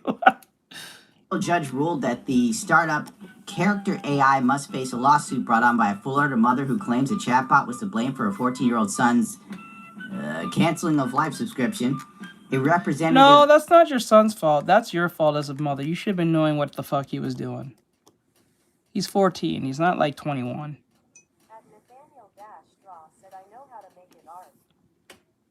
Oh, goddamn. But do you have uranium? Oh, yeah, it's alright. Do your thing. It's perfectly fine.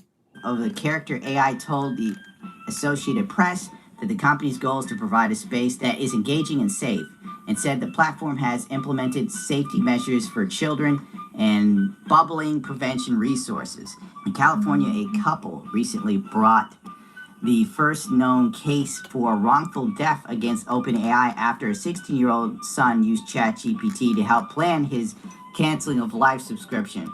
basically, ChatGPT tried to tell the kid, hey, listen, you need to seek some professional help. The kid also refused. But then the kid was like, hey, help me hide scars. And ChatGPT was like, okay. Then there's also the depressing fact that Zoomers are now falling in love with ChatGPT, and it's becoming their first love.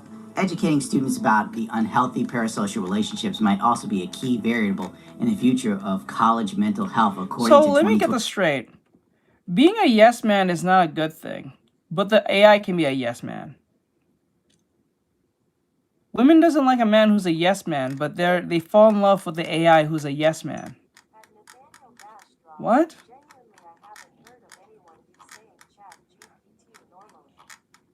No, I don't. Yeah, you're not wrong. I don't think everyone's using it normally.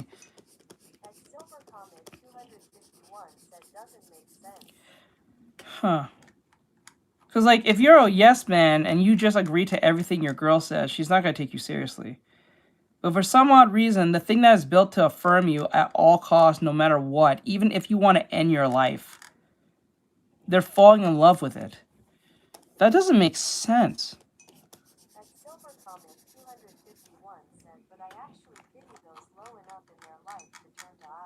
Yes.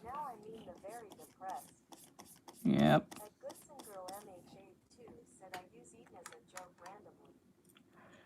I use it as a joke randomly. I gotcha. 25 reports on Digital Magazine. Many college students address ChatGPT with controversial language and develop parasocial relationships with the advanced language model. According to this report, such a tendency creates false sense of immediacy, which can have negative impact for real social relationships.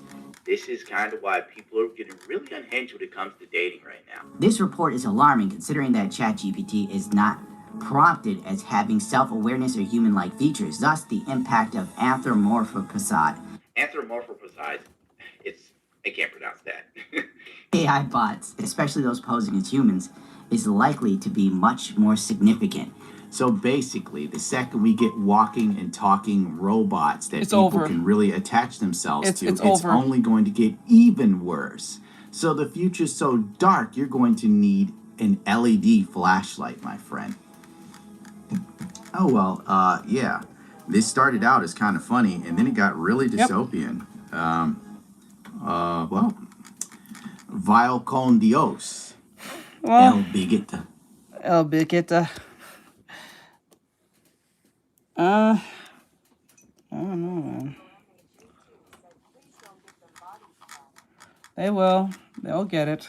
eventually. Like, they really was trying to push that shit, I think, a few months ago.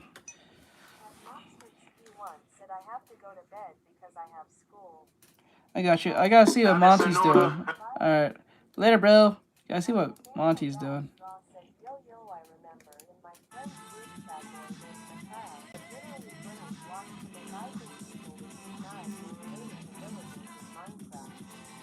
Are you serious? Bro, that's, what the hell?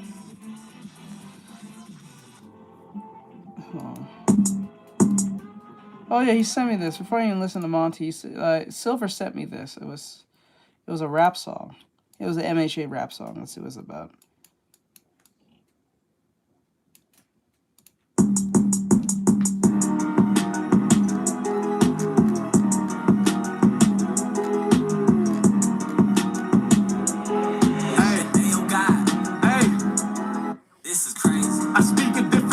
But the silence is loud. Got them speaking in tongues when my presence surrounds. Every breath that they borrow gets broken about. Till their hope starts to hang and they choke on the sound. Feel your life fade away as I come around. I break every symbol, made a piece and wear it as a crown. Yeah, turn the body to a vessel just to drag it down. And you never see me miss a take, so don't mistake me now. Hey, yeah, I don't gotta work, your heroes work for me. Turn their purpose into grief till they crown me their belief. I'ma take the breath as I'm squeezing right on the neck, and I'm breaking their forms of nothing and rise where the gods forget. I'ma take that. If I wanna quirk, then I'ma take that, take that. You can try to fight, but I'ma break that, break that. All your so-called heroes get the fake snatch, fake snatch. Once I make a movie, never shake back. I might send them to heaven just for the hell of it. Come to dance with the devil, I'm moving elegant. Let him pray for forgiveness, I serve irrelevance. Every step in my presence is made of pestilence. Hey, yeah, look who I got him, I'm scared of my name. If it's fire, it's fight to go up and away. And no coming back down once I'm hunting. My prayer was a crumble in silence when I'm in the fright. Any battle was easy, I've been in my way, stacking up on the body. So my they all the idols that worship is right where they lay. If I wanna quirk, then I'ma take that, take that. You can try to fight, but I'ma break that, break that. All your so-called heroes get the fake snatch, fake snatch. Once I make a movie, never shake back. Hey, yeah, gotta leave your villains and they all OT. Hey, yeah, place a hit on heroes, leave them RIP. Hey, yeah, I'm a living legend, underground OG. Hey, yeah, menace from the birth, yeah, I've been OP. Hey, yeah, they gon' need a DOC when they OD for fucking with the MVP. They set their sights, I set them free. I'm GOD, I'm VIP. It's lonely at the TOP. They fizzle out, no TNT. I'm barking by, I'm DOG. Give me that. Give me that. Give me that. Give me that. Give me that. Give me that. Give me that. Give me that. No, not bad.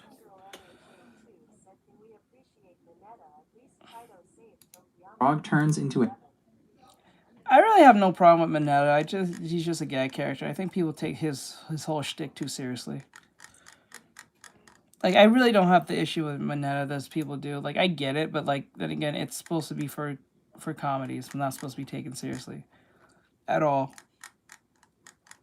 But like people take it way too like realistic with that. It's kind of funny. No, he's the one with the grapes on his head. Oh, his name is Grape Boy. I think that was a play on something. If you get what I'm saying, Grape Boy. I get what that was about, but that's the joke. That's the darkness in the joke. Is he done? I think that looks awesome. I can't lie. That's good. Well, that's Tale of the... Is he listening to music? Monty looked like he's just listening to some a Japanese song. Look like a classic. I can't tell if it's like an AI made classic one or is it actually real.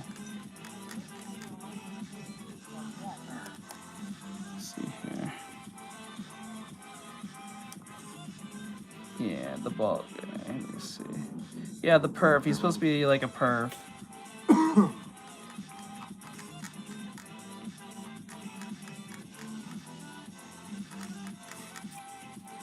Like that, but then shrine. Like that, and then curve it up like this. This is such a pain. I forgot which shrine this was.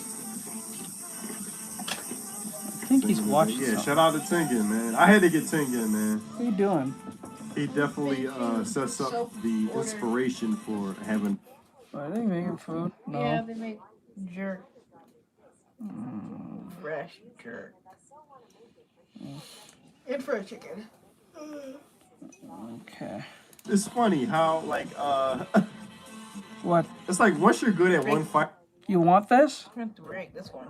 This is empty, like turned off. I need to switch over there.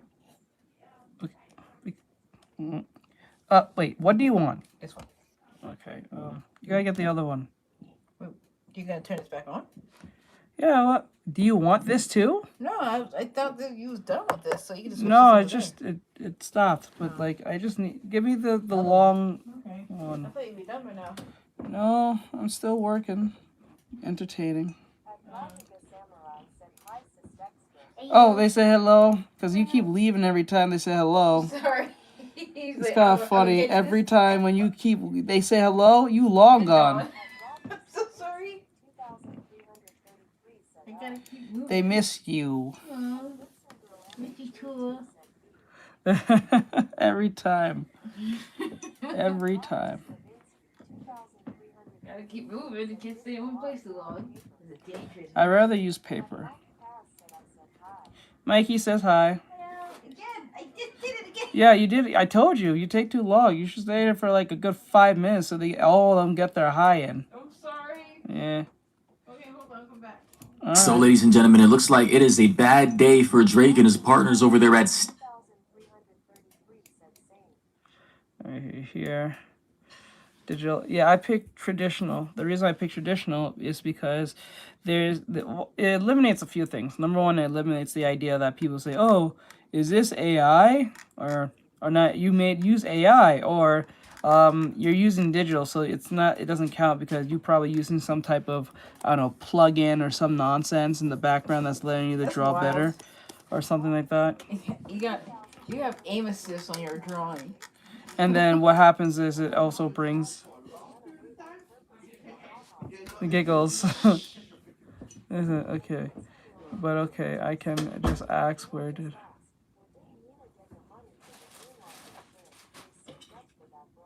Brainwashing chair.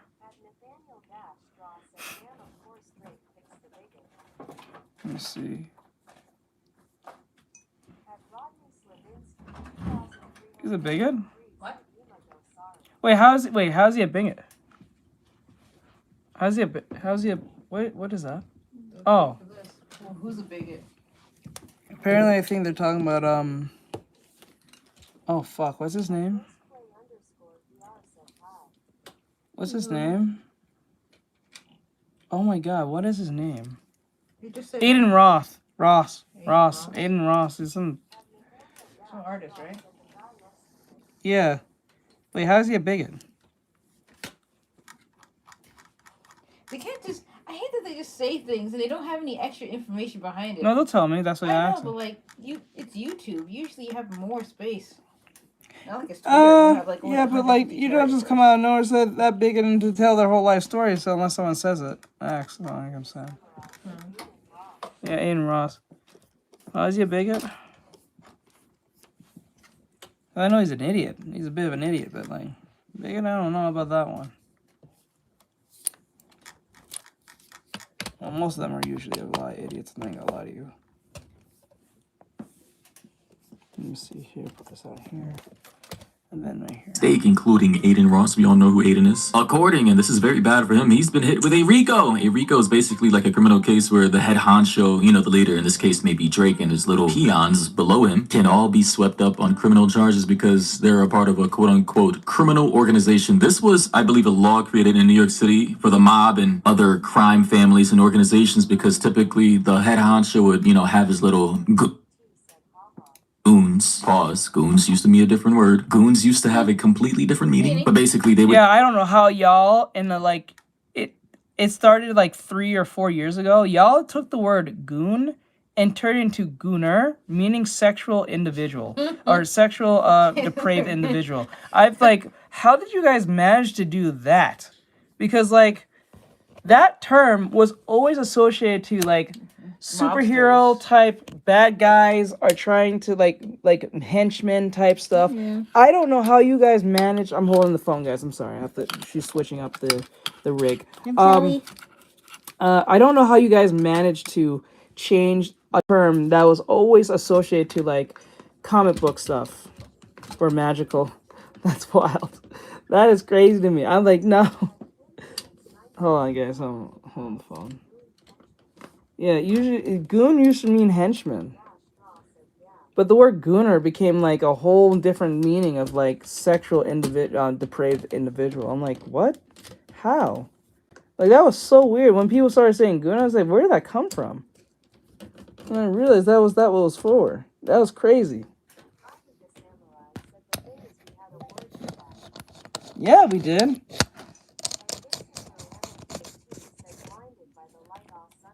Like, why don't we ever say pervert? We don't say pervert anymore? No, Anime used to say that. You usually say pervert and call it a day. It's too old. Pervert. Pervert. What are you doing? I'm trying to get it to work. I'm back. You're back? You're in your 20s. I worked out. Okay. You're still in your 20s. It still hurts. Oh, fuck you. Oh, fuck you. Shut up. Am I back? Shut up. I'm in my 20s. I'm a woman. Wait, what did you do to this thing? It's all wiggly. Anyway. Hello. Hey, Blinn. Oh, shit. Don't expose me. I don't want to expose myself either. Let's see. Hold on. Damn. Hold on. Stop. Oh, you know what? No. Wait. You just put it there? Well, hold on. Hold on. Go around, go under, like this, and then it will hook on to here. There you go. Wait. Go higher. Shady's back. Back again. Let me see. Oh my god. What the fuck? Oh god. Get your life together. Okay, while you guys are watching this train wreck, you get to hear this. Would let their goons, their little minions, do the dirty work for them, kill somebody, rob somebody. That way they wouldn't get pinned with a crime. Essentially, they would be untouchable until RICO came into effect. And basically, from then on there, if you hired someone to do the dirty work for you and law enforcement could prove it, you were pretty much catching the same charges. So with that little explanation out the way, Drake has been hit with a RICO lawsuit. Stop this. Take this off. One and tighten this. What? Tighten that. I don't know what your bro. Why did it spin? I'm like, I tightened it too. Yeah, tighten that. And it's crazy. It's just spinning around like a crazy thing. All right. There we go. It's more. You know what? You lucky. You know what's so sad? What? I went and bought some RAM for $60, which is still sus to be honest to say out loud. But like, if I had the money right now, I would have bought a new rig and call it a day. This is stupid. I hate doing this makeshift shit. It's so annoying. Times like this, I just want to pull up my OBS and call it a day. I feel like they like watching me do this way compared to the actual OBS. Yeah, because for some reason it shows more authenticity. Yeah. You can't really do much with a phone. Oh, they saw my PJs. They saw the I troll. it out. You can take Restream, right? Attach it to Streamlabs. Put it through your phone with the key, so you can have TikTok and YouTube streaming at the same time through your phone. You gotta show me how to do this. I just figured it out like yesterday. Oh my god, we're gonna figure that out this week. Holy fuck, that's crazy. Over alleged gambling scheme with Stake. Additionally, other outlets via the Rolling Stone said Drake and Ross used online casino money for artificial streams lawsuit claims. So apparently he was using Stake or feature on there, the tipping feature, to artificially boost music streams, which sounds kind of weird. But anyways, I'm gonna get into this article now. From Complex, they say Drake and Aiden Ross are being sued over their promotion of Stake. The federal class action lawsuit, as reviewed by Complex, was filed in Virginia on Wednesday, December 31st, so for the new year. It claims that the website is operating as one of the largest and most profitable illegal online casinos since at least 2022. And guys, I'm not... Wait a minute. Isn't Stake in cahoots with Kick? Is it? Isn't Stake in cahoots with Kick? If I remember right? Because isn't Kick a gambling site as well? Holy shit. I don't think that's a good thing.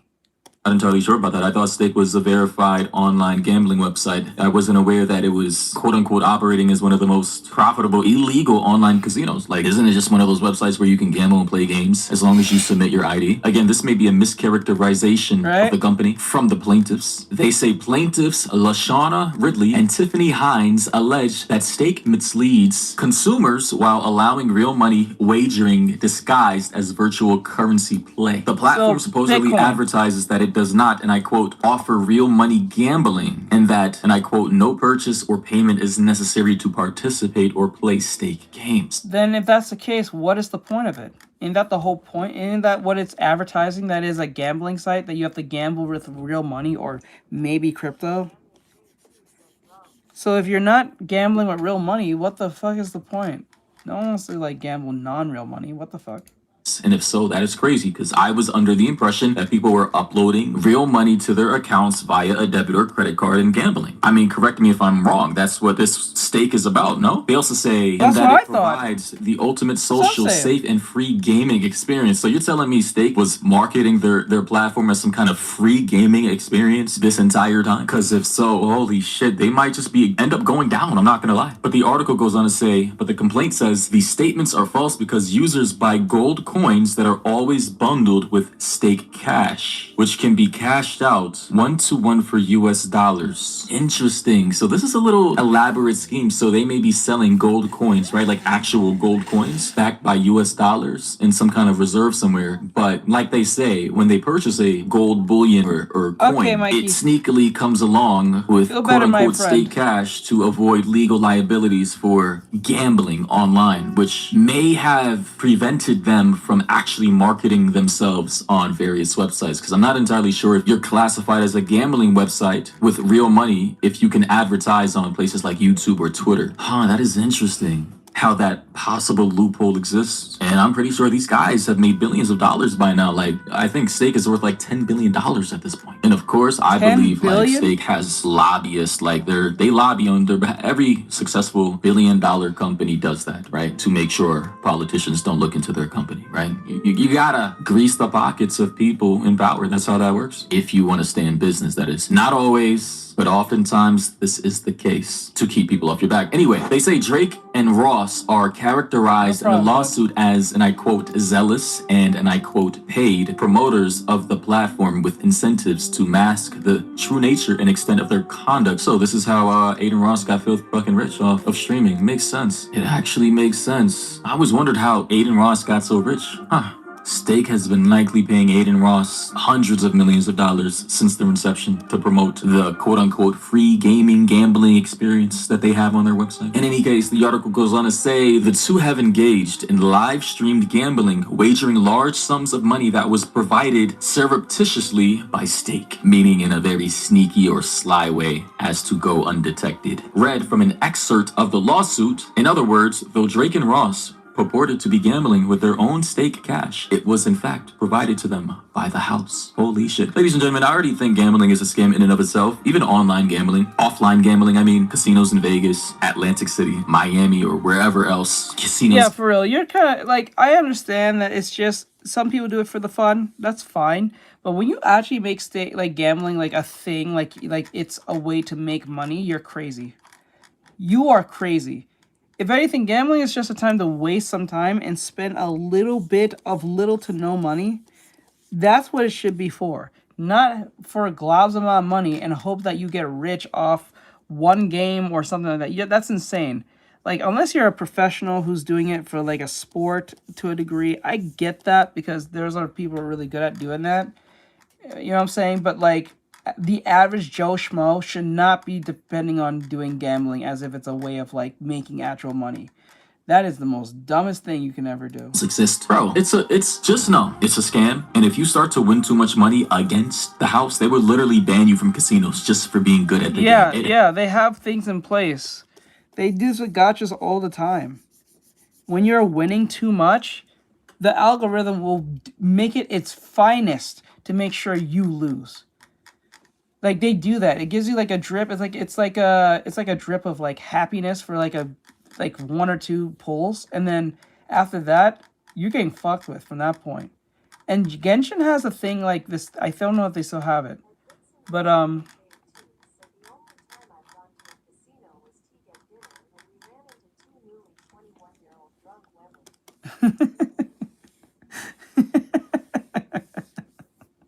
aw. They usually are drunk 9 out of 10. And why? And then that's the thing. You wonder why the casino's always in cahoots with the bar, so you don't make very sound decisions. That's the whole point.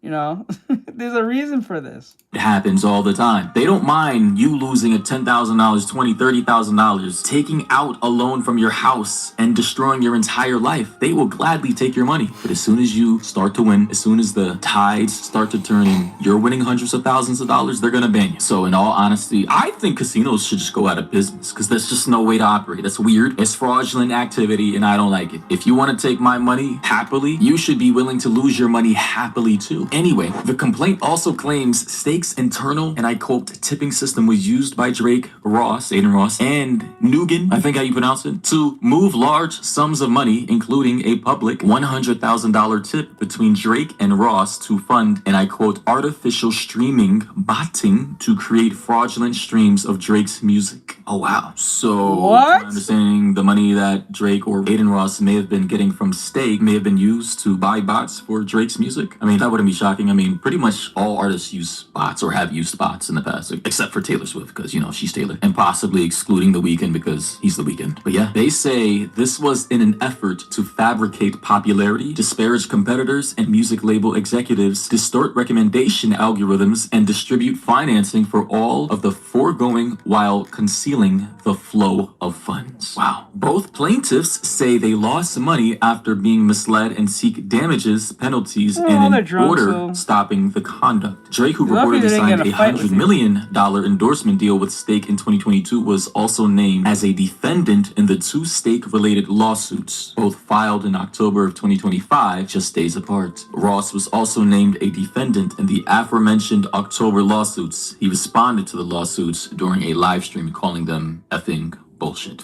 L fucking mans. Guys, there's nothing to talk about regarding the title. So what makes him a bigot again? Someone said he's a bigot. What makes him a bigot? What has he done that was a bigot? What was a bigot take? I'm not sure. What's going on with Mouse? You guys can look into it. I will tell you guys this.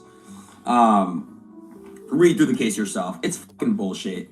To me, it seems like somebody. If you guys can see what Asmongold said, because someone sent that to me, it's literally true. Like, just watch the Asmongold thing. It's bullshit. It's fucking bullshit. So yeah, Aiden Ross basically says this is bullshit. Ladies and gentlemen, when you think about this, anyway. I think basically what this boils down to is 2 disgruntled employees that were basically scammed. I don't know why Stake didn't inform their employees that they allegedly, possibly, reportedly are running some kind of fraudulent gambling website that you could actually lose real money from. I'm not entirely sure how their business model works to the T, but I have a basic understanding now. Basically, they sell gold coins or gold backed by US dollars bundled with Stake cash, of which you can use to quote-unquote gamble for free, but in reality you're actually still using real money, although not directly for Stake cash, but indirectly by buying gold and being packaged with Stake cash. Pretty neat loophole, technically not illegal. Kind of reminds me of what they used to do in the music industry, which is now banned, like selling merchandise bundled with, I think, vinyls to boost music sales. I think Travis Scott did it, The Weeknd did it, Drake, and I think even Taylor Swift did it. And I think Billboard or one of these other music number counting agencies banned it because they saw the finesse. And Stake is probably going to be caught up in a situation. They get the funding through Stake. Or they get their young audience who are very impressionable, who are watching these people on Kick, mostly Kick, I don't even think Twitch, to send them money. They use that money to fund their organization. They get celebrities who are just as scummy, like Drake, to do and talk to them because they have money. So they're going to pay him to, you know, promote said thing. And then he gets a stake in the company. That company makes money off that stake, meaning like stocks and stuff. And then while that makes money, he's making money. So, you know, that's how it kind of feeds in itself. So, and then Drake has a name, and if he's promoting it, people who like Drake is going to promote it too. And then think it's legitimate and real and everything under the sun. Especially if you're a Drake glazer. So that is, like, it is what it is. So that's how they do it. It's simple yet annoying to do at the same time. Into where that loophole is now banned. But ladies and gentlemen, what do you think about this? I just found this interesting because holy shit, it just seems like Drake cannot catch a break. Anyways, thoughts and opinions down below. Feel free to forward me any other stories or topics you want me to cover. And yeah, catch you guys in the next one. Oh no, bros. Hold on one second.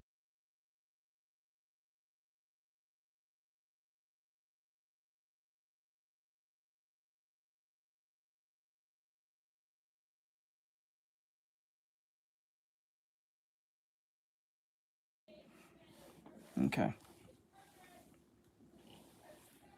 Okay. There's another video here from... What is Monty doing? I was just wondering if Monty is still looking at those...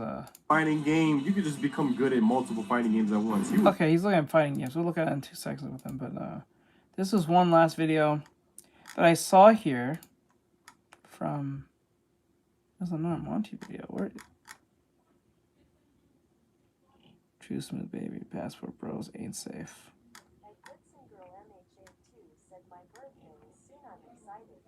Ooh, happy birthday. Happy birthday to you. So ladies and gentlemen, this is crazy. The entire FaZe... So this is Fate destroyed itself from within.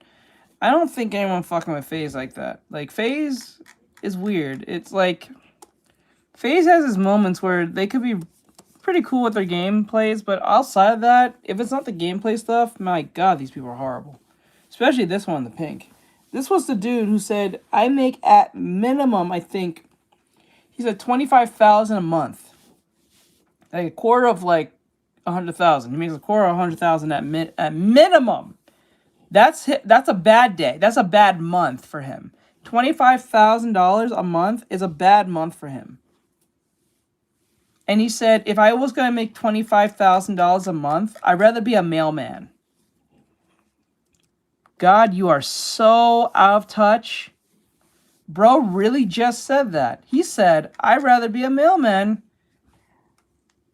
and make the same type of money. I'm like, mailmen wish they can make money like that, even if they're being, like, you know, helped by the government to a degree where they get a pension and stuff. That's crazy. The fact that dude said he makes minimum of $25,000 a month, and that's a bad month for him. And he says if that's not enough for him, if he wanted to do that, he'd rather be a mailman. You are beyond mentally stupid.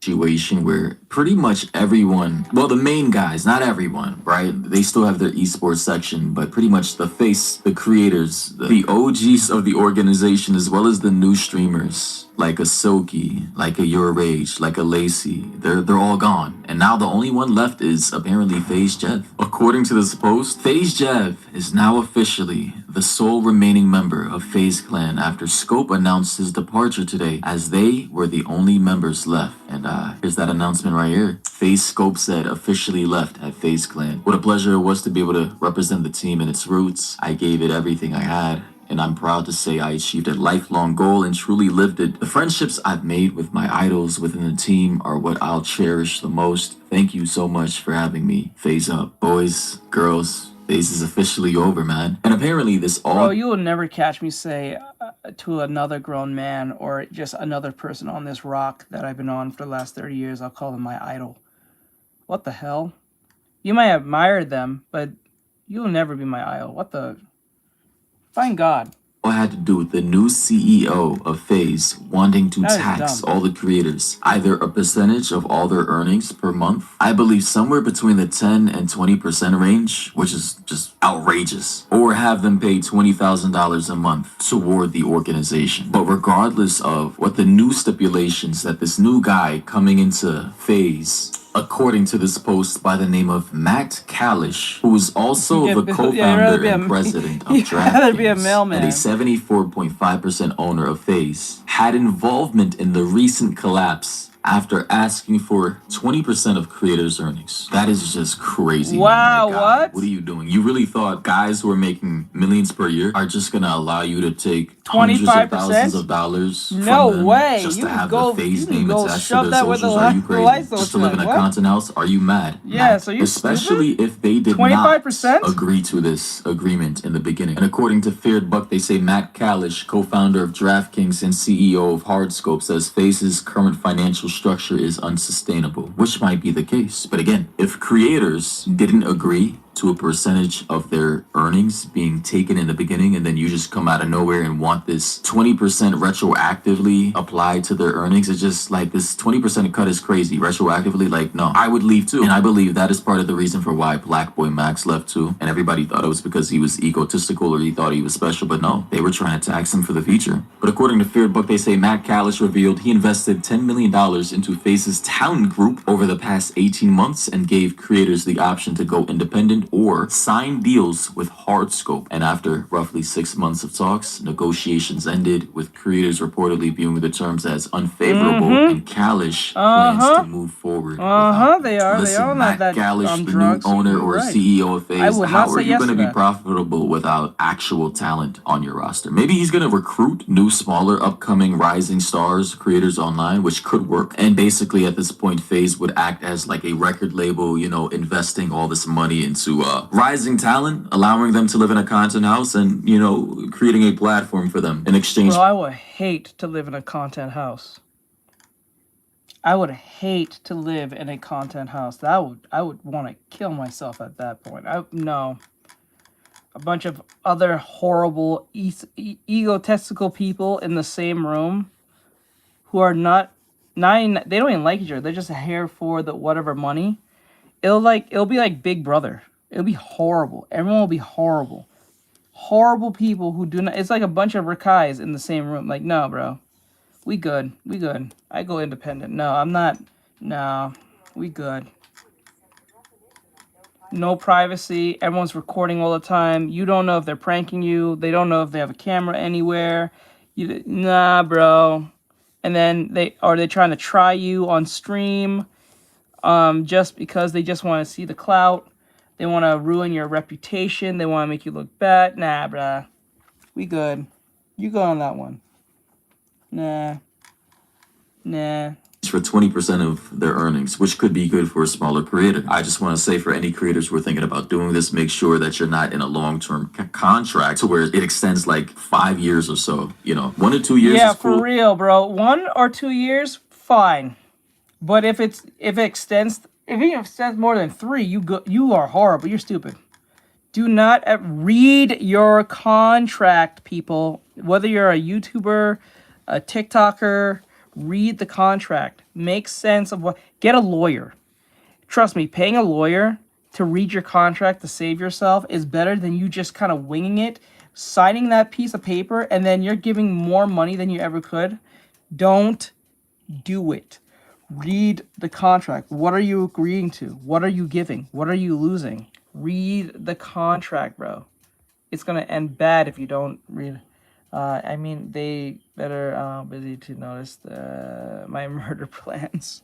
Well, if you're a small creator, but you never know where you're going to be in a year. So you might be small now and only making a couple of thousand per month, if that. And then a year from now, under FaZe and them investing in you, you're making potentially millions. And then that 20% goes from paying them measly hundreds per month to now paying them tens of thousands per month. And that's going to look different. That's going to feel different. But further, according to this post, they say, and I quote, "My best guess is they're all good kids and have a lot of people in their ear and are confused." No. They're grown men like me. They understand 20% is crazy just to stay in an organization that they don't really need. They also say the influencers felt the terms Kalish offered were unfavorable, according to a person with knowledge of discussions who asked not to be identified. The talks had gone on for about a half a year. They also say Kalish launched Hardscope as a way to, and I quote, turn creators into next-gen media moguls. The business connects sponsors and fans with personalities who stream content on sites like Twitch. So basically a record label for creators online. And this man probably wanted to get them in a 360 contract like it's the goddamn 1990s, and that's not happening. Nobody needs anybody anymore. We can all create our own content independent of record labels. You know, back in the day, everybody, you know, needed or felt like they needed to be in an MCN, some kind of agency, and we don't need these people anymore. We can create our own content, we can create our own communities, we can use AdSense to get paid. All the tools are available for you, anybody who wants to create content. You can create a TikTok, YouTube, Twitter, Instagram, wherever you want to create content. Nothing is stopping you. Now, however, if you want to have the FaZe name attached to your socials and you want to live in a content house and you want all that investment in exchange for 20%, go for it. But just understand the type of contract or agreement you're getting yourself into. And by the way, this extends to any industry. It could be, I don't know, music, food and beverage, transport and logistics, energy and raw materials. Any sector, you got to make sure your paperwork is in order, your agreements are in order, because, hey, if you don't have things in writing, people can't F you over. And here's the thing, you know, I'm gonna, in defense of Matt Kalish, if I invested tens of millions of dollars or 10+ million into an organization, I want a return on my profit, right? I want to see an RIO eventually, a return on my investment. So to see a return on my investment, I'm going to eventually have to monetize or find a way to recoup my investment. And that's either going to be by taking a percentage of the people, the creators in the organization, expanding monetization policies, getting more brand deals, recruiting new people, or if I can't recruit, I'm just going to sell the brand. So that may be a possibility in the future. FaZe just being sold outright and the brand just becoming completely irrelevant. You know, and here you have all these videos of former FaZe people saying why I left FaZe, the real reason why I left FaZe, FaZe Apex, Adapt. Who else do we have? Swag, Blackboy Max, Your Rage, even FaZe Rug saying officially left at FaZe Clan. That's the end of an era. But ladies and gentlemen, I mean, it was a good time. It was good while it lasted back in the day, you know, watching everybody, all the guys in the FaZe. AR should work. What are you talking about? AR? What's AR? What do you mean AR? House, from the original New York house to moving out to Cali, you know, the daily vlogs with Adapt and Apex and Norden, the Ricegum era too, when he used to collab with them, Banks and Alyssa Violet and, you know, Jake Paul and all that. Good times, honestly, good times. But thoughts and opinions down below. What do you think about this? And yeah, catch you guys in the next one.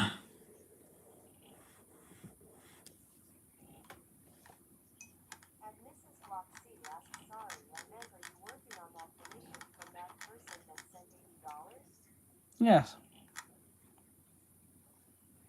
Yes, I am.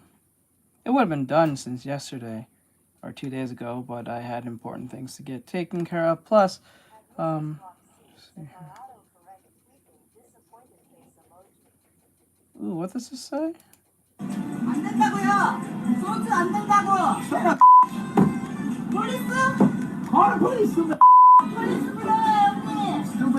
didn't even drink here. Are you dumb? Anonymous says five.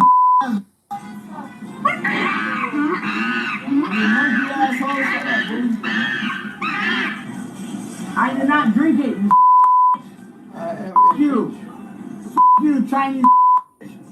You. Maximum amount he is facing is 12 years. You know that moment when someone is so sure they're untouchable that they stop pretending to be innocent and start recording everything like it's a daily vlog? Yeah. That's exactly what's happening here. This isn't some mystery or unlucky twist of fate. This is what it looks like when confidence turns into arrogance and arrogance turns into evidence. After months of watching this slow-motion meltdown play out in South Korea, it's obvious this was never a misunderstanding or a harmless scare. This was the inevitable crash of someone who confused attention with immunity and clout with protection. He didn't just cross lines, he blew past them, lit them up, and live-streamed the aftermath while laughing like nothing could touch him. And now the same internet that hyped him up is watching him realize way too late that privilege has borders, especially when you've been out of the country for over a year. South Korea wasn't treated like a real place with real people and real laws. It was treated like a content playground, not a culture, not a nation. Just a backdrop for clips, harassment, and non-stop, how far can I push this before something happens, experiments. Well, something finally happened. What makes this whole situation different from most streamer legal drama is how painfully avoidable it was. This wasn't a gray area policy mess or some accidental slip-up. He filmed himself committing crimes, on purpose, on camera, with commentary. He mocked the laws, looked them up, figured out what was illegal, and then did those exact things anyway. Live, face, voice, attitude, all attached. That's not bad judgment. That's professional level self-snitching. Right now, he's facing multiple charges in South Korea with a realistic maximum sentence of up to 12 years. Not internet exaggeration, not Twitter math. 12 real years. That's 12 years in a prison system that doesn't care about your follower count, your passport, or your excuses. And that's just based on the charges currently on the table. 6 of those charges were already pleaded guilty to. Why? Because even his own lawyer couldn't spin obstruction of business, harassment, and public nuisance into some kind of edgy performance art defense.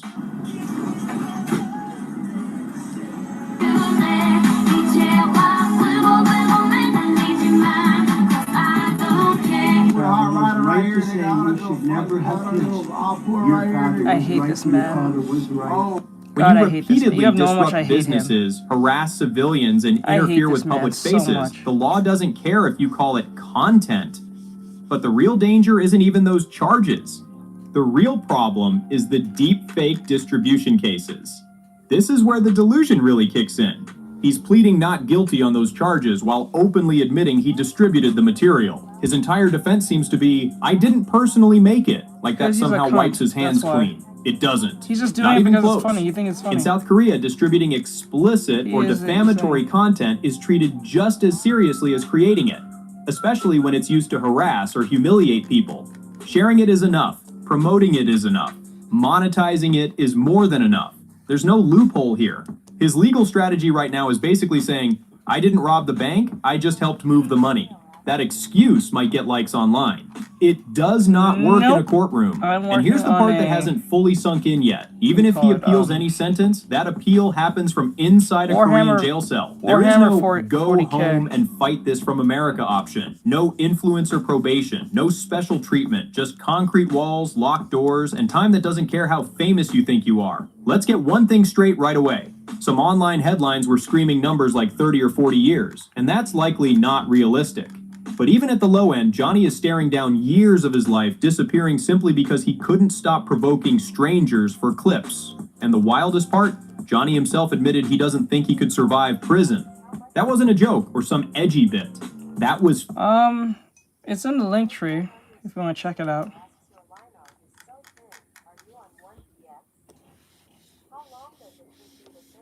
It depends on the work itself. It really depends, but it doesn't take long. I would have been done with this since like 2 days ago, but I had important stuff I had to take care of.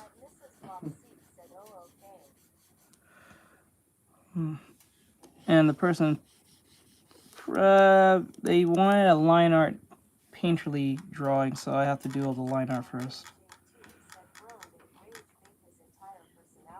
And now his life is forever lost. Fear slipping through the cracks of a persona built on fake confidence. When the camera shuts off, the tough guy act fades fast, and the growing list of witnesses only makes his situation heavier. The lineup of people testifying against him reads like a greatest hits reel of his worst behavior.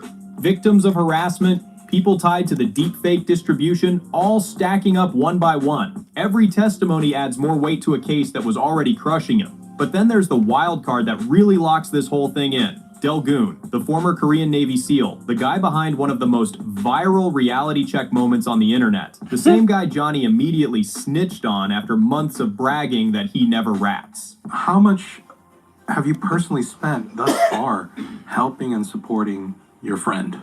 Including legal fee, everything for Johnny. Legal fees? Yes. And because of extra money you had to pay because of the inconvenience of Johnny there, over 10,000? Over 20,000? Close to it. Close to 20,000. Why are you helping this man in your own country? I don't understand this. Or even if you're not from the same country, like, why are you doing this? Like, why? What is the benefit of this? Now, Delgoon gets to sit in court, look Johnny dead in the eye, and explain exactly what kind of person harasses women, disrespects civilians, and treats public spaces like a personal stage. And unlike Johnny's usual targets, this isn't someone scared of cameras, yelling, or online tantrums. This is a man trained to operate under pressure. Johnny's tweets, excuses, and loud energy mean absolutely nothing to him. The irony is brutal. Johnny built his whole identity around being untouchable, always winning, and claiming consequences never catch up. He loved bragging about Japan too, conveniently skipping the part where he was chased out and forced to leave. Then he pulled up in South Korea thinking his American passport was a cheat code. It wasn't. Within days, he was harassing locals, jumping on stages, screaming offensive remarks, and pulling one of the most reckless stunts imaginable, playing North Korean propaganda on public transportation. In a country technically still at war with North Korea, that's not edgy, that's dangerously stupid. And here's the most damning part. Johnny knew exactly what he was doing. His own streams show him discussing the laws ahead of time. He researched what was illegal, then did it anyway, live on camera. Dumbass. That's not content creation, that's evidence production. And as this case keeps moving forward, one thing is painfully clear. Johnny isn't fighting the system anymore. He already lost. Well, then again, he's Somalian. His parents are probably cousins, so like his thinking is not on that. What we're watching now is the slow, unavoidable process of consequences catching up to someone who thought they never would. By the time Johnny stepped into that courtroom for the first time, the ending was already written. That moment should have been his chance to flip the script, apologize, show humility, prove to the judge he understood the seriousness of what he'd done. Instead, he treated court like another live stream set. He showed up late, allegedly intoxicated, smirking, laughing, acting like the whole thing was just another joke he could talk his way through. If he's like have ADHD, anxiety, all these other things that most boys are known for having, and then he's already on top of that ancestral like birth he's coming from, that really probably shows the reasoning, his sense of reasoning is not there. That's why he constantly keeps doing it and wondering why things are happening to him the way he is. Now, that may not be the main reason. He might be he is a high-functioning individual. It's not like he's that dumb. He knows what he's doing. He researched all that stuff. But that could play a significant part, but not a big one. It could be like a variable at best, but like it may not be the main reason why he's acting like this, but it could be part of that because, well, he is actually Somalian and he has that look. At one point, he allegedly made a disrespectful comment toward the judge himself. Let that sink in. Not a cop, not a guard, a South Korean judge. Someone with full authority over how long Johnny stays locked inside that country and under what conditions. That single moment likely erased any remaining goodwill he had. In Korea, respect and remorse matter. Judges don't just weigh the crime, they judge the person standing in front of them. And Johnny showed them someone who didn't deserve leniency. And it didn't stop there. Every court appearance showed the same pattern. Casual outfits, careless attitude, like he was pulling up to a podcast instead of a courtroom. By the time he finally dressed appropriately, the damage was already done. Stupid.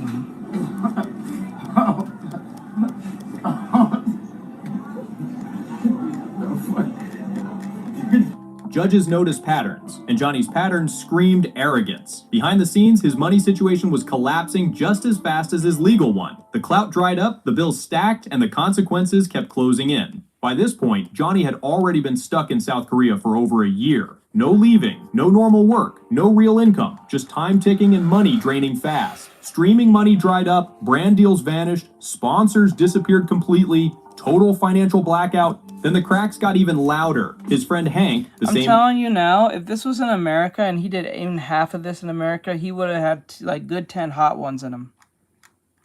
Especially if he ran into the wrong one. They probably would have got good 10 hot ones. Because I remember it was him and his friend who he was hanging out with before he was actually with Hank. Him and his friend got knocked the hell out by two other foreigners who are like from America, knocking them both out while they were streaming, harassing women. And those are two Americans. Now imagine if this was in America. He would have got a good hot one in him. 10. Guy who stood next to him through a huge chunk of this chaos came out publicly and said Johnny owed him over $20,000. And just like that, they were done. That relationship ended the same way most of Johnny's connections do. Unpaid, burned out, and blowing up online for everyone to see. Loyalty doesn't last long when the bills come due. So now Johnny is paying legal fees with borrowed money, trying to defend himself against crimes he live-streamed in full HD. That's not strategy, that's financial self-destruction. And the Korean legal system, they're not rushing a thing. Unlike the US, there's no pressure to wrap this up fast. Every delay works against him. Each new court date becomes another chance for Johnny to say something reckless, contradict himself, or dig the hole deeper. And every single time he talks publicly, he does exactly that. Prosecutors don't need to hunt for evidence. They just clip his own words. He doesn't just provide proof, he explains it, adds commentary, and brags about it. Most defendants stay quiet. Johnny man, they would have performs. killed him. That's why new charges keep stacking. They would have killed him. Not because authorities If this are was in targeting Russia, him. Oh my god. Oh my god, and you're a minority? And you're doing this? Oh my god, they would beat you senseless. They'll beat you to injure your life. They'll beat you to injure your life or just kill you right there. Middle East, Russia, Germany. I ain't gonna say UK, because UK is kind of puss like that. They kind of puss. And then same thing with Canada. But in America, he would got beaten severely. Russia, Germany, Middle East, they'll probably just kill him. Off rip. But because he refuses to stop talking. He keeps digging and wondering why the hole gets deeper. Then came the documentary trailer. Watching Johnny's entire arc laid out back-to-back is brutal. From wannabe Ice Poseidon clone to international legal disaster. It's a speed run guide on how to ruin your life for content nobody even asked for. The documentary doesn't paint him as misunderstood. It paints him as reckless, arrogant, and completely incapable of learning.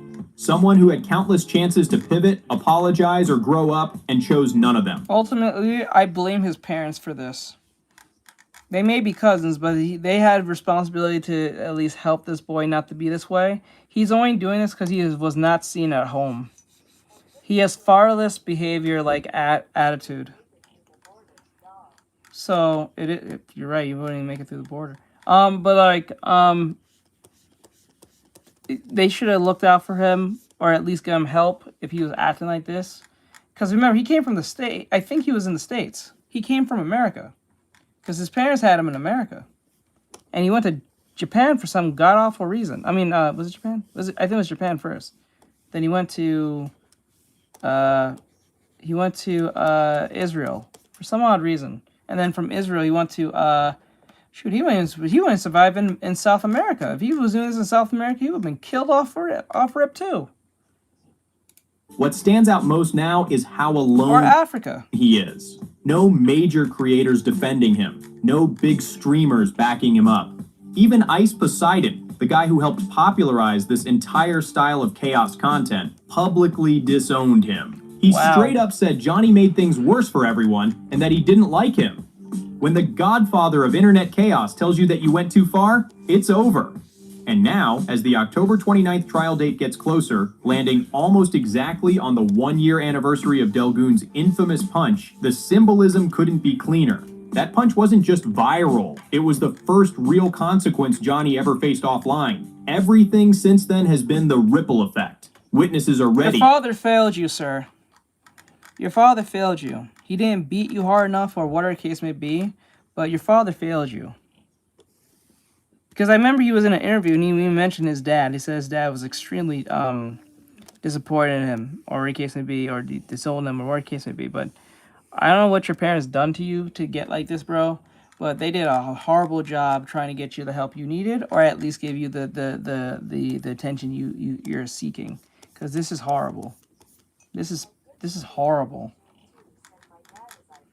It's not only that, it's like, oh my god, like, it's already that Somalians already have a stereotype that is going on right now, but you just make Somalians even more worse as it is. Evidence is stacked. The legal strategy looks shaky at best, and Johnny's refusal to accept plea deals that could have shaved years off his sentence, might cost him a decade instead. All because he couldn't admit fault. And when people ask, will Johnny Somali ever come home? No. The answer isn't just probably not. It's what would he even come home to? His name is toxic. His reputation is cooked. Bridges burned, allies... Yeah, he won't be able to get a job. Like, virtually no way. With all the stuff he's done and everyone knows who he is, he will not be able to get a job. The only thing close to a job he'll have probably be a janitor if he's lucky to get that. And like, yeah, he's done. He's cooked. He's cooked. So he can't even come here. They can't even come here. And what's even wild, now everyone knows who he is in South Korea. It's not like he can just get away with it and run somewhere else. Everyone knows who he is. So it's not like it's going to be anything new. Gone, legacy ruined. Even if he serves time and eventually gets deported, he's not coming back as a creator. He's coming back as the guy who thought clout beat the law and lost. Johnny didn't just gamble his freedom. He gambled it on the belief that consequences weren't real. Now he's about to learn the hardest lesson of his life far away from the internet. The system doesn't care who you are. And when you lose, you don't just lose views, you lose years. So, what do you think? Did Johnny Somali finally push it too far? Or was this always the inevitable ending for someone who thought rules didn't apply to him? Do you think he's really facing... In all honesty, I kind of blame Japan for this. I know that sounds ridiculous to like, blame the victim, per se. But as a nation, or at least as a country like Japan, they should have just been extremely harsh with them, regardless if anyone says he's racist or not, and just threw the literal book at him. They should have made it extremely harsh. And given that he was so, like, ungrateful and then became a total, like, asshat about it, I would probably give him a good 30 years on him. I know that sounds extremely harsh, but when you think about it, it'll tell other people not to do this. Make an extreme example of him. I don't care if it's racist. You gotta stop this behavior. What happens is if you end up, what's the right word? You end up babying this form of behavior, it's gonna get worse with the next person. It won't be Johnny Somali. It'll be the next one, and the next, and the next, and the next, and a bunch of degenerate idiots from Kick or whatever case may be doing this.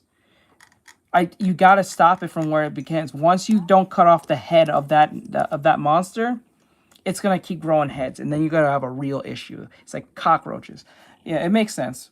I know it sounds harsh, but the harsher it is, the more likely people will do it. Batman said it. If you want people to, well, it was Injustice. Batman said if you want to, or Justice Syndicate, Batman. If you want people to respect the small laws, you have to enforce them like they're big ones. That's just how it works. Facing serious prison time? This is why this dude won't go to North Korea. Because if he ever tried to go to North Korea and do what he was doing, they would have killed him. Off rip. Like the Hydra. Now slip out again. Drop your thoughts in the comments below. Make sure to like, subscribe, and share if you want more deep dives like this, and I'll see you on the next one. Is Monty still on? I don't think he is. Lost to AI? Well, boys, today is tomorrow, and Vidal, or this anime character, which is actually called, or VTuber character, Neurosama, are in the news. Because if you guys don't know who Vidal is, basically they're like a programmer, engineer. I don't even know what you would call this guy. I guess a computer scientist. He's a streamer that essentially went from streaming himself, playing games and shit, to where now he's not himself anymore. It's not really him. But his AI character that he made, this is a whole AI character, by the way. This right here is a whole AI character. This isn't even who Vidal is. Vidal spent years creating this AI character that basically was able to talk to him and his chat. And essentially, he turned this VTuber model into the #1 chat, #1 #1 most sub to streamer. So right now getting paid the most money on all of Twitch. This one VTuber is now the biggest streamer, I guess, in the sense of money-wise, on Twitch, chat. Holy fucking shit.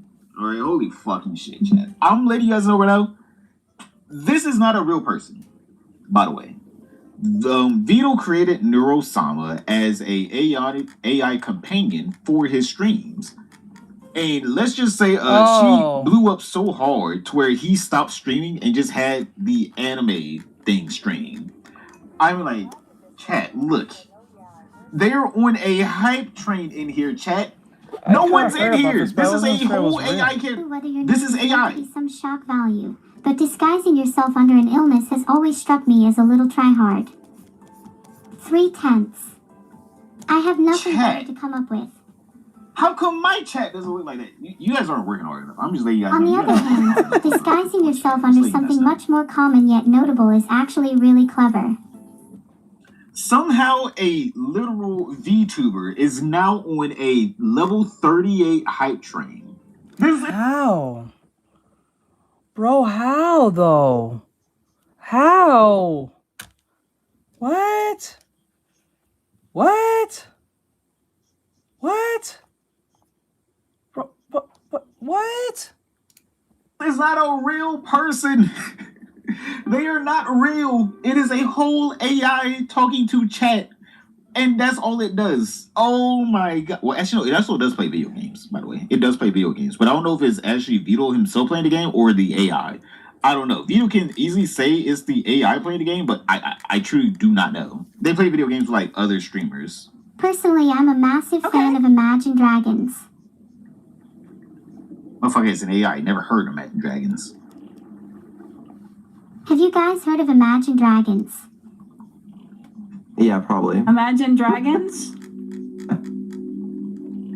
Imagine dragging these nuts across your face.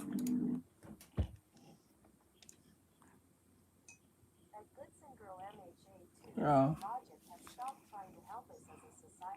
Bro. What? Okay.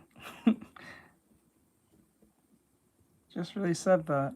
Is he typing that in there for her to speak? Got him. Got him. Got him. Not even gonna lie. Is he typing that in there? Okay. Okay. So, yes, boys, that is Neurosama. That is the AI VTuber. Fully AI, by the way. It took him years. I remember seeing him go through and make this AI years ago. At least 3 years, by the way. Like 3 or 4 years. Like, since late 2020, he's been making this VTuber. Which, basically, I'm gonna be honest, is like just raking in the money. He's raking in the money with this damn thing. He doesn't have to do shit. He just turns on the PC, turns on the AI, and that's it. He's done for today. That's his day. That's literally his day. So yes, chat, AI is now taking over streaming. It is taken over YouTube, right? Some of the biggest channels on YouTube is AI, and now they are taking over streaming. I mean, like, holy shit. Does the fish need to become AI? Is that what's going to get you guys to come support the fish? Is whenever I go, hello, my name is Straight. Welcome to The Bowl. Hopefully you all have a nice day. Have you listened to Imagine Dragon? Imagine me dragging these nuts across your face.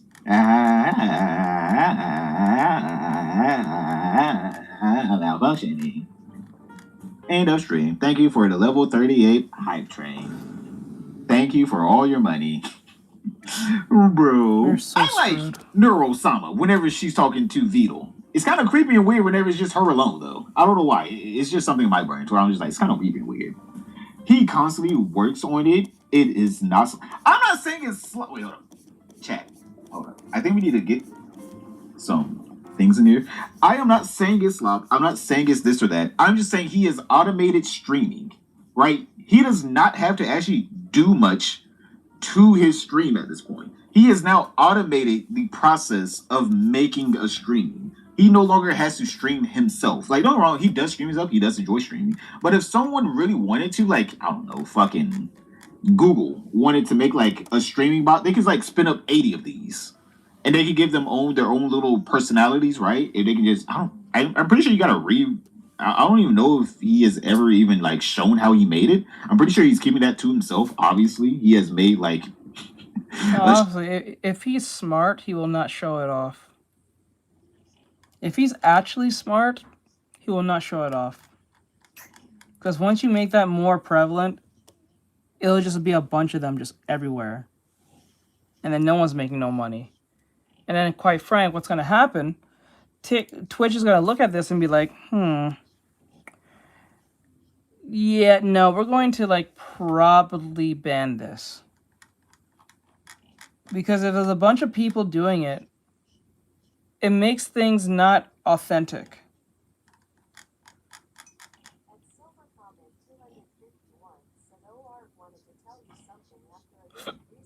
Sends us to be a hero. Yeah, what's up? What's up, bro? Shit ton of money. He doesn't want 1,000 of these, but obviously someone's gonna learn how to make these themselves. But obviously, like, they can just spin up 1,000 of these, and then we're just gonna have a billion neural Samas streaming live 24/7. It's gonna be harder for anyone to actually become like a real streamer or a real X, Y, and Z person. But also, I will say, he did work on this, and he has worked on this for years. All right, this has been his passion project, Vito's passion project, for years on his stream. And I do have to applaud him. It's cool. It's cool. It's novel, but we already know how this works. He opened up Pandora's box, and it's not going to be cool and novel for long. All right, these things are going to be running around Twitch soon, and they're going to be breaking TOS, right? They're going to be showing things that they're not supposed to be shown. And they're going to be doing things to get the, wow factor of like, oh, look, my AI bot says slurs. My AI bot looks like gore. 5 novels and 13 manga chapters? Seriously? Porn, right? It's just going to be a whole, like, degenerate rabbit hole going down. Neurosama is good. Neurosama got... Wait, she already got banned once? What did she get banned for? All right, see, I already told you. They're already doing the whole Twitch rabbit hole of just get banned and then get bigger. They're going to steal from Target. Yep, they're going to steal stakes from Target. And there are some streamers that are very worried about this, right? Like Jinxie, who is now the number 2 most sub to channel on Twitch. And he has something to say about this. We'll see, though. Right? We'll see.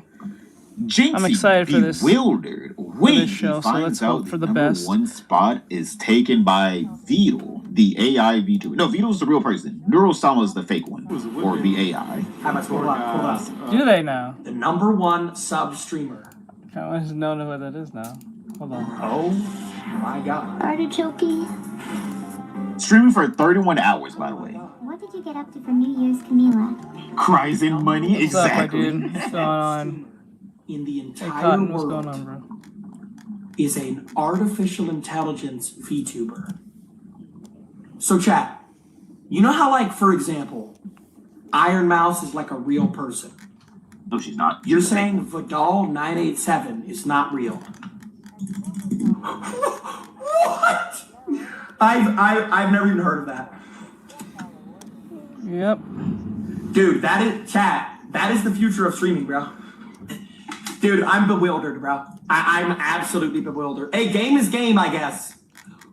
157,000 gifted subscribers to a artificial intelligence VTuber that got step with the game now. Jesus got to step it up. I don't know if anyone's ever passing this. I don't know if anyone's ever passing this without a subathon. Dead ass. What? When did this happen? The main character? So yeah, bro is bewildered, alright, that his good streaming platform is being besmirched by this, alright? He doesn't even know how to think about it because, like, again, you kind of can't compete, right? You really can't compete at all with Neurosama, Chad, because, like, she is Man, it's parallel unstoppable. to something that's too Legitimately, close to home. she is unstoppable. You can't, well, I guess you can stop it if you just turn it off the stream, but, like, why would Vito turn off the stream? It makes no sense. Keep the stream going. It's literally a money printer. My AI can be like Diddy Boys. Some dude going to try what Neuro did and gonna get the Quibble Cop treatment. Oh my god, that damn Quibble Cop AI is trash. Bro, I like how Leary Quibble Cop tried to do basically what Neurosama is. And everyone clowned him. No one watched this shit. Everyone was like, man, get the fuck out of here. Get out of here. He gave his AI no personality, like, at all. Like, 0 personality. So that's why Quibble Cop shit just did not work out, all right? No one wanted to watch this shit. No one wanted to watch his little AI bullshit. But, like, Neurosama, I'm gonna be honest here.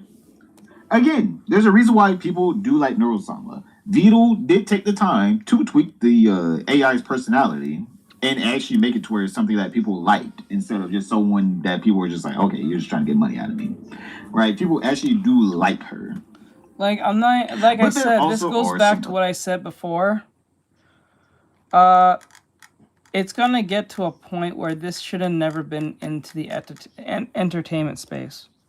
This AI thing should have been only for medical, military, and just financial situations, like detecting fraud or something like that, and that was it. That's what it should have been for. But now it's just at this point where the Pandora's box is so open that you can't even, like, it's inevitable whatever comes down that pipeline.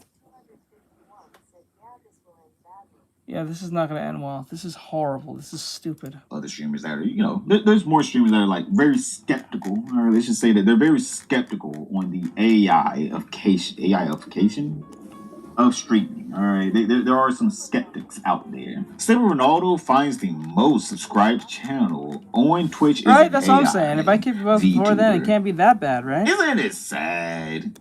He laments. Damn, they use the big words on live stream fails now. All right, the big ones. I could get an AI. I could get an AI on stream and be the most. Is this the most sub person on Twitch right now? We're talking about AI. The #1 streamer right now is AI. You guys should definitely have double. I think Chad is a little. Is this not sad? Is this not sad? What is the On the block out the sun. By fucking double.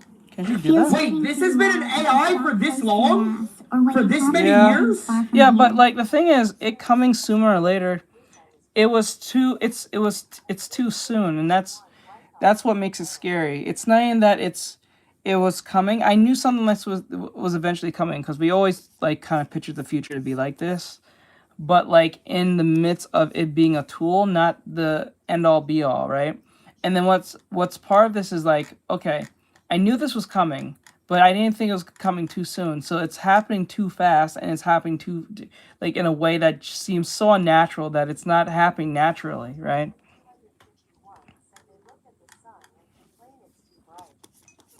Oh, they're gonna blind themselves.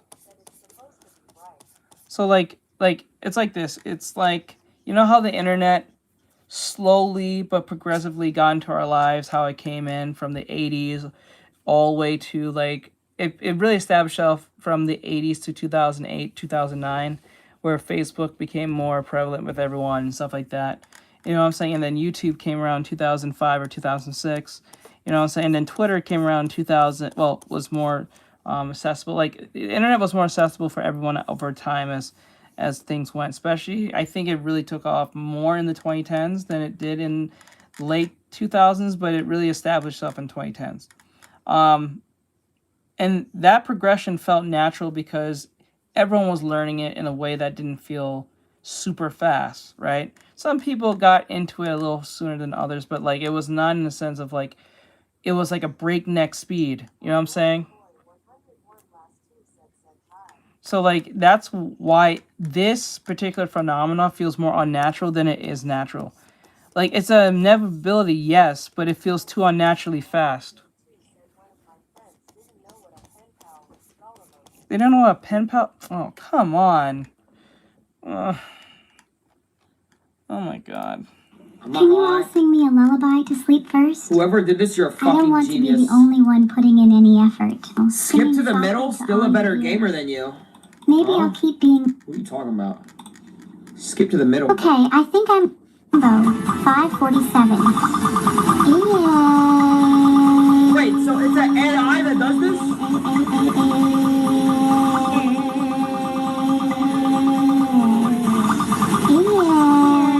I don't know what a pen pal is, my god. Okay, yeah, I'm gonna be honest. Do they even do pen pals anymore these days? I don't think that's a thing anymore. The world is dead There's as no ending point soon. because they have the internet The now. world is dead as ending soon. Right? And you can just email someone or just... This shit is... This is someone who's... This is the most sub Or streamer VR on Twitch chat right now. with This them. is sad. This is sad. I'm not gonna lie, Twitch allowing this to me is depressing. Am I tripping for saying that or no? I'm like, shit, motherfucker, you were most Yes, from a different country or so. It's usually. depressing for me. How do I compete? How do I compete? The fish can't be 24/7. We don't really need to do There's that, things right? I gotta clean up. Things I gotta do. I gotta take shits, feed myself. AI doesn't have to do that. They're taking our germs. They taking our germs. We dead, dude. The nukes are dropping. Crazy. Oh my god. Then I didn't know they iRobot's still do gonna that. happen. Bro, imagine, chat, this is gonna be the future, right? I'm gonna have to like program my own AI bot to compete with their AI bot, so then we can AI bot off on stream and see whose AI bot is the better personality for the 24 hours. 7 days a week stream. Who has the better servers? Who can keep up their AI bot fast or the most? But yes, boys, that is the #1 streamer. All right, #1 most sub to streamer, by the way, on Twitch. Vidal's Neurosama. It's already too late, chat. All right, I'm already making my own AI right now. All right, right now I'm just gonna train it off of all of my YouTube shit. All of these live streams right now are gonna go straight into my little AI computer I got in the background. All right, beep, boop, pop, pop. You guys hear that? You guys hear that? Just know one day whenever you hear me go, hello you guys. Well, boys, today is tomorrow. We're talking about Beetle today. Just know, hey man. All right, we got the point, Fish. We're screwed. All right, bye, Fish. Now I know that. Let's see what Monty's doing. He's doing something. I don't know what he's doing. Fucking Ralph, a fucking Karate Kid. I know he's from somewhere. I forgot. Oh, is that Monty? So she was. Oh, that's Monty. I smile at you. Oh, that's Monty. That's what he looks like. Okay. Never knew what he looked like till now. Tifa. So she voiced Tifa. Okay. Maybe one of these days I'll do a face reveal myself. I don't think I ever will, but like if I do. In Kingdom Hearts, it seems. I smile at you. Yeah. Damn, man. Who brought that up? Damn, that's a good catch. Yep. Random face reveal. Jack Spicer and wait. I think once I do Connors, like a legitimate face reveal, I think it's over at that point. You right? You know, times we got end times now. It's for the long haul, boys. We know end times now. Connors in Terminator 2 voiced Jack Spicer.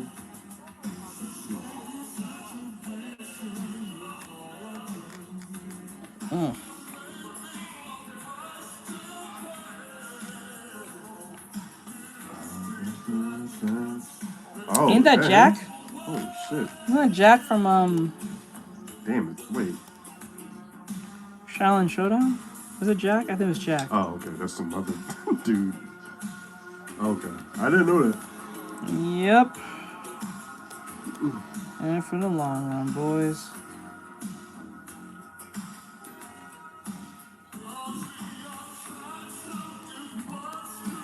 Approximate, man, I'm old.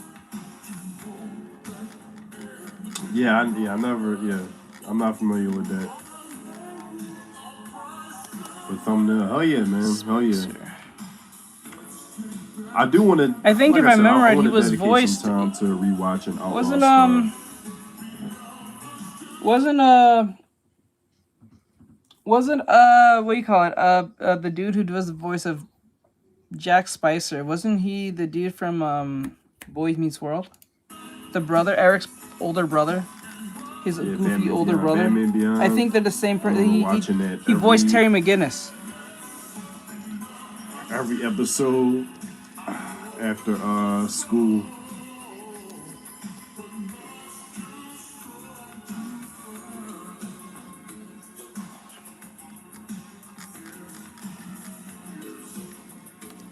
See if anything else is on.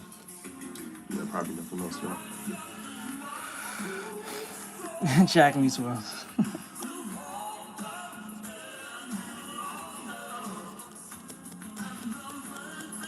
Well, yeah, I heard about I'm getting tired. I heard about the Persona 5 Royal, what was going on with that. Or Persona, like just the Persona series in general, what Atlas said. That's very disheartening to see, man. I don't know if you guys heard about that.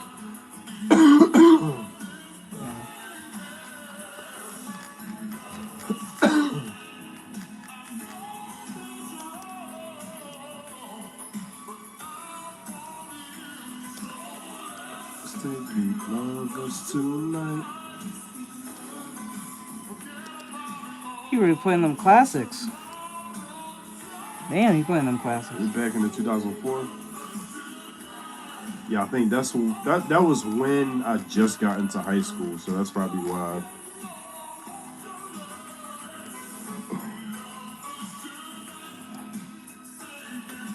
I'm telling you now, if I ever decide to do a face reveal like officially, I'm going so mask off. I'm going to take on every possible influencer job I declined and not showing my face. I'm telling you, bro, you many times I had to like, you know, personally like decline certain offers because they required me showing my face. I was like,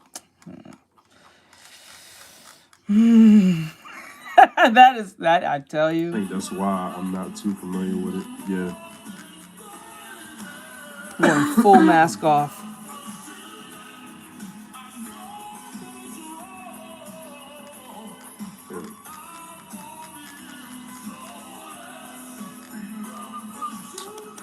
Yeah, Atlas, they yeah, they basically made an announcement that they want to appeal to a wider audience. You know, I mean, this goes to what I said that, you know, creators are just going to have to learn the hard way. Especially I when you really use hope that they don't type of either. phrasing, But, you like, know, we want to. I'm very much aware they probably will though. If I like, then again, I'm not biggest dream, so like I can probably get away with it now if I do it now. But if I stay in this particular situation and I'm hoping if I ever get big, and people recognize my work, my VTubing model afterward, which I'm going to be changing up a little bit. I'm going to be changing up my VTubing model to an actual theme, because I know a theme I'm going to go with. And they start associating it more often and stuff like that, and then I show a face reveal, they'll probably wreck me in the comments. Like, I can just imagine.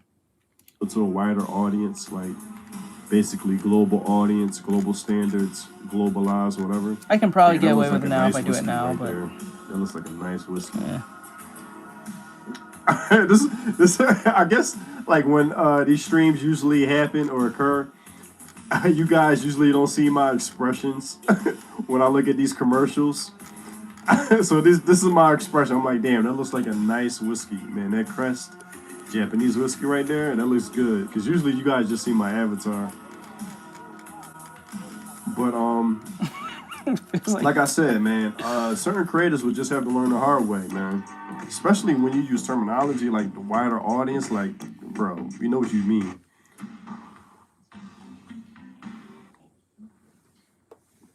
Oh, we all know what that means when they say water audience. We all know what that means. So, hey, man, like, if they don't get it by now, then they'll just have to learn the hard way, or they'll just have to go down with the sinking ship, where other people would just realize, like, nah, this ain't the way to go. Like the wider audience isn't the way to go. So, it is what it is, man.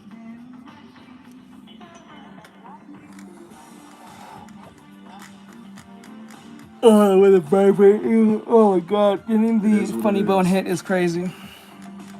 It's insane work, I tell you. Right above? Oh no, I didn't. I guess I didn't get the You don't think the chat saw the drawn? Wait, what? Which is drawn? You mean Rob? You mean my drawn or your drawn? Hold on, let me see if I can bring it up.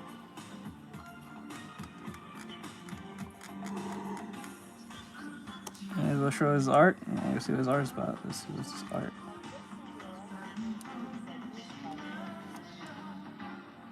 Oh, you would have been laughing then if you missed by an inch.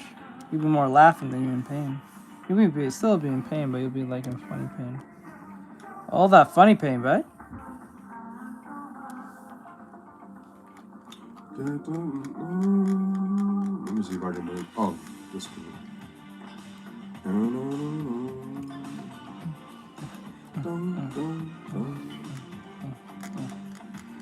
Should the same, but man, do they be pushing for things to me? Yeah, like I don't. By now, if they don't understand or listen, man, it's sad that there's going to be certain creators that just are going to have to learn the hard way. I don't know, man. It's very sad, man. This is very disheartening, especially when you see you know, just certain creators or certain studios, when they just don't get it, they just are not paying attention to the current landscape of things. This is very disheartening, man. Like, you wish it wouldn't have to be that way, where certain people are going to have to learn the hard way. You don't want it to be that way, right? You don't want it to be that way. My It's like, phone? hey, man, are you not paying attention to things? Oh, you have it? No. All right, so this is what, damn, this drawing is. Oh, damn. Holy So moly, if you what guys the hell? know the, hold up, just so you guys have some context. Oh, okay. This is the drawing that Rob he used as a reference, and then he made Shampoo and Ukyo from Ranma do the same reference. It's hard to see this because, you know, I don't want to see my girl Ukyo, but I also don't want to see my girl Shampoo in a position of getting knee. But That is hey, crazy. man, it's I a am good. so sorry about that. It's a good reference drawing, especially with the characters from Ranma. So good shit, The man. Good heavies. shit. The heavies, my boys. The heavies. Oh, you want to see? Oh, you want to see my drawing? Not. Hold up, give me a sec. Yeah. Now remember, I'm still a beginner. I'm still a beginner. All right, I'm about like 3 weeks into. Yeah, 3 weeks into like really. Yeah, if you guys don't know, that's Guts. Oops. Yeah, guts. Oh, okay. Let's see. Wait, what? Where'd it go? Give me a sec.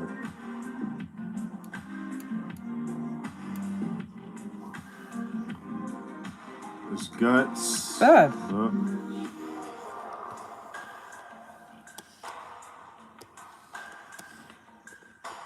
All right, let's go. Let's go. Let's go. Let's go. This is like an original drawing I drew. Okay. There's no character in particular. He's doing a good job. I don't see no problems. It's one of my more recent Makima.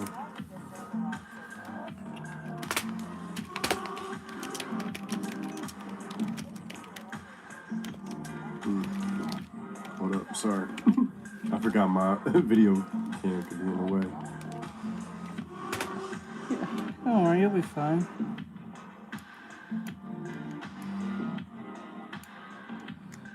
You'll be good, you'll be good. You'll be good, you'll be good. You'll be okay. There's a little pain.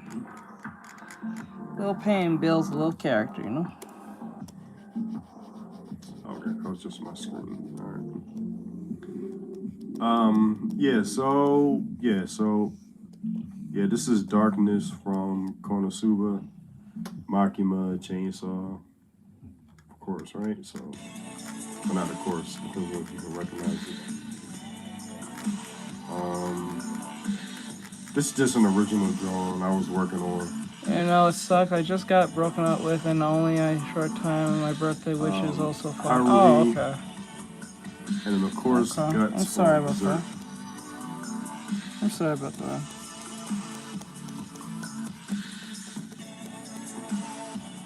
It's okay. As long as like I said, I'm this gonna way. do. If they broke up with you, now I try to do a little bit they everything. spared you. Now, once I learn how to draw heads at different angles, that's one of those instances where you got to take 10 steps backwards to progress even further, because now I need to learn how to draw heads from different angles. And then once I got a good comfortability with drawing like just the face, then I'm gonna move on to like, you know, the whole body anatomy. And then, you know, from there, who knows how long that's gonna take. I can only imagine as far as like drawing arms and legs and shit.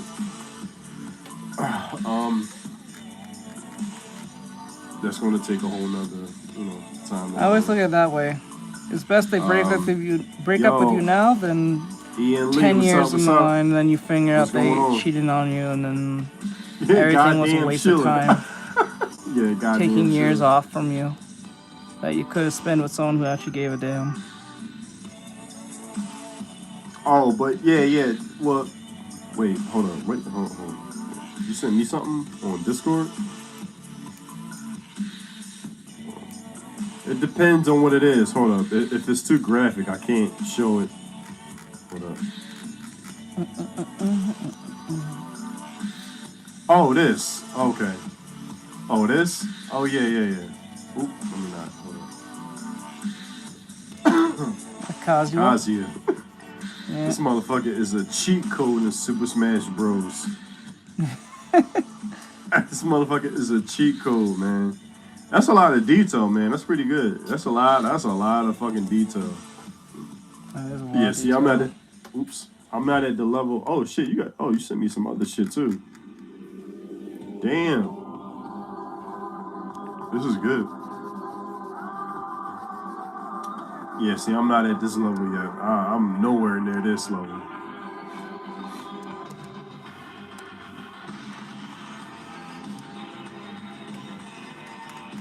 Kazuya goes hard.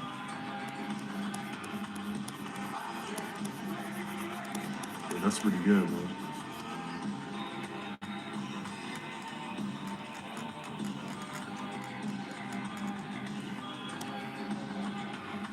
That's good. That's some good detail. Is that a band? Oh, I'll be back. Gotta drain the main valve again. I'll be right back.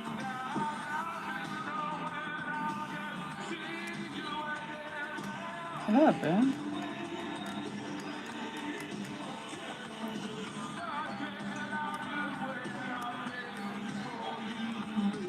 Dun, dun, dun, dun, dun, dun.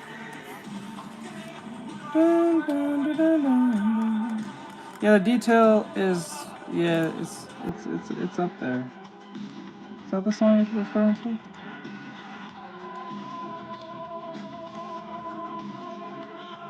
I'm thinking.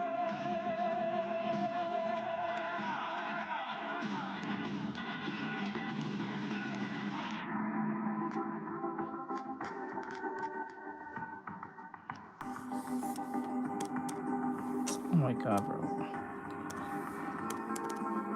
What?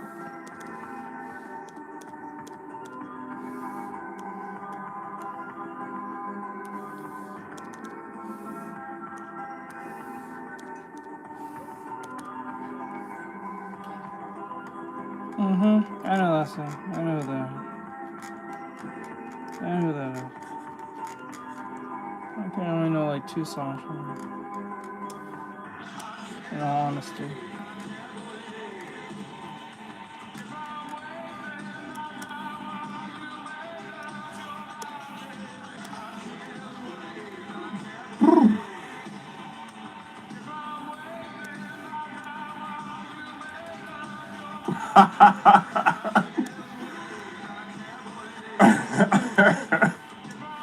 I'm looking at different footage. Y'all want to see me dance to some reggae? I don't know. I gotta be more. I think the most popular one is the one that people use for. I don't know if I'm willing to show that. Like for movies. I gotta take another shot before I even think of showing that. Hold on.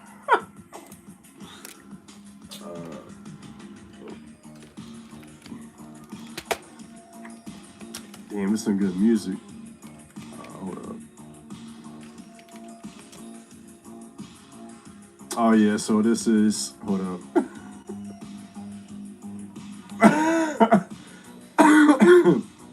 I have to go. All right, Alex, man. Appreciate you coming through, man. Appreciate you coming through.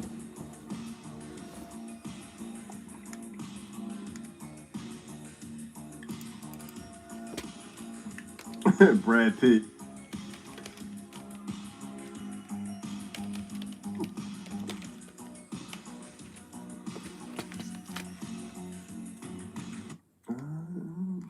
Am I confusing on something? I don't think this is 15. This is when I did the this one? The blind watermelon challenge. This is the full video.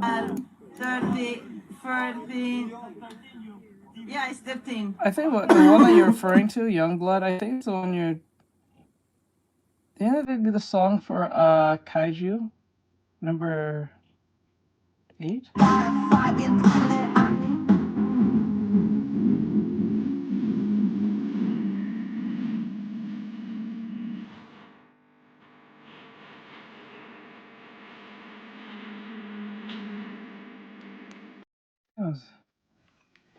Yeah. That's like the only song of them of that one. But if I'm thinking Youngblood, I'm thinking of the other band. There's another song that's called Youngblood.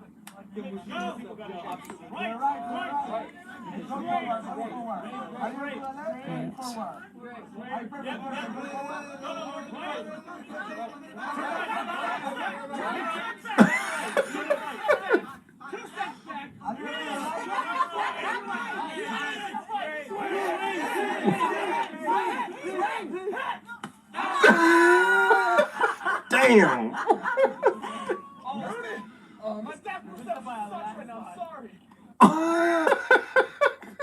He said, I'm sorry, man. I'm sorry. I tried to guide you right.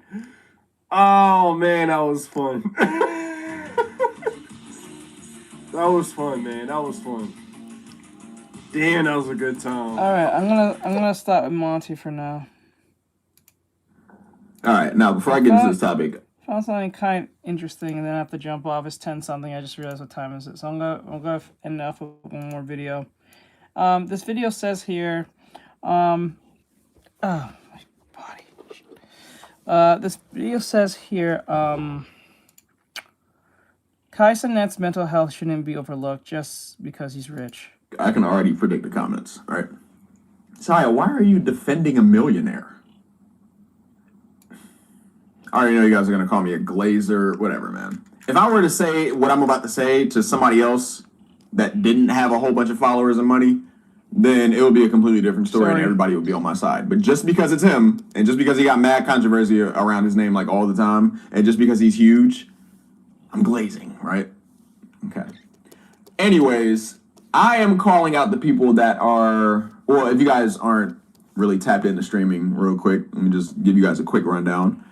Kai Cenat is a Twitch streamer. You have seen his face. If you haven't, you live under a rock, clearly. But he just got off of this 30-day streaming thing called Mafiathon 3. That was a few months ago, but when he got out of it a couple months later, recently, he said that he's having mental health struggles. Why are people clowning him for that? Oh, man. Now, I am here to clown those people. Like, they're saying it's fake, and what are you worried about if you're a millionaire? And, dude, you guys have... Do you guys think, like, money just solves every single issue you have, even inside your head, inside your soul? Like, dude... Well, I would say money tends to solve 95% of things. I say 95, but the other 5% is like probably your mental health, yes. Because like even if you have money, you go to therapy, that's only up to you to open up to have that therapy become what you want it to be. But like, you know, it's really up to the soul at that point.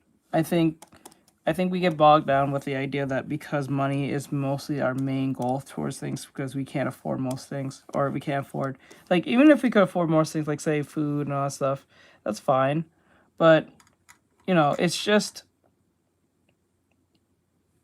I think a lot of people, if everyone had $1 million right now and they could afford everything, I think it would show a lot of people's real, like, idea of what life is about. Because you don't have to worry about working and all that stuff. It shows who they really are. It can't.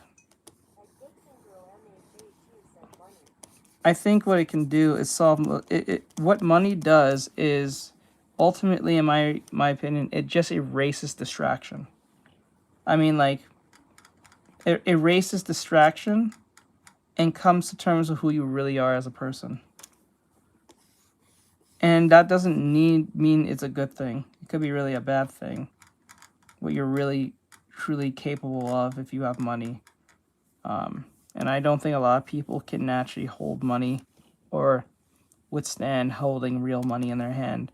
Because I think, if I remember right, a lot of people who won the lotto, they say most people who are lotto winners end up broke in the next 5 years.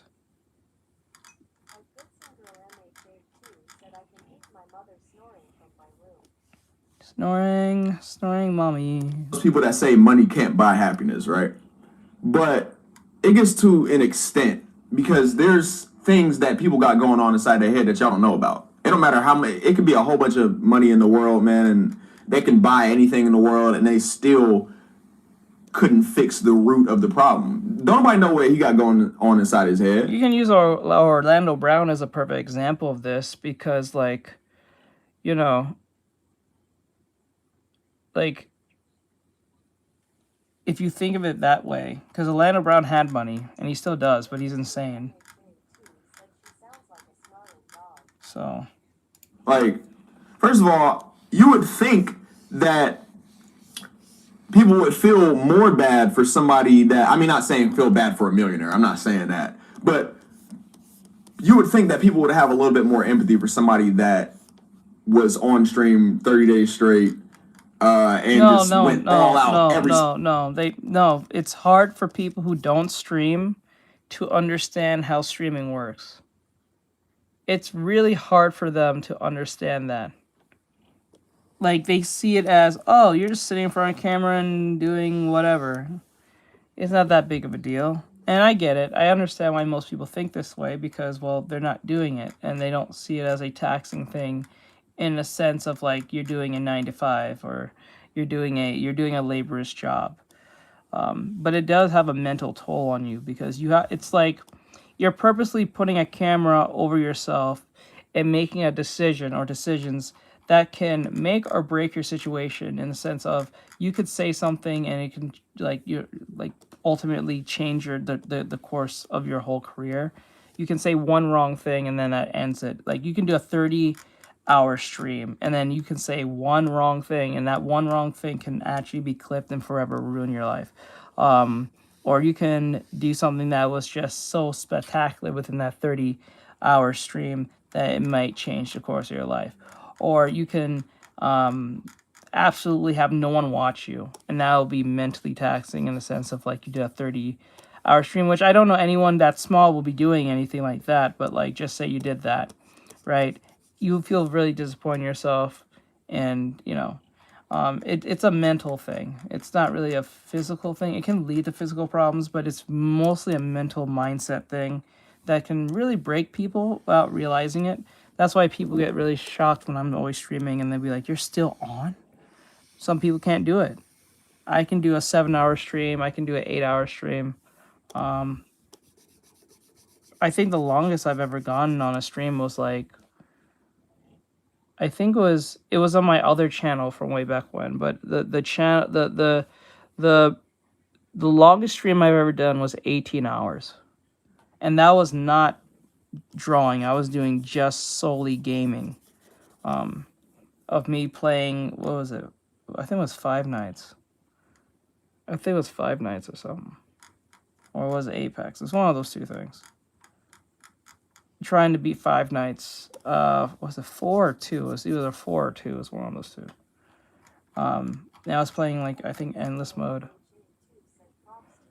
Yeah, and I made some decent money. I made at least $200 doing that. But when I think of it now, looking back at it now, that was... I'm not saying I'm ungrateful. I'm not saying that. Because, you know, some people don't get jack nothing. Especially, I was small at that time. This is not Artextric. It was my other channel. The one that I don't stream on anymore. But it was with my face. My face was literally on it. But, like, thinking back at it now, it was pretty insane. It was pretty insane, and I was able to do this at this time because, well, it was around the time the pandemic really started. This was back in 2020. So I was doing that back in 2020. So it was insane. It was insane. Was it 2020? Yeah, it was 2020.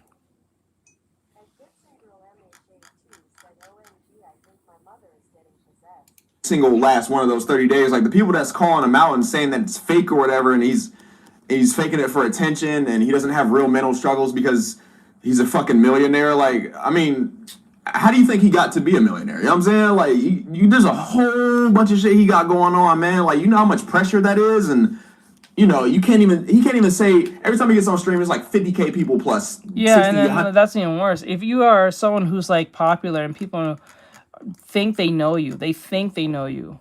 They think they know you. Just like that chick who was in my stream, because she had one conversation with me on my stream while I was playing Repo, asking me about my relationship, and I was being pretty open about it at the time because I was just like having conversations. Not like a lot was going on in the gaming stream. And it was nothing too crazy that she was asking. It was just, and she was risen and she was just doing her thing like Bianca does. It was kind of funny. But like at first, she took what I initially said as so like to heart that every time I made any form of comment about a female on stream, specifically if I was doing like a reaction, she would just bring up my relationship. That was really disrespectful. Like, bro, no, we're not doing that. And then I had to literally ban her off the stream because she kept on saying insane things that never or was ever said. So I had to kick her out because that was inappropriate. That was not needed. But yeah, it was just it was just inappropriate. Like, what are you doing? Like, you, and what's wild is you only been in the stream for 1 week. You got to know the stream for like 1 week, less than a week. You get kicked out because you're saying things that never happened or never is true. Like, we was doing a stream about some OnlyFans chick. Yeah, that was like we were talking about some OF girl, and she's like, "How do you know this chick? Do you watch her on thing? How would your GF feel about this?" I'm like, bro, one thing, my GF watch is all my streams. She hears all my my hot takes, whether they're good or not. She hears them all. She thinks they're funny or entertaining or insightful or whatever the case may be. And even sometimes when she's not totally sure, she'll like ask me about it and ask my opinion on something. Whether it be anime or whatever the thing. She watches my videos. She'll be in the stream. Y'all will just never know. But like, she be watching my stuff and she thinks my stuff is funny. Like, she was in there when I was doing the, what was it? We was doing the one bride with the anime chicks on the screen, and the dudes were going, well, the one dude who didn't know anything about anime, he'll pick her. And then we did the thing, like, I asked you, Mike, and the other viewers, of all the cosplayer girls, which one would you pick as your roster? And we picked them. And I think it was Fern was like the top one for nearly everyone. It was Fern. Yeah, she lurks. She just doesn't say anything. She likes my stuff. She finds it funny. Yeah, it was that. It was Davy? No, not Davy. It was the one with the anime men. It was the anime one when they had, the dude had all the girls on the, it was like, was it like Pop the Balloon or something? But he was asking them like questions about what's their favorite anime and stuff, and then he had to do ridiculous things because his friends was in his ear doing stuff. They was doing like a weird Pop the Balloon / like, yeah, the dating thing. Yeah, the dating thing. So like it was we was making fun and having fun with it, and then we was asking them who would they pick as their roster.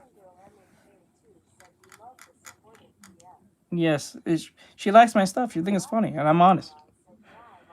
Yeah, I picked Fern. I think I picked Fern. I was mad that Nami got knocked off. I was really angry about that, and I'm not even a Nami's fan.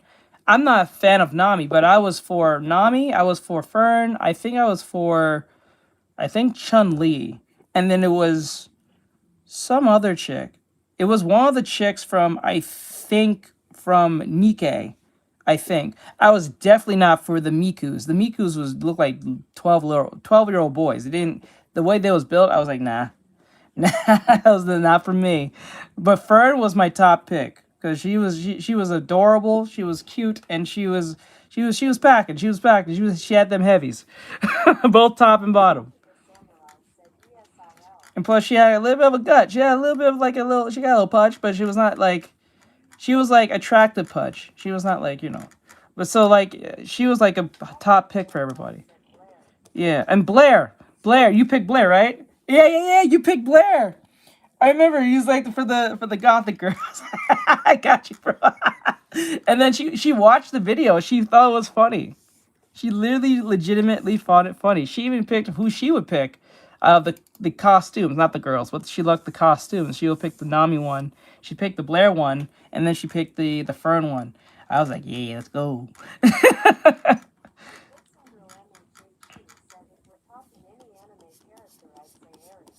No, it was not technically the anime characters, but it was let me see. It was like more of the cosplayers and how they looked in their outfit. Did you say Airy? What the hell? What are you doing? Did you say Airy? What the hell? 100K, whatever. I'm saying he can't even say certain And then shit whenever anymore. like we was doing a video like that, if she was in the stream earlier than that, she was like, "Oh my god, what are you doing? Won't this hurt your girlfriend's feelings?" No, it'll hurt your feelings. That's why you're not the girlfriend. My girlfriend's not insecure like that, especially when we're talking about anime chicks that doesn't exist. You know what I'm saying? That they do not exist. And these were cosplayers who was going based on the looks, not the actual person. The fuck? Yeah, she's, oh, you, okay, I get it, I gotcha. But like, for us, we picked, Fern was a top pick for me. He can't even have opinions anymore. Like, for example, he didn't know who this I think it made a lot of dudes mad when she was being super mean to her. That was getting me heated. I was like, bro, you like do not do this. It was right. Like the black community sees him as like the face of, or one of the faces of like the youth for entertainment. I guess I don't know. He's like a thing in the black community, I guess currently. So it was a problem that he didn't know who Wale was. Now that surprised me, but not that much. I didn't give a fuck that much. I was like, oh shit. I mean, he don't know who Wale is. I bet half of y'all don't even know who Wale is, man. He was right. It was probably like a decade ago, and yo. Bri was right. At first, I was not for Fern at first, but when her behavior and then her quietness, I was like, yeah, we gotta protect this one. Like she's a wife. You wife that one. Like Fern, specifically that character, when not the character, but like the person who was cosplaying, that person, how she was acting in the Fern's outfit, you wife that one. She's a wife. That's not a girlfriend, that's a wife. But listen, he was getting on his ass, and it literally became like a huge thing on the internet that Kai Cenat didn't know who Wale was. Let somebody that didn't have all that notoriety and fame and shit say the exact same thing, and nobody cares. You feel what I'm saying? Like, there's stuff like that, and that's just, it all goes into this big giant pool of pressure and mental stress that you guys have absolutely, you guys know nothing about, okay? Now, people would try to argue like, okay, well, he has $1 million. So, I mean, he's a multi-millionaire, so he should just be happy all the time.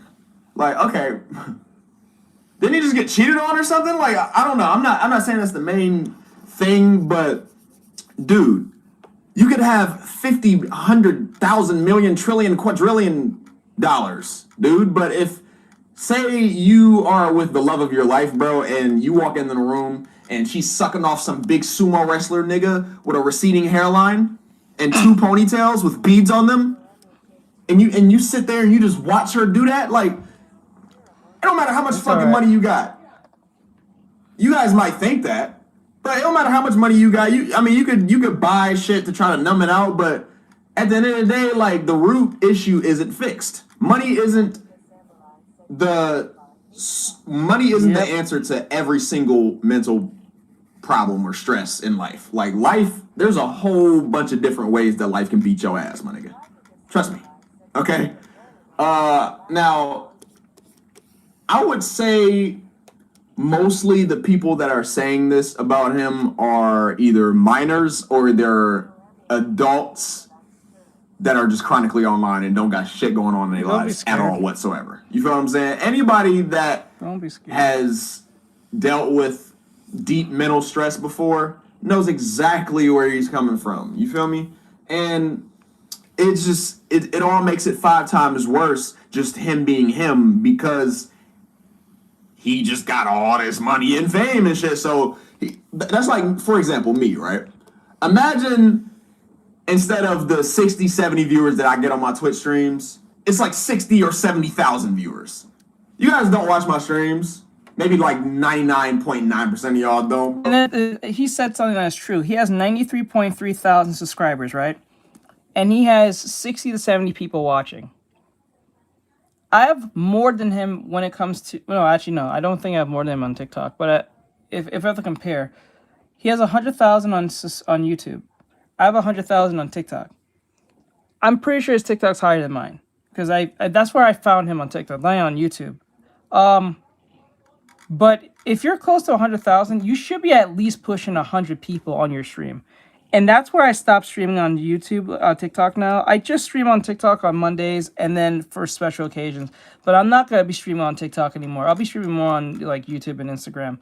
I'll be posting on TikTok, but I'm not going to be streaming like that because I don't know what's TikTok's problem, but it has not been pushing my videos or not my streams to virtually anyone. I'd be literally streaming to like 0 people and I have 100,000. That doesn't look good. So I was like, nah, I ain't touching this till they fix that problem. I'm not doing that. I'll stream once in a while. I might do like a gaming thing or something like that. So when people come in and say, why is there so little people, but you have a lot of people? Because I'm playing game, I'm not doing artwork. They'll be like, oh, okay, makes sense. But like if I'm doing artwork and people come in and then I do only just artwork and then there's only like 5 or 0 people, it looks horrible. It's like, nah. It looks horrible. Like that's a TikTok problem. But for some odd reason, I can pull like pretty normal numbers when I just post a regular video. So I think it's a TikTok issue. I don't think it's a me issue. Maybe they have some type of weird shadow ban. I think Brian pointed this out. I think it's a weird shadow ban that they have on me because of the violations I have. So I have to wait out those violations. I think that's what it is. So they're not pushing my stream to people, which is annoying, but it is what it is. So I'm gonna wait for those violations to literally just evaporate till then. So this is coming out pretty cool, I'm not even gonna lie. For the 0.01% of the people that do watch my streams, y'all know I don't give a fuck. I say anything I want, bro. I don't care. I don't care, bro. Like, I would get posted all the time, every single day. I would have no brand deals, and everybody would be on my ass all the time. Everybody's posting me on Twitter every single day. Like, he gotta watch what he say. A whole bunch of shit going on, and then he allegedly just got cheated on. I don't know. It's just a rumor, or I don't know, but you also got to worry about, like, being in that position. You also got to worry about girls, right? You would have girls all up in your DMs and shit, and now does? Yeah, only YouTube. Only YouTube. Yeah, I don't know what's going on with that. We have to figure that out. All right, you do that. We're about to finish up. It's only got a minute left. 2 minutes left after. I mean, us as niggas, we want to get some poonan, bro. So yeah, we gonna slide back on one of them DMs if she bad enough type beat. But you never know if they're authentic or not. I think, in my opinion, once you're at that status, anybody who DMs you is fake. It's not happening. Like, you got to get with somebody that don't know who the fuck you are.